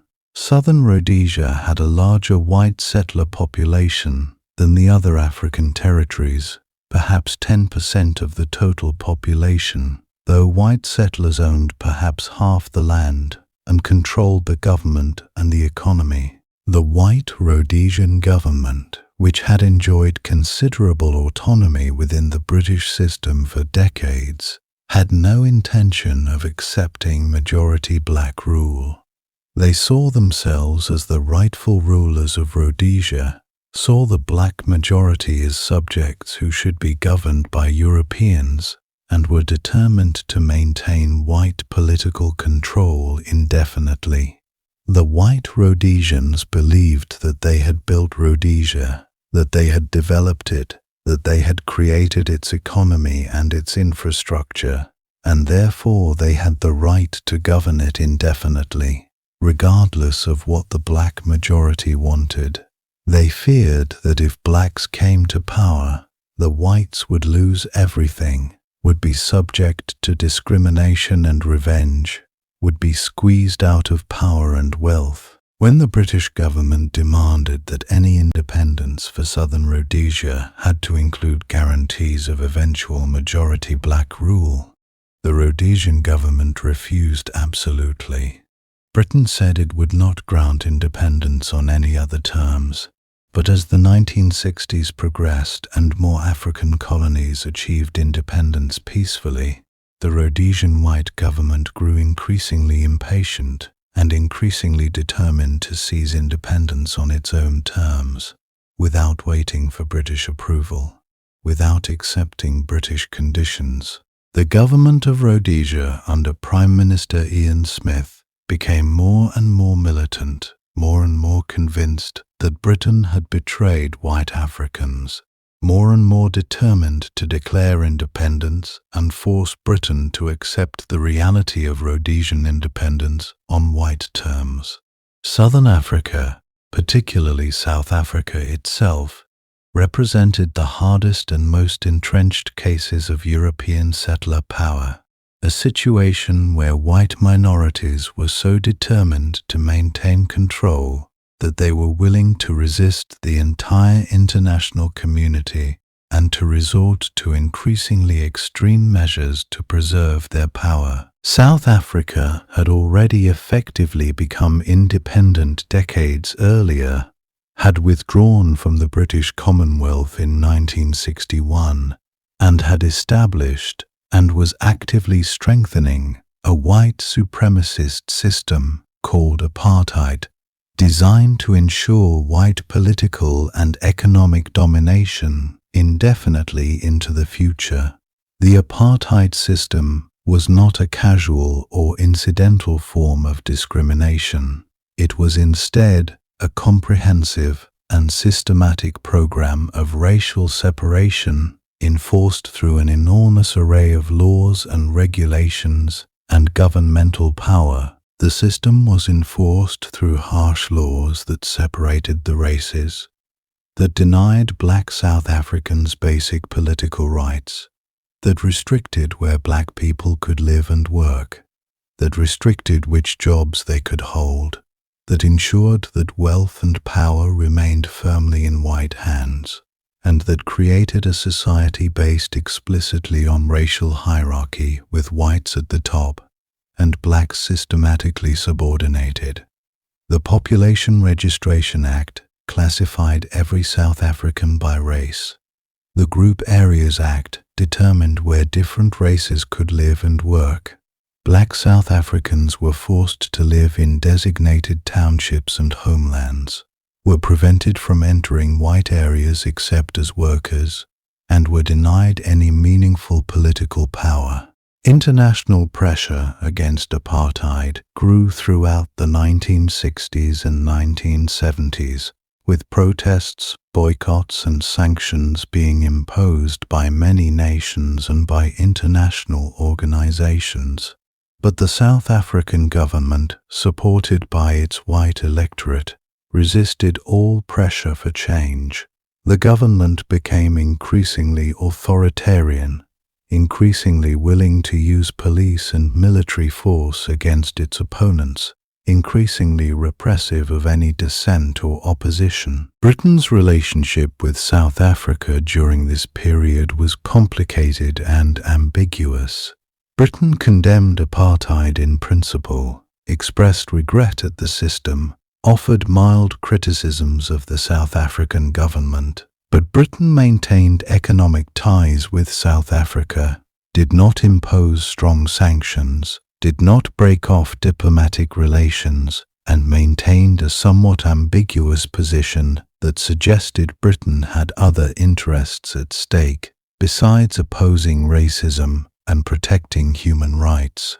South Africa had withdrawn from the Commonwealth in 1961, so the awkward question of Commonwealth membership did not arise, but Britain's failure to take strong action against apartheid reflected the complex geopolitical situation and Britain's limited power in the post-war world. In the Caribbean, Britain's island colonies moved toward independence in the 1960s, in a process that was generally more orderly and less violent than in Africa, though no less significant in marking the final dissolution of the British imperial system in the Western Hemisphere. Jamaica, the largest and most developed of the Caribbean colonies with a population of over 2 million people, gained independence in 1962. The political leadership was contested between the Jamaica Labour Party, led by Alexander Bustamante, and the People's National Party, led by Norman Manley, but both major parties supported independence, and both accepted that Jamaica's future lay in being a sovereign nation within the Commonwealth. Trinidad and Tobago, another major Caribbean colony with important oil resources that had made it relatively wealthy compared to other Caribbean territories, gained independence in 1962 as well, led by Prime Minister Eric Williams, a historian and nationalist who believed strongly in Caribbean unity and development. In the following years, smaller Caribbean islands including Barbados in 1966, Dominica in 1978, Grenada in 1974, and many others followed in a steady stream toward independence, some quickly and some more slowly depending on their size, economic resources, and political circumstances. Some of the smallest and most economically fragile Caribbean colonies, British territories with tiny populations and economies dependent almost entirely on tourism or on subsidies from Britain, chose to remain associated with Britain rather than becoming fully independent, though they achieved increasing degrees of self-government and autonomy. The process of Caribbean decolonization was generally smoother and less traumatic than the African process for several important reasons. There was much less of a white settler population in the Caribbean.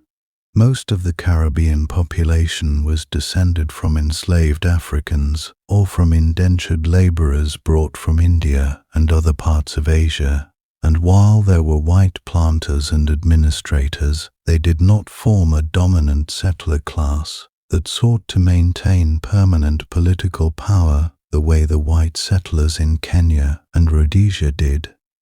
The Caribbean colonies had been moving towards self-government for longer than the African colonies, having achieved various degrees of internal self-rule before independence was finally granted. The newly independent Caribbean nations, while politically free and sovereign, maintained remarkably strong economic ties to Britain, chose to remain within the Commonwealth, and maintained British systems of law and government and culture. The Westminster parliamentary system was adopted in most Caribbean nations. English remained the primary language. The legal system was based on British common law. Many aspects of Caribbean culture, from cricket to literature to education, remained tied to Britain even after independence. The movement of Caribbean independence was less dramatic and less traumatic than the movement of African independence, but it was no less significant in marking the end of British colonial rule in the region, and in completing the transformation of the British Empire into something fundamentally different.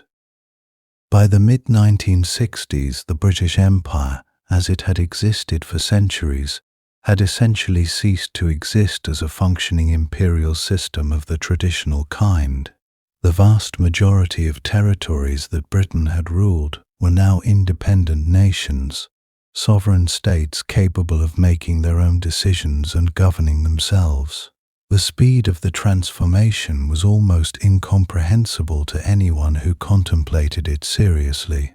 In the space of less than 2 decades, from 1947 to the mid-1960s, the empire on which the sun never set had been reduced to a few scattered islands and outposts in the Caribbean and the Pacific and in other remote locations. Britain had gone from ruling perhaps a quarter of the world's population to ruling only millions of people in distant territories, most of them small islands. The transformation had happened so rapidly, so completely, so thoroughly, that many British people were still struggling to understand what had happened, still struggling to accept that an empire that had seemed permanent and eternal and unchangeable for centuries had disappeared so quickly. The empire that had defined British identity, that had made Britain a superpower, that had provided wealth and prestige and global influence, had simply vanished. Britain itself had to adjust to a new identity as a post-imperial power, had to figure out how to maintain its influence and importance and standing in the world without the empire that had defined it for so long, had to accept that it was no longer a global superpower, but rather a medium-sized European nation, with some remaining global influence through the Commonwealth and through its special relationship with the United States. Beyond Africa and Asia, Britain's empire in Southeast Asia was crumbling just as rapidly, a region where the Second World War had delivered a particular kind of shock. During the war, Japanese forces had conquered the entire region, had defeated British forces in spectacular fashion at Singapore,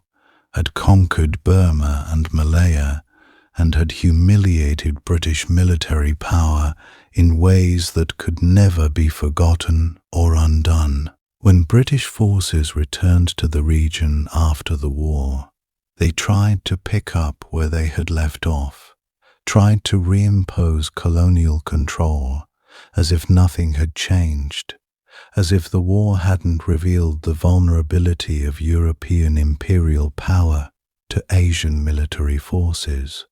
But everything had changed. Asian nationalism had been strengthened and emboldened by the experience of the war, by the fact that Japanese forces had conquered territory that the British had ruled for decades, by the example of Asian military power defeating European military power. Local populations had seen that the British were not invincible, were not inherently superior, could be defeated and could be overthrown.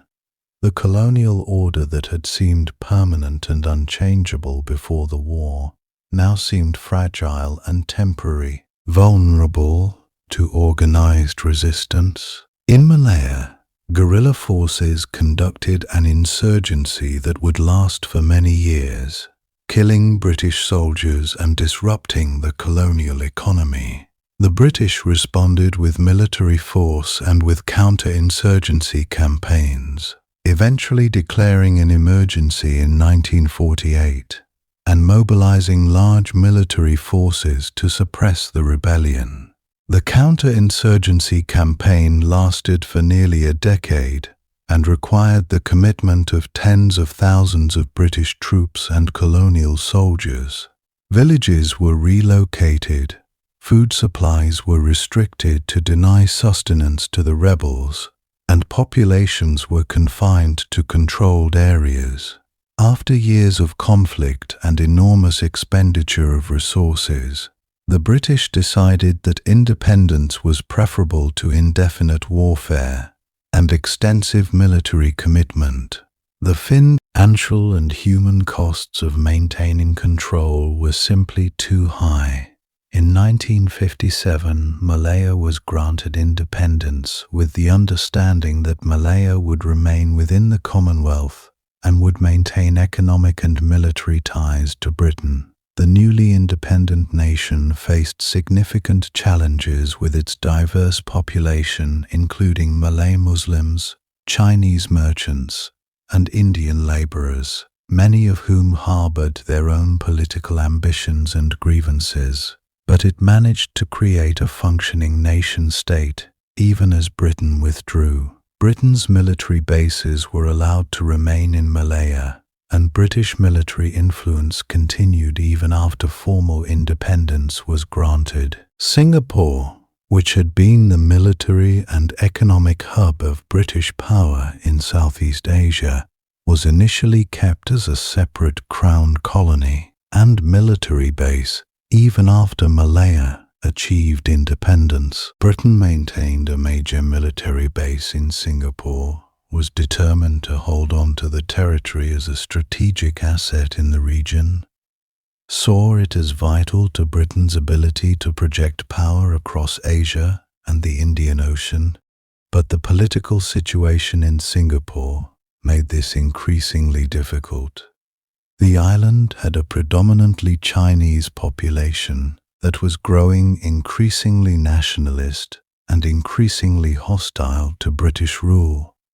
Political parties demanding independence gained strength. Anti-British sentiment grew. The population became restless with colonial status. Eventually, in 1959, Singapore was granted internal self-government, and in 1963, Singapore briefly joined a new federation called Malaysia that Britain was attempting to create as a larger, more viable political unit. The federation, Chiang, was meant to bind together Malaya, Singapore, Sabah, and Sarawak in a larger nation-state that would be economically developed and strategically important. But the federation lasted less than 2 years. In 1965, Singapore was ejected from Malaysia due to political and economic conflicts, and Singapore became an independent nation, though Britain maintained a military base there and remained a significant presence for years afterward. Britain's other territories in Southeast Asia, Sabah and Sarawak, the 2 British territories on the island of Borneo, were also moving toward independence. These territories had been less developed than Malaya and had a smaller European settler population, which meant that independence movements were somewhat weaker and the transitions somewhat slower. Britain was able to hand over these territories to Malaysia in 1963 as part of the Malaysian Federation arrangement, thereby extricating itself from direct control without having to negotiate independence with potentially more demanding nationalist leaders. The territories became part of Malaysia, and Britain's direct rule over Borneo came to an end. Throughout the Pacific, Britain held numerous island territories. Small nations scattered across vast ocean distances, many with tiny populations and minimal economic resources. These included Fiji, Tonga, the Gilbert Islands, the Ellis Islands, and many others. Some of these territories were strategically important as military bases or for their position on shipping lanes. Others were simply colonial possessions that Britain had accumulated over centuries of imperial expansion. During the 1960s and 1970s, these territories were gradually granted independence, though many of them remained economically dependent on Britain and remained members of the Commonwealth. The process of granting independence to Pacific Island territories was often drawn out because many of the territories lacked the economic resources and political institutions to function as fully independent nations. Britain was sometimes reluctant to grant independence when it meant the territories would struggle economically and might face collapse or be drawn into dependency on other powers. But pressure for independence was growing, and eventually most of these territories were granted some form of independence or were placed on paths toward eventual independence. The pattern across Southeast Asia and the Pacific was remarkably consistent. Britain found it increasingly difficult to justify maintaining direct rule over territories when nationalist movements were demanding independence, when the military cost of holding on was rising, when the strategic value of the territories was declining as Britain's overall power in the region diminished. The combination of nationalist pressure from within, financial constraints that made military commitment increasingly expensive, and changing strategic calculations about what territories were truly vital to British interests, all pushed Britain toward withdrawal. Britain could no longer afford to maintain large military forces across the region. Britain could no longer justify the economic cost of colonial administration. Britain's inability to prevent the rise of Chinese and Soviet influence in the region made holding on to small territories seem increasingly pointless.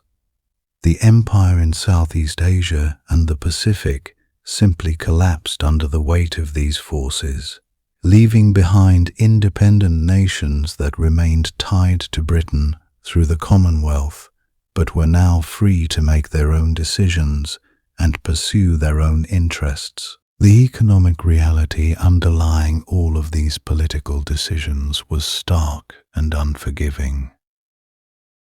Britain simply did not have the financial resources to maintain an empire. The country was bankrupt, or merely so, after 2 world wars that had consumed enormous resources, had destroyed much of Britain's accumulated wealth, had eliminated Britain's overseas investments, and had left Britain with enormous debts that would take decades to repay.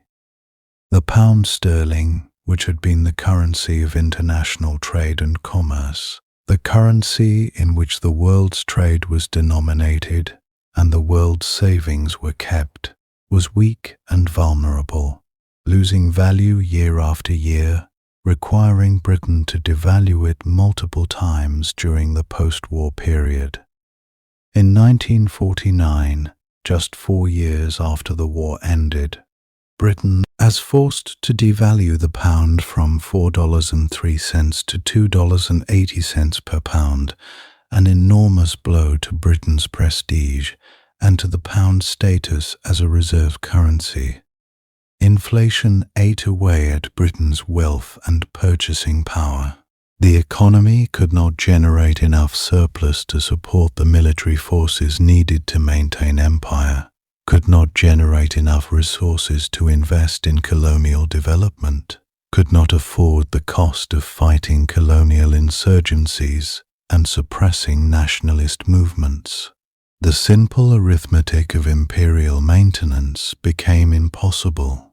The calculations were brutally simple. Every pound spent on maintaining colonial rule in a distant territory was a pound that could not be spent on rebuilding Britain's domestic economy, could not be invested in British industry, could not be used to improve the standard of living of British citizens. After the Second World War, Britain faced enormous challenges at home. Cities had been bombed and required reconstruction. The economy was exhausted and required massive investment to recover. Social services had been drastically cut during the war and needed to be restored. The National Health Service had just been created and required enormous investment. The government was trying to build a welfare state that would provide for basic needs of all citizens. There was no money left over for maintaining an empire across the globe. Moreover, the empire was not a profitable enterprise by the post-war period. It had been profitable when British companies and investors could extract raw materials from colonies and export them to Britain and to world markets, when they could sell British manufactured goods in captive colonial markets, when land and resources could be taken with minimal compensation and exploited for profit. But by the mid-20th century, colonial populations were organized and demanding better terms, were demanding higher wages, were demanding that colonial resources benefit them as well as British investors. Colonial companies had to deal with labor unions, with taxes imposed by colonial authorities. The easy profits of earlier imperial exploitation, we hire companies had to deal with labor unions, with taxes imposed by colonial authorities. The easy profits of earlier imperial exploitation, we gone. At the same time, the cost of maintaining colonial rule had risen. Military forces had to be paid and equipped. Colonial administrations required enormous bureaucracies. Infrastructure had to be built and maintained. The empire, rather than being profitable, had become an economic burden, a drain on Britain's resources, a drain on the British government's budget. The financial pressure pushed Britain toward accepting decolonisation. Politicians and senior civil servants began to understand that independence for the colonies might actually reduce the burden on the British budget, might reduce the costs of colonial administration, might free up military resources that could be reduced or reassigned. In some cases, Britain could negotiate agreements where newly independent nations would remain tied to Britain militarily and economically, would allow Britain to maintain military bases on their territory, would trade with Britain, would remain within the Commonwealth. These arrangements meant that Britain could maintain some influence over formerly colonial territories while reducing direct administrative costs. The strategic calculations were also shifting. In the Cold War context, Britain's former colonies and territories could be more useful as independent nations that were friendly to Britain than as colonies that the West had to defend and administer. Communist parties were using anti-colonial sentiment to recruit supporters throughout Asia and Africa. Nationalist leaders were often looking to Soviet Union and China for support in their struggles against colonial powers. From the Western perspective, allowing independence to nationalist movements meant that these territories might fall into the communist sphere of influence, might become Soviet or Chinese allies, might be lost to the Western world. But if Britain could grant independence gracefully, could maintain friendly relationships with newly independent nations, could keep them within the Western sphere through the Commonwealth, through military and economic ties, through cultural connections, then perhaps the former colonies could be retained as allies, even if they were no longer ruled directly by Britain. This reorientation of British strategy represented a kind of transformation. Instead of empire being about direct rule and political control, it was becoming about maintaining influence through looser ties, through economic relationships, through military alliances, through cultural affinity, through the symbolic bonds of the Commonwealth. It was no longer possible to rule an empire of a quarter of the world's population. But perhaps it was possible to maintain influence over a commonwealth of formerly colonized nations that remained connected to Britain through institutions and shared interests and cultural ties. The Commonwealth could be the successor to empire, could be a way for Britain to remain a significant player in world affairs, even without direct political control of vast territories. The Commonwealth of Nations had actually evolved from the dominion system that had existed for many decades. The White Dominions, Canada, Australia, New Zealand, South Africa, had achieved dominion status, had become self-governing territories with a large degree of independence, though they remained tied to Britain and shared a monarch and maintained cultural and political connections. During the post-war period, this dominion system was transformed into a commonwealth of nations that could include not just white dominions, but also formerly colonized territories that achieved independence. India remained within the Commonwealth after independence in 1947. Even though it was a republic and no longer recognized the British monarch as its political head. This was possible because the Commonwealth was redefined to allow for republics. as well as monarchies, to allow for nations with diverse systems of government, as long as they accepted the monarch as a symbolic head of the Commonwealth and remained members of the Commonwealth Association. The transformation of the Dominion system into the modern Commonwealth represented a shrewd political and institutional adaptation.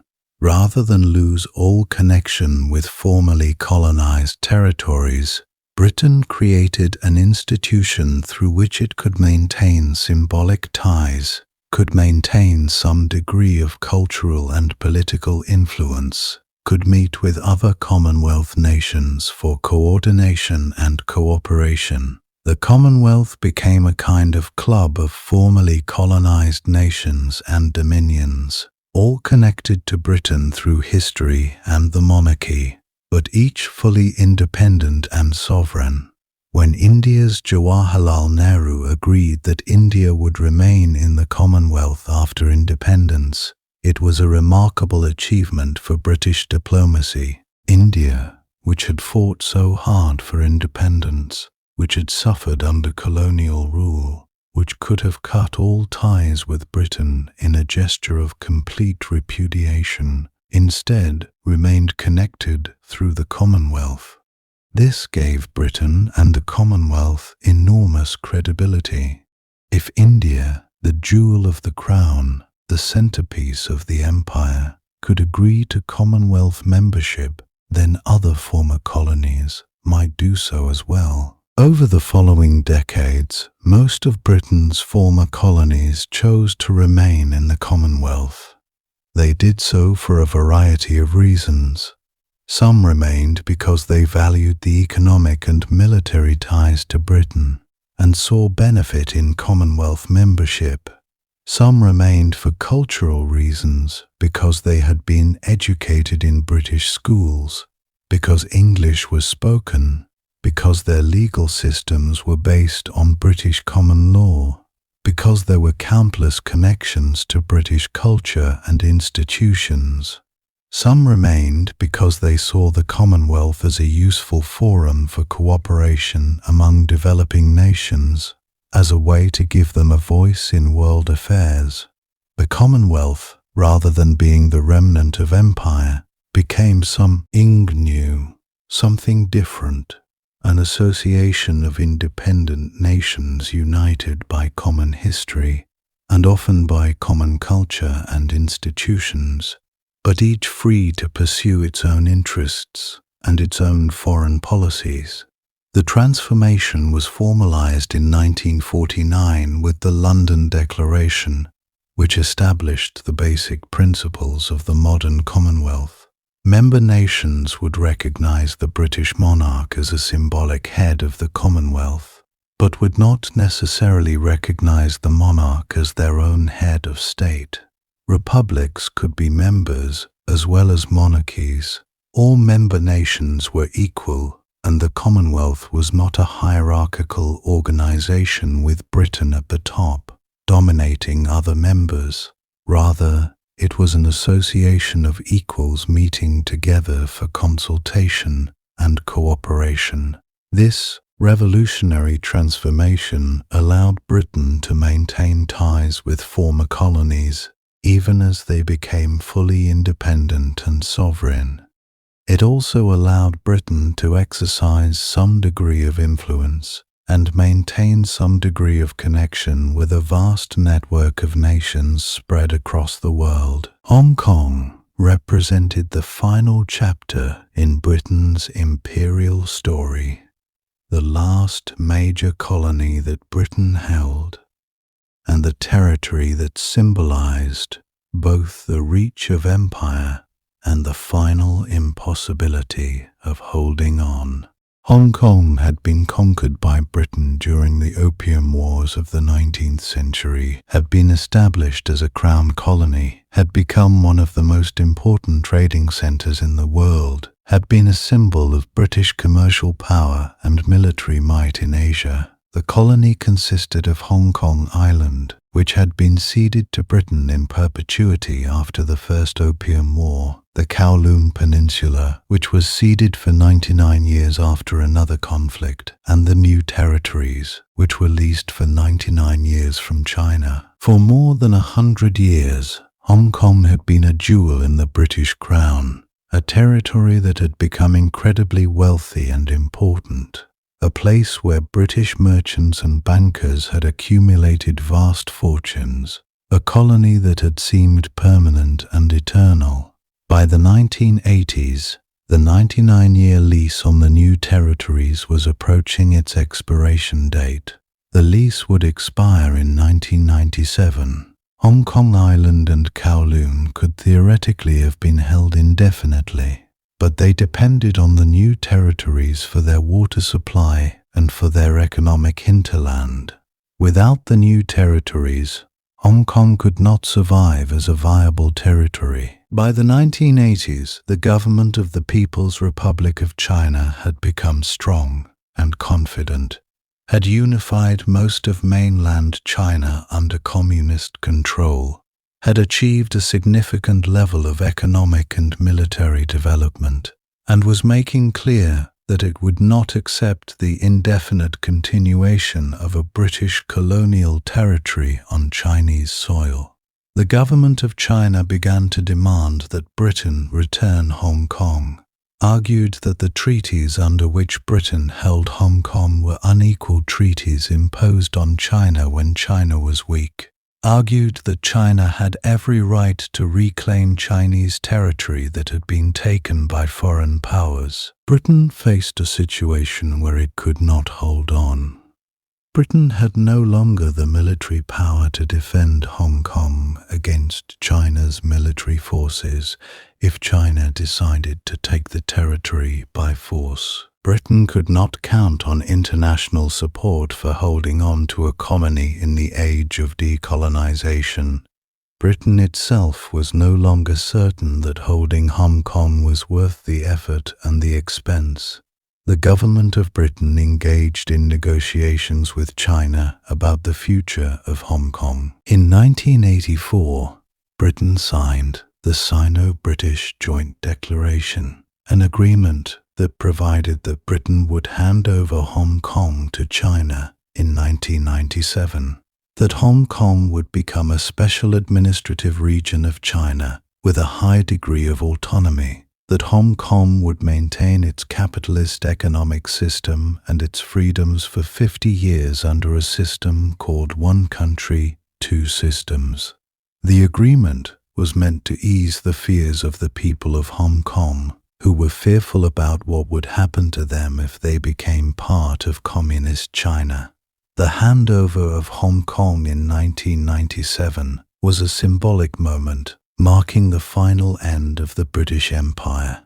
The Union Jack flag was lowered in Hong Kong on July 1, 1997. The British governor, Chris Patten, left the territory for the last time. Hong Kong passed under Chinese control. Photographs of the handover ceremony, broadcast on television sets around the world, showed the last of Britain's major colonies being transferred to China, showed British officials in formal dress leaving the government house and being escorted away, showed the ceremony that marked the end of an era. The handover ceremony itself was bittersweet for many British observers. Some felt a sense of loss and nostalgia for an empire that had once been the greatest in the world. Others felt a sense of relief that Britain could finally move beyond imperialism and move toward a genuinely post-colonial future. Hong Kong's handover symbolized the complete end of Britain's imperial project. The British Empire had gone from ruling a quarter of the world and a quarter of the world's population to ruling nearly small, scattered islands and territories. The sun still technically didn't set on British territories, but only because of a handful of tiny outposts in the Caribbean, the South Atlantic, and the Pacific. Territories with tiny populations that Britain held more out of historical accident than out of any imperial ambition. Remnants of a system that had ceased to exist in any meaningful sense. The fall of the British Empire has left behind complex and contested legacies that continue to shape the world and to provoke debate about the nature of colonialism and imperial rule. No serious historian today would deny that imperialism caused enormous suffering, extracted vast wealth from colonized territories, imposed European rule on peoples who had not consented to it, disrupted traditional ways of life and traditional political systems. The evidence of British exploitation of colonial resources is overwhelming. Fortunes were extracted from India, from Africa, from the colonies, and were transferred to Britain and to British investors and merchants. Natural resources were taken, agricultural products were exported, and the wealth generated was not reinvested in the colonies, but was sent to Britain. Taxation policies benefited Britain and British investors rather than local populations. Colonial subjects were often forced to work in conditions that would have been unacceptable in Britain itself. Colonial trade policies benefited British manufacturers and merchants, while damaging local industries and local merchants in the colonies. At the same time, the legacy of British imperialism is complicated and mixed. Britain did leave behind certain things when it withdrew from its colonies. The English language became a global language, a language that allowed people from different nations and different backgrounds to communicate. English has become the language of international business, international science, international diplomacy, even as it has also become a symbol of cultural imperialism and the dominance of Western culture. British legal systems based on common law were left behind in many colonies and former colonies. These legal systems have sometimes been beneficial, creating systems based on the rule of law, on the independence of the courts, on legal rights and protections, though they have also sometimes been beneficial, creating systems based on the rule of law, on the independence of the courts, on legal rights and protections, said to oppress and control colonial populations. British-style educational systems and institutions were established in colonies, and many of these have continued to function after independence, have educated generations of post-colonial leaders and thinkers. Parliamentary systems of government based on the Westminster model were adopted by many former colonies, and while these have not always functioned well and have sometimes been corrupted or abandoned, they have also provided models for democratic governance in places where such models did not previously exist. Britain left behind infrastructure, railways built to extract raw materials, but also to connect regions within colonies, ports built for imperial trade, but also serving the needs of local populations, telegraph and telephone networks built to connect colonial territories to the imperial center, but also creating internal connections within colonies. Roads and bridges constructed during the colonial period continued to serve populations after independence. Some of this infrastructure was built primarily to benefit imperial commerce, to extract resources and facilitate their transport to ports and ships heading toward Britain, but much of it provided useful services to colonial populations as well. Britain's withdrawal left behind educated classes that had been trained in British schools and universities that spoke English, that were familiar with British culture and institutions. These educated elites had studied Shakespeare and Milton and Austen, had learned British history and British constitutional principles, had been socialized into British cultural norms and British ways of thinking. Many of these educated colonials became the leaders of independent nations, the first generation of post-colonial rulers, the architects of newly independent nations. They had absorbed British ideas about nationalism, about political independence, about democracy, even as they were using these ideas to overturn British rule. They knew the language and the concepts through which to argue for independence, to organize political movements, to create constitutions and legal systems for their new nations. But the legacy of imperialism is also profoundly negative. The extraction of wealth from colonies left many regions economically underdeveloped and unable to accumulate the capital needed for independent economic development. Colonial rule disrupted traditional political systems and left behind borders and political structures that did not always align with ethnic and cultural realities. The arbitrary borders drawn by colonial powers divided ethnic groups and created nations with diverse and sometimes hostile populations.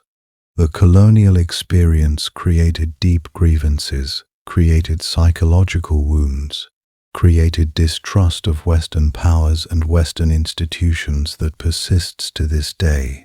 In some cases, colonialism created conflicts that outlasted the end of colonial rule. The partition of India, while it resulted from complex causes including Indian political divisions, was ultimately a product of British colonial rule and the way Britain had governed India and the way Britain chose to manage decolonization. The conflicts and divisions that plague Africa today are often rooted in the colonial period, in the arbitrary borders drawn by colonial powers, in the colonial exploitation of ethnic and tribal divisions, in the lack of investment in institutions of good governance and rule of law. The debate about the legacy of imperialism continues today, with some people, particularly in Britain, nostalgic about the days of empire, remembering or imagining the glory and power of the British Empire, pointing to the positive aspects of British colonial rule and British institutions left behind in former colonies. Other people, particularly in former colonies, emphasize the damage done by imperialism, the extraction of wealth, the disruption of traditional societies, the psychological damage of subordination and racial discrimination, the ongoing economic disadvantages that former colonies face as a result of centuries of exploitation. The truth, as is often the case, is complicated and contains elements of both perspectives. Imperialism was not all negative, nor was it all positive. It was a system that brought certain benefits to some people while inflicting enormous harm on many others. A system that created certain institutions and left behind certain cultural and legal legacies, even as it exploited and oppressed enormous populations. The fall of the British Empire has profoundly shaped modern Britain and Britain's place in the world. Britain's identity has been transformed by the loss of empire. For centuries, Britain had defined itself through its empire, had seen itself as a great power that ruled over vast territories and hundreds of millions of people. British culture, British literature, British education, all were shaped by empire, by the belief that Britain was superior, that Britain had a civilizing mission, that British rule was ultimately beneficial for the peoples it governed. When the empire fell away, Britain had to reimagine itself, had to figure out what Britain was, if it was not an imperial power, had to grapple with the fact that Britain was now a medium-sized nation in Europe, without the global reach and power that empire had provided. Some British people have responded to the end of empire with nostalgia, with a longing for the days when Britain was powerful and respected globally, when Britain's writ ran across the world. This nostalgia has been a persistent theme in British culture and British politics. It has fueled certain political movements, has influenced how Britain has approached international relations, has sometimes made it difficult for Britain to accept its reduced position in the world. Other British people have been uncomfortable with Britain's imperial past, have wanted to move beyond empire, have emphasized the negative aspects of colonial rule, have wanted Britain to focus on its future rather than on memories of its imperial past. Britain's relationship with the United States has been crucial to Britain's ability to maintain a significant position in the world after the fall of empire. Britain has cultivated what has been called a special relationship with the United States, a relationship based on shared language and culture, on similar legal and political institutions, on common strategic interests during the Cold War. Through this special relationship with the United States, Britain has been able to maintain a voice in world affairs, to exercise influence beyond what its size and economic power would normally allow, to participate in military alliances and international organizations that give Britain a seat at the table in world decision-making. The special relationship with America has been a substitute for empire in some ways, a way for Britain to maintain global influence through alliance with a more powerful superpower, rather than through direct control over colonial territories. The loss of empire has also contributed to economic changes in Britain. The empire had provided Britain with privileged access to markets, with sources of cheap raw materials, with fields for British investment, with a protected sphere for British trade. When the empire was lost, Britain lost these privileges. Britain has had to compete in world markets on the same terms as other nations. Britain has had to import raw materials at world prices.